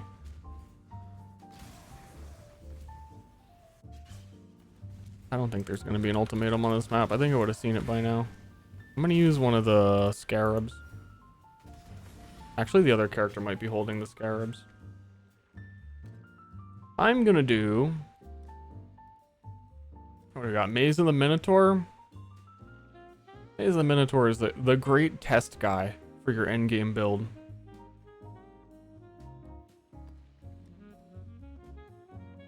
Can we get like a more life? 40% more life. Players have less area of effect, really screws with me. And monsters being hexproof. 40% more life, Minotaur.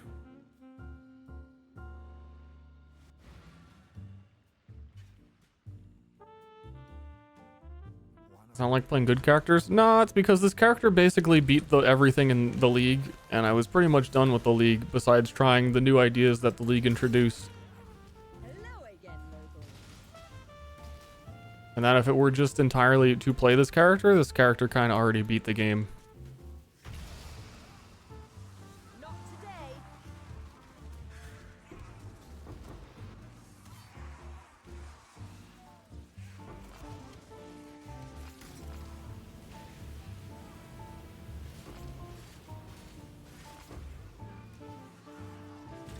it kill good, but also the main thing about this build is like I don't feel threatened by anything.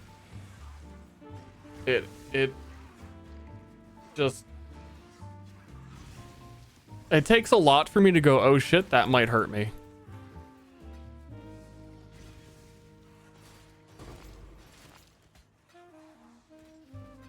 So I don't know, maybe I should actually for once min-max a build and just buy some crazy expensive stuff for this guy. Incredible performance. Relentless assault.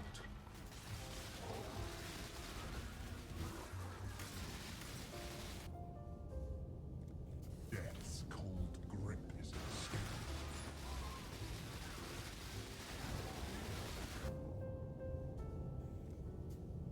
Ruin arrives suddenly.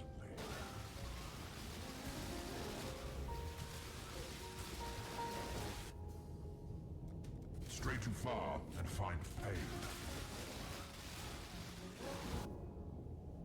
That's me completing waves in like a millisecond. Miasma spreads. That's me standing inside the chaos dot, and I don't care, I don't take chaos damage. Contamination moves swiftly.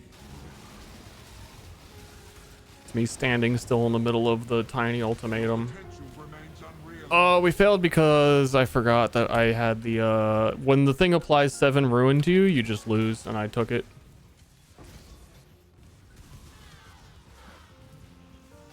What I was saying earlier is I think if I put Penance Mark, which everyone's, Penance Brand, I goofed it. Which everyone's been going crazy about on how strong it is on this build. I don't know. I think this is what it is for a reason. Might help with bossing. I have to stand next to bosses to kill them. But that also kind of works in my favor because a lot of the Valdo maps are the light radius thing where you have to be near bosses in order to deal damage to them, or enemies to deal damage to them at all.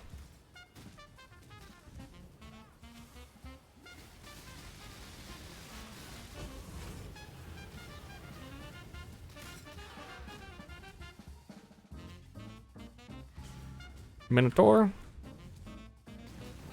40% more life, can't be cursed. I'm gonna stand in the circle.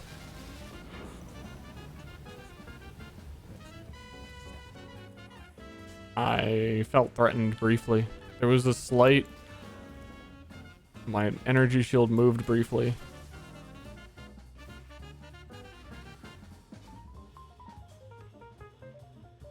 I mean, I already know Cyclone Duelist wouldn't be this good.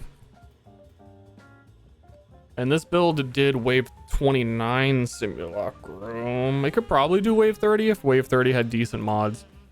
I think I upgraded it since then, because when I couldn't do wave 30, I went, maybe I didn't beat the game. And then I upgraded a few things. But I think all at this point that I could upgrade is like expensive Watcher's Eye or something. Or a +1 power charge implicit ring, which are like 40 divine just for the base. That would go really hard.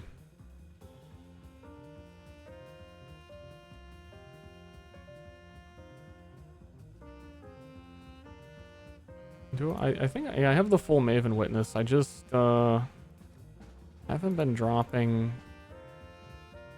You want to do an Uber boss? Yo, let's do an Uber boss. I haven't done any Ubers this league at all. I got an invitation.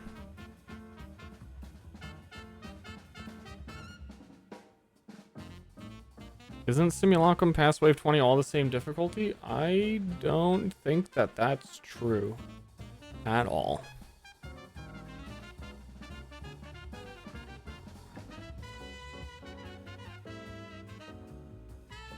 Where is, I gotta allocate that for Uberman.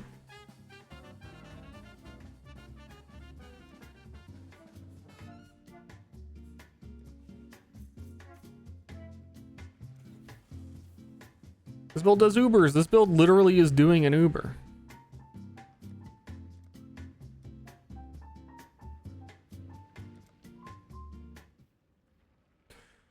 Let me me think if anything would kill me during this. What I have to watch out for. Ball phase. I think I can tank ball phase. I think just to be safe, we equip a ruby flask.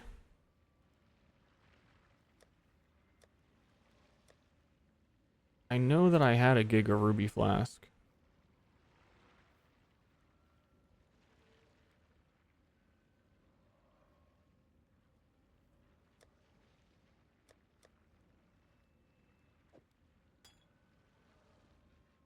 But apparently I don't have a single Ruby Flask at all in my inventory.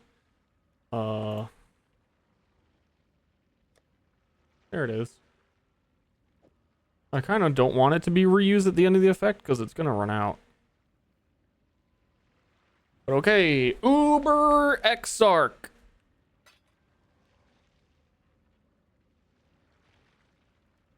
Thinking. I don't know if I've ever done Uber Exarch actually.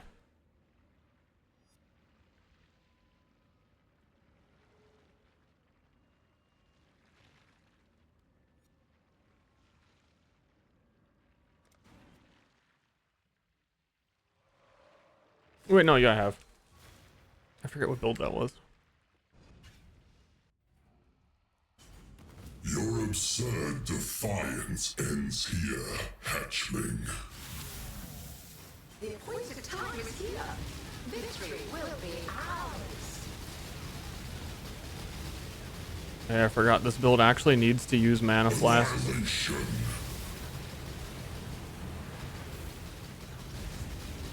And I put my curses on. Cleansing. The fires of 1,000 suns.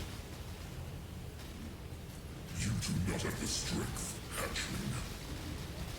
That may be, but I am not alert. No! Yeah, I just can't ball phase, bro. Woo.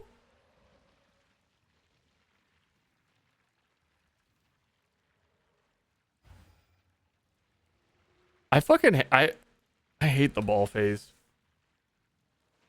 Give me the ball phase in like Tiny Rogues, an actual top-down game. Increase the speed of the ball phase 2 times. I won't get hit once. Give me this fucking camera where your character's hitbox is like 3 times as big as your character. I'm gonna get hit every fucking time. It can't be helped.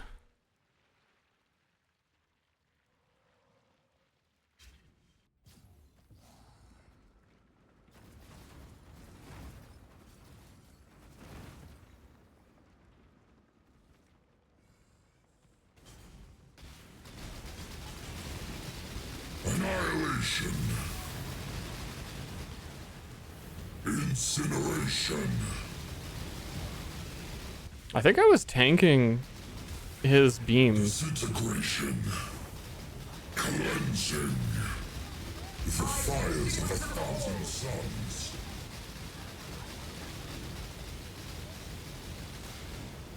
Why do I feel so slow? This realm shall be studied by flame. Probably because I've been playing the Soul Eater build.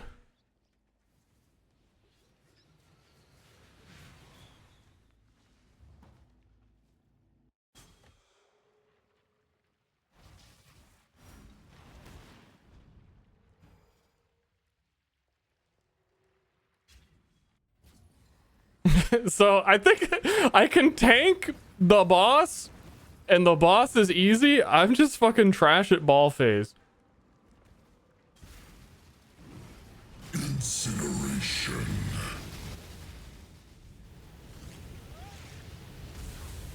Annihilation. Okay, I wanted to see if I actually could tank that. The answer was no. I stood still. I thought I could.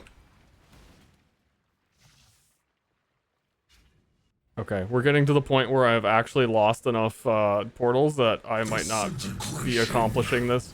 Cleansing. Incineration.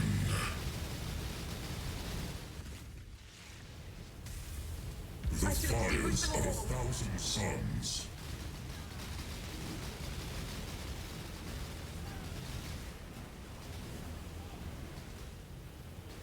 vessel you I have, bought the hatchling. Atlas. It's mine. I swear to God, man, I feel like your character is bigger than the holes between the balls in this game.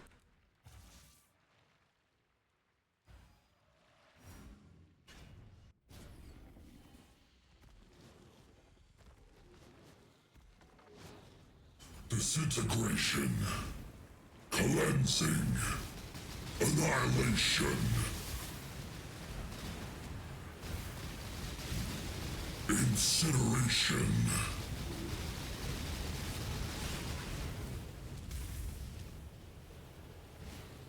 Disintegration. Cleansing. Annihilation.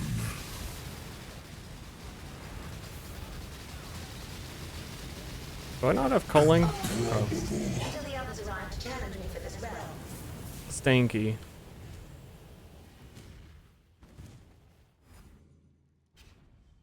But yeah, based on my damage, I feel like most other Uber should be pretty easy.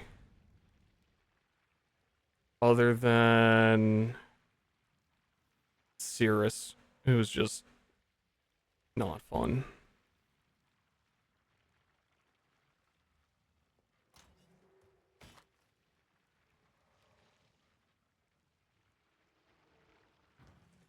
I want to do an eater real quick. I don't think I would think I would have to buy it.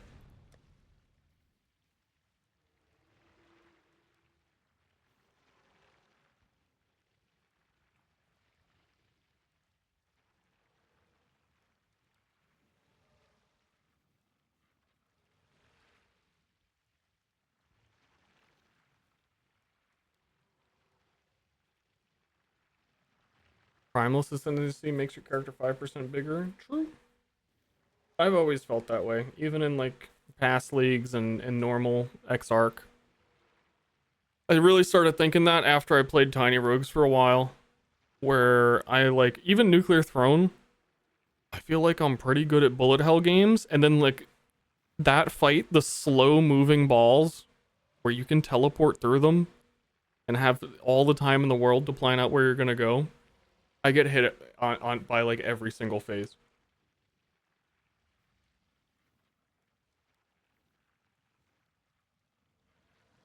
It's like most of the time I think I'm going through the middle and I just try and walk through the middle and get hit.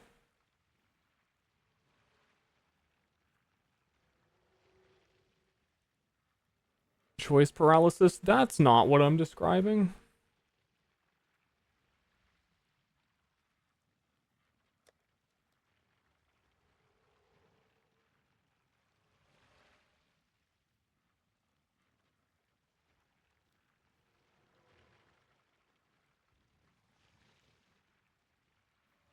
But that's another reason what I really like about Torchlight Infinite, that they have way more complex boss fights with like tons of projectiles firing at you. That's also what made me start having this opinion about X-Arc's ball phase. It really made me like realize the difference. I played it's the Void Sea guy. Has kind of an insane boss fight. It is an absolute bullet hell. And I played it before and I had never played it. I hadn't seen any of the mechanics before. And I was dodging shit for like a minute straight. And it is seriously like non-stop 100 projectiles being fired at you. Barrels being placed on the ground. Like any singular one thing would one-shot my character. And I dodged around for like a minute and fought the boss. I can't do a single line of balls against X-Arc. Because it just visually looks fucking weird.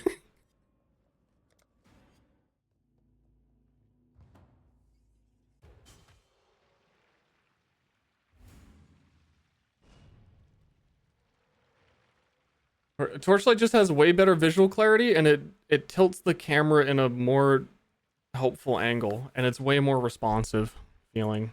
This is lockstep movement, so in Path of Exile, when I click to move, there is actually a delay for when my character starts moving. I click, there's like a split second where my character doesn't start walking yet. What you can do is you can switch your Right, you're like, where is it? Network setting mode to, I forgot what the other one's called. Basically, this is showing where I actually am on the server, so it takes a second to move because on the server, I'm like seeing what the server is showing. It's kind of like streaming when you're on like a dude Xbox. I told you guys about Xbox Game Pass, where you're streaming a game rather than playing a game. I'm seeing like the reality, and you can switch it to not show reality, but like the non-responsiveness of lockstep fucks with me. But then when you're not in lockstep, you get those situations where sometimes, like Diablo 2 does a lot, where you get stuck on a wall. But on the server, you're stuck on a wall, but on your screen, you walked around the wall and you kind of teleport backwards, and it's like, hold on, you didn't actually go past this. You think you did, but you didn't. Torchlight Infinite is some mobile game fucking magic. There was a discussion about it on the Discord from someone who I think who codes mobile games and enlightened me a lot on the stuff that they do. But I think you do individual maps like client side in Torchlight Infinite, and it sends the data to the server after you have done what you've done. So like everything that you do is 100% as you're seeing it. So when you dodge something on your screen, it just feels everything's perfect. But because it's a mobile game, you know how mobile games like lose connection if you're on the subway. If I'm like, you can't be playing a game that has perfect internet requirements as a connection and it be a mobile game. So what a lot of mobile games do is you'll like finish a map or you'll finish a segment, or like then it'll tell the server what you did and verify that that all makes sense and just be like, okay, cool. So you could do the whole boss fight, kill the boss, and it'll be like, hey, did this player actually kill the boss and they dodge all this shit? And it's like, yeah, you did. That's cool. Boom. I don't know the details of it, but like if you play an hour of Torchlight Infinite, that even just turning this on to a predictive, oh my god, this is just what Torchlight feels like all the time, but it never has the rollback issue. Super duper hackable. Again, I don't know what they're doing, but it's definitely not hackable. There would be like a lot of evidence of the fact that it has been hacked, and there is none. Just better. Just better.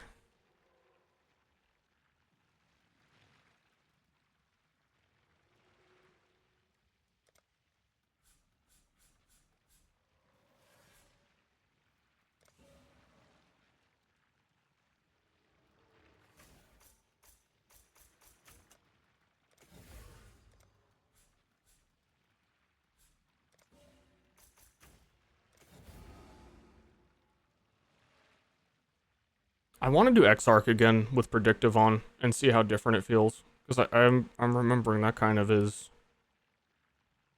a big part of my issue. Is that it feels like your character's lagging behind where you're clicking.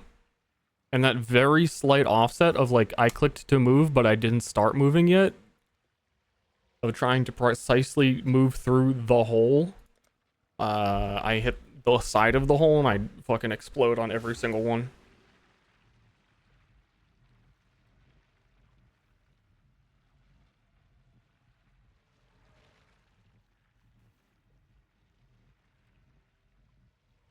So one thing Torchlight Infinite can do, for example, is that when you play a map, there is a recording of you playing the map and all of the exact actions that you took. Like, at this moment, frame 1, you cast spell in this direction. And you can watch a playback of any person who played any map on any build, so you can see how the build plays. Because there is a, like, recorded, this is how it happened and what they did playback for everything.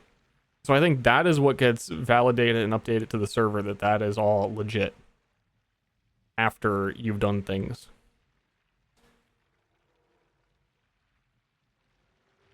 Because I think in a dev interview they were saying that I think someone was saying, like, I wish we had more control over, like, speeding up and fast forwarding or skipping to points on the playbacks. And they're like, we can't do that because it is actually, like, it's more complicated than that. It is a legitimate, like, playback of key presses and shit. Like, there's nothing to speed up. It is the game being played. It is not like a video recording. Anyway, Uber Eater.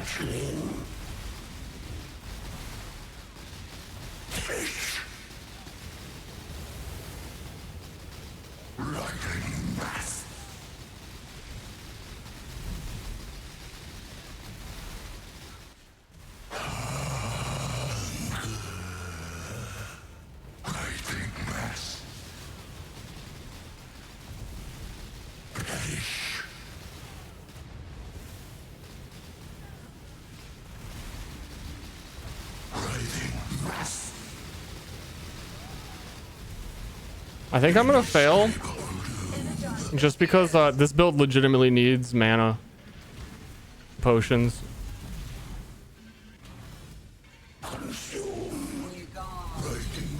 And I'm out of mana potion. Like, I should log out.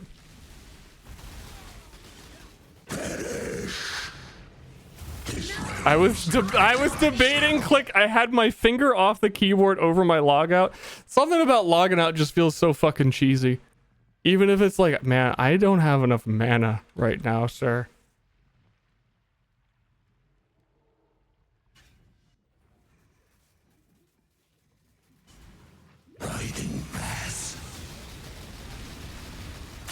I could not tell which direction that was going. I have an issue with that. I don't do this boss fight enough to know what signals the direction writhing mass falls.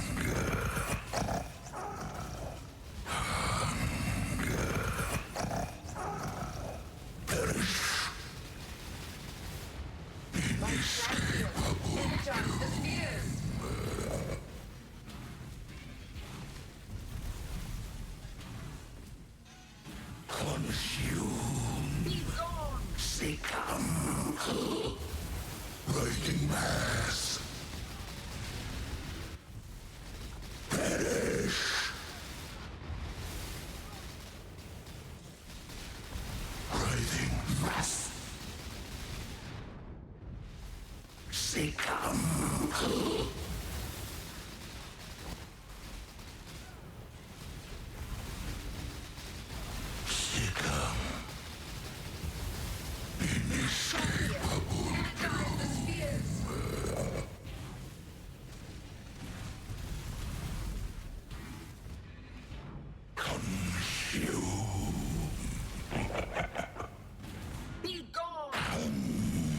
This is what the dev was talking about. I'm just bad at the boss fight.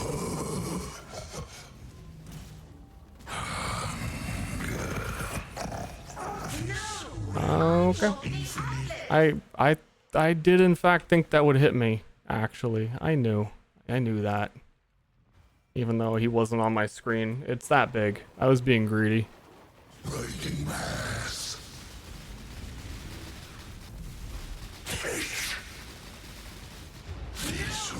That again, I'm gonna say visual clarity, but also I'm bad. It's hard to tell which direction he was even facing.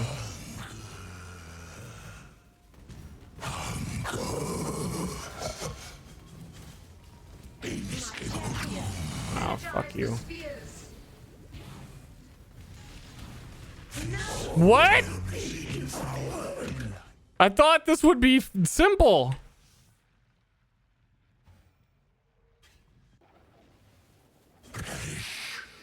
Oh, fuck. That's not fair! I think that was the last portal. Dude, how is that harder than Exarch for me?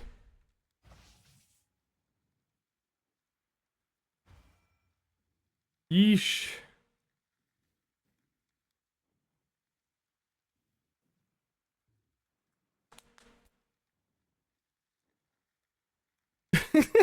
Okay, build can do the Uber, player is just bad.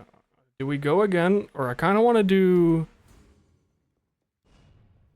Oh, I kind of want to do Exarch on predicted and see if I actually am better at the phase.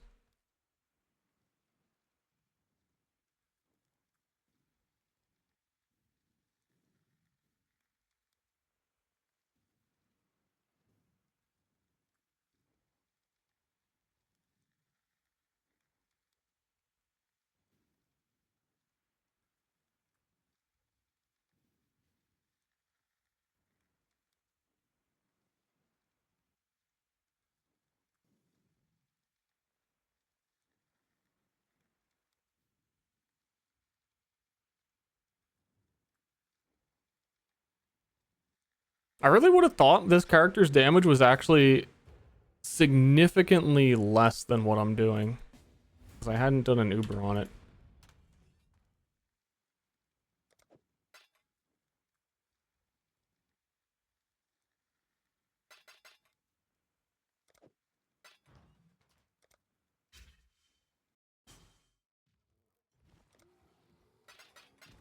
Oh, even speaking of, I haven't played this character in like a week or two. I'm supposed to swap my curse for bossing. Okay, ball phase, no lockstep.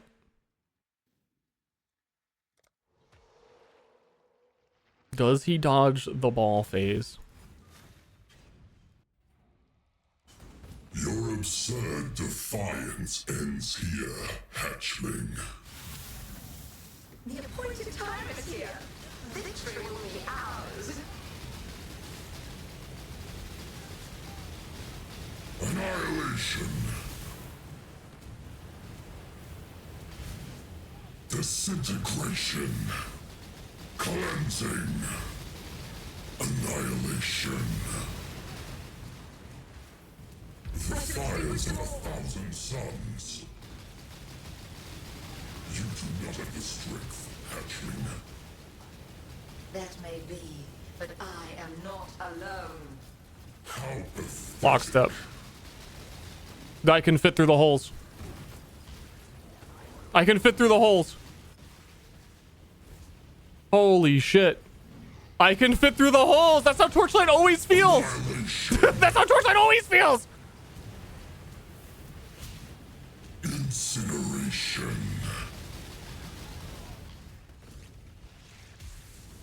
Disintegration. Cleansing. Annihilation.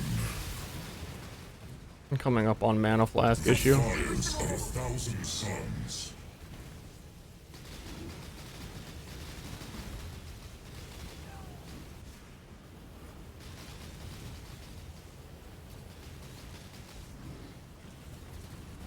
No. Realm shall be studied by flame. It is crazy the difference though. That I actually feel in control of my character. Disintegration. Cleansing. Annihilation. Incineration.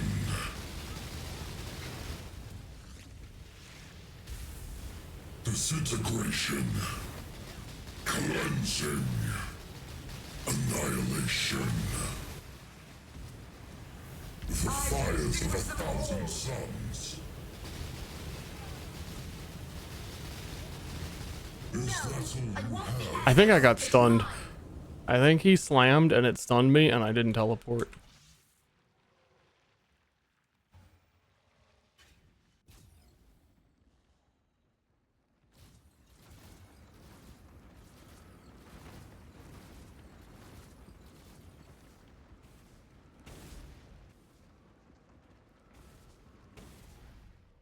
Disintegration. Cleansing. Annihilation. Incineration. This realm Huh? shall be studied by flame for eternity. That was weird.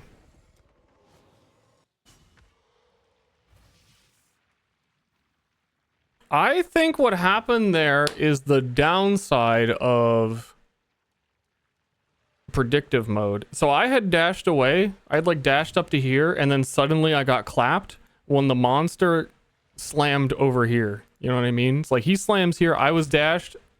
That's the like rollback. He actually hit me in non-predictive.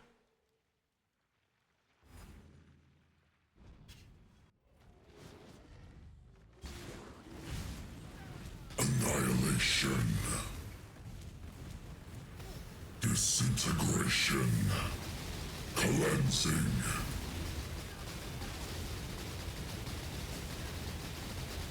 Annihilation. Surprises. Uber bosses are so worth it. They drop so much stuff. It's like, it's such a grand usage of your time. Holy shit.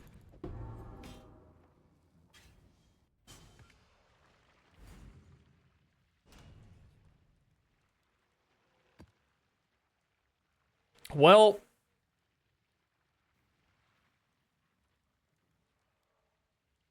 Torchlight tomorrow.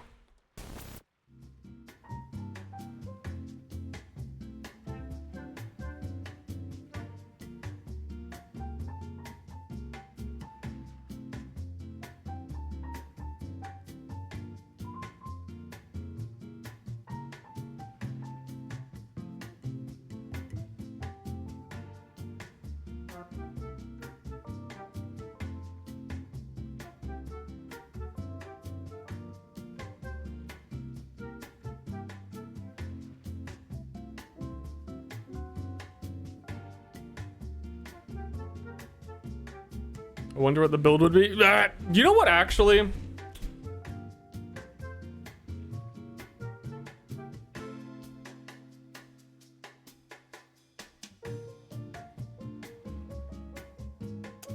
You know what?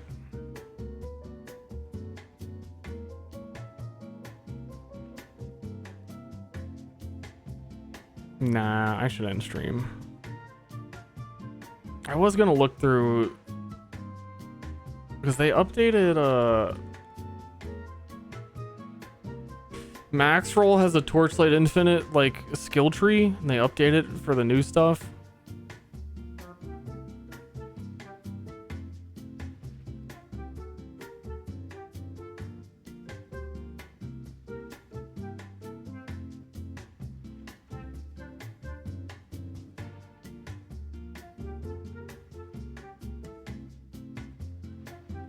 Be wife guy? Do you think I'm gonna go hang out with my wife just because I stopped playing video games on stream?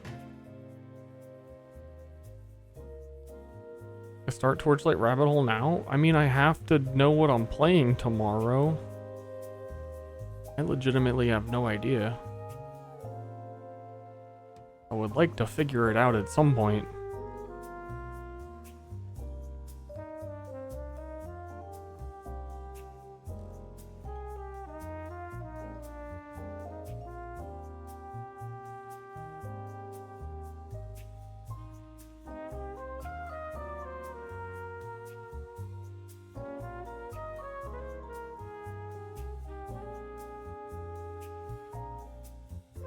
They don't have the new character on the builder.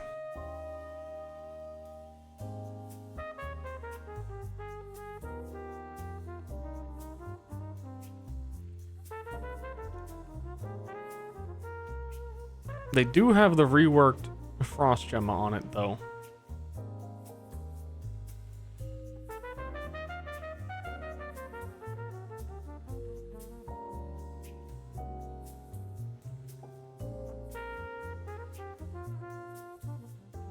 Oh no, they do have her on here. Let's do this for like a brief little bit, because there's really like one or two specific things I want to look at.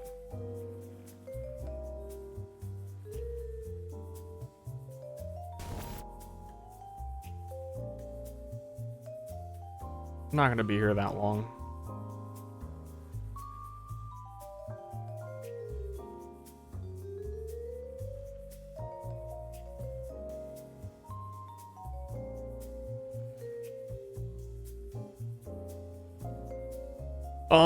So Lightbringer Rosa is the new character. It's too complicated to read half this shit. Like, what is holy illumination? Can I can't hover over it in this menu. It might be too hard to read this, actually, without... Well... Might be too hard to explain to chat.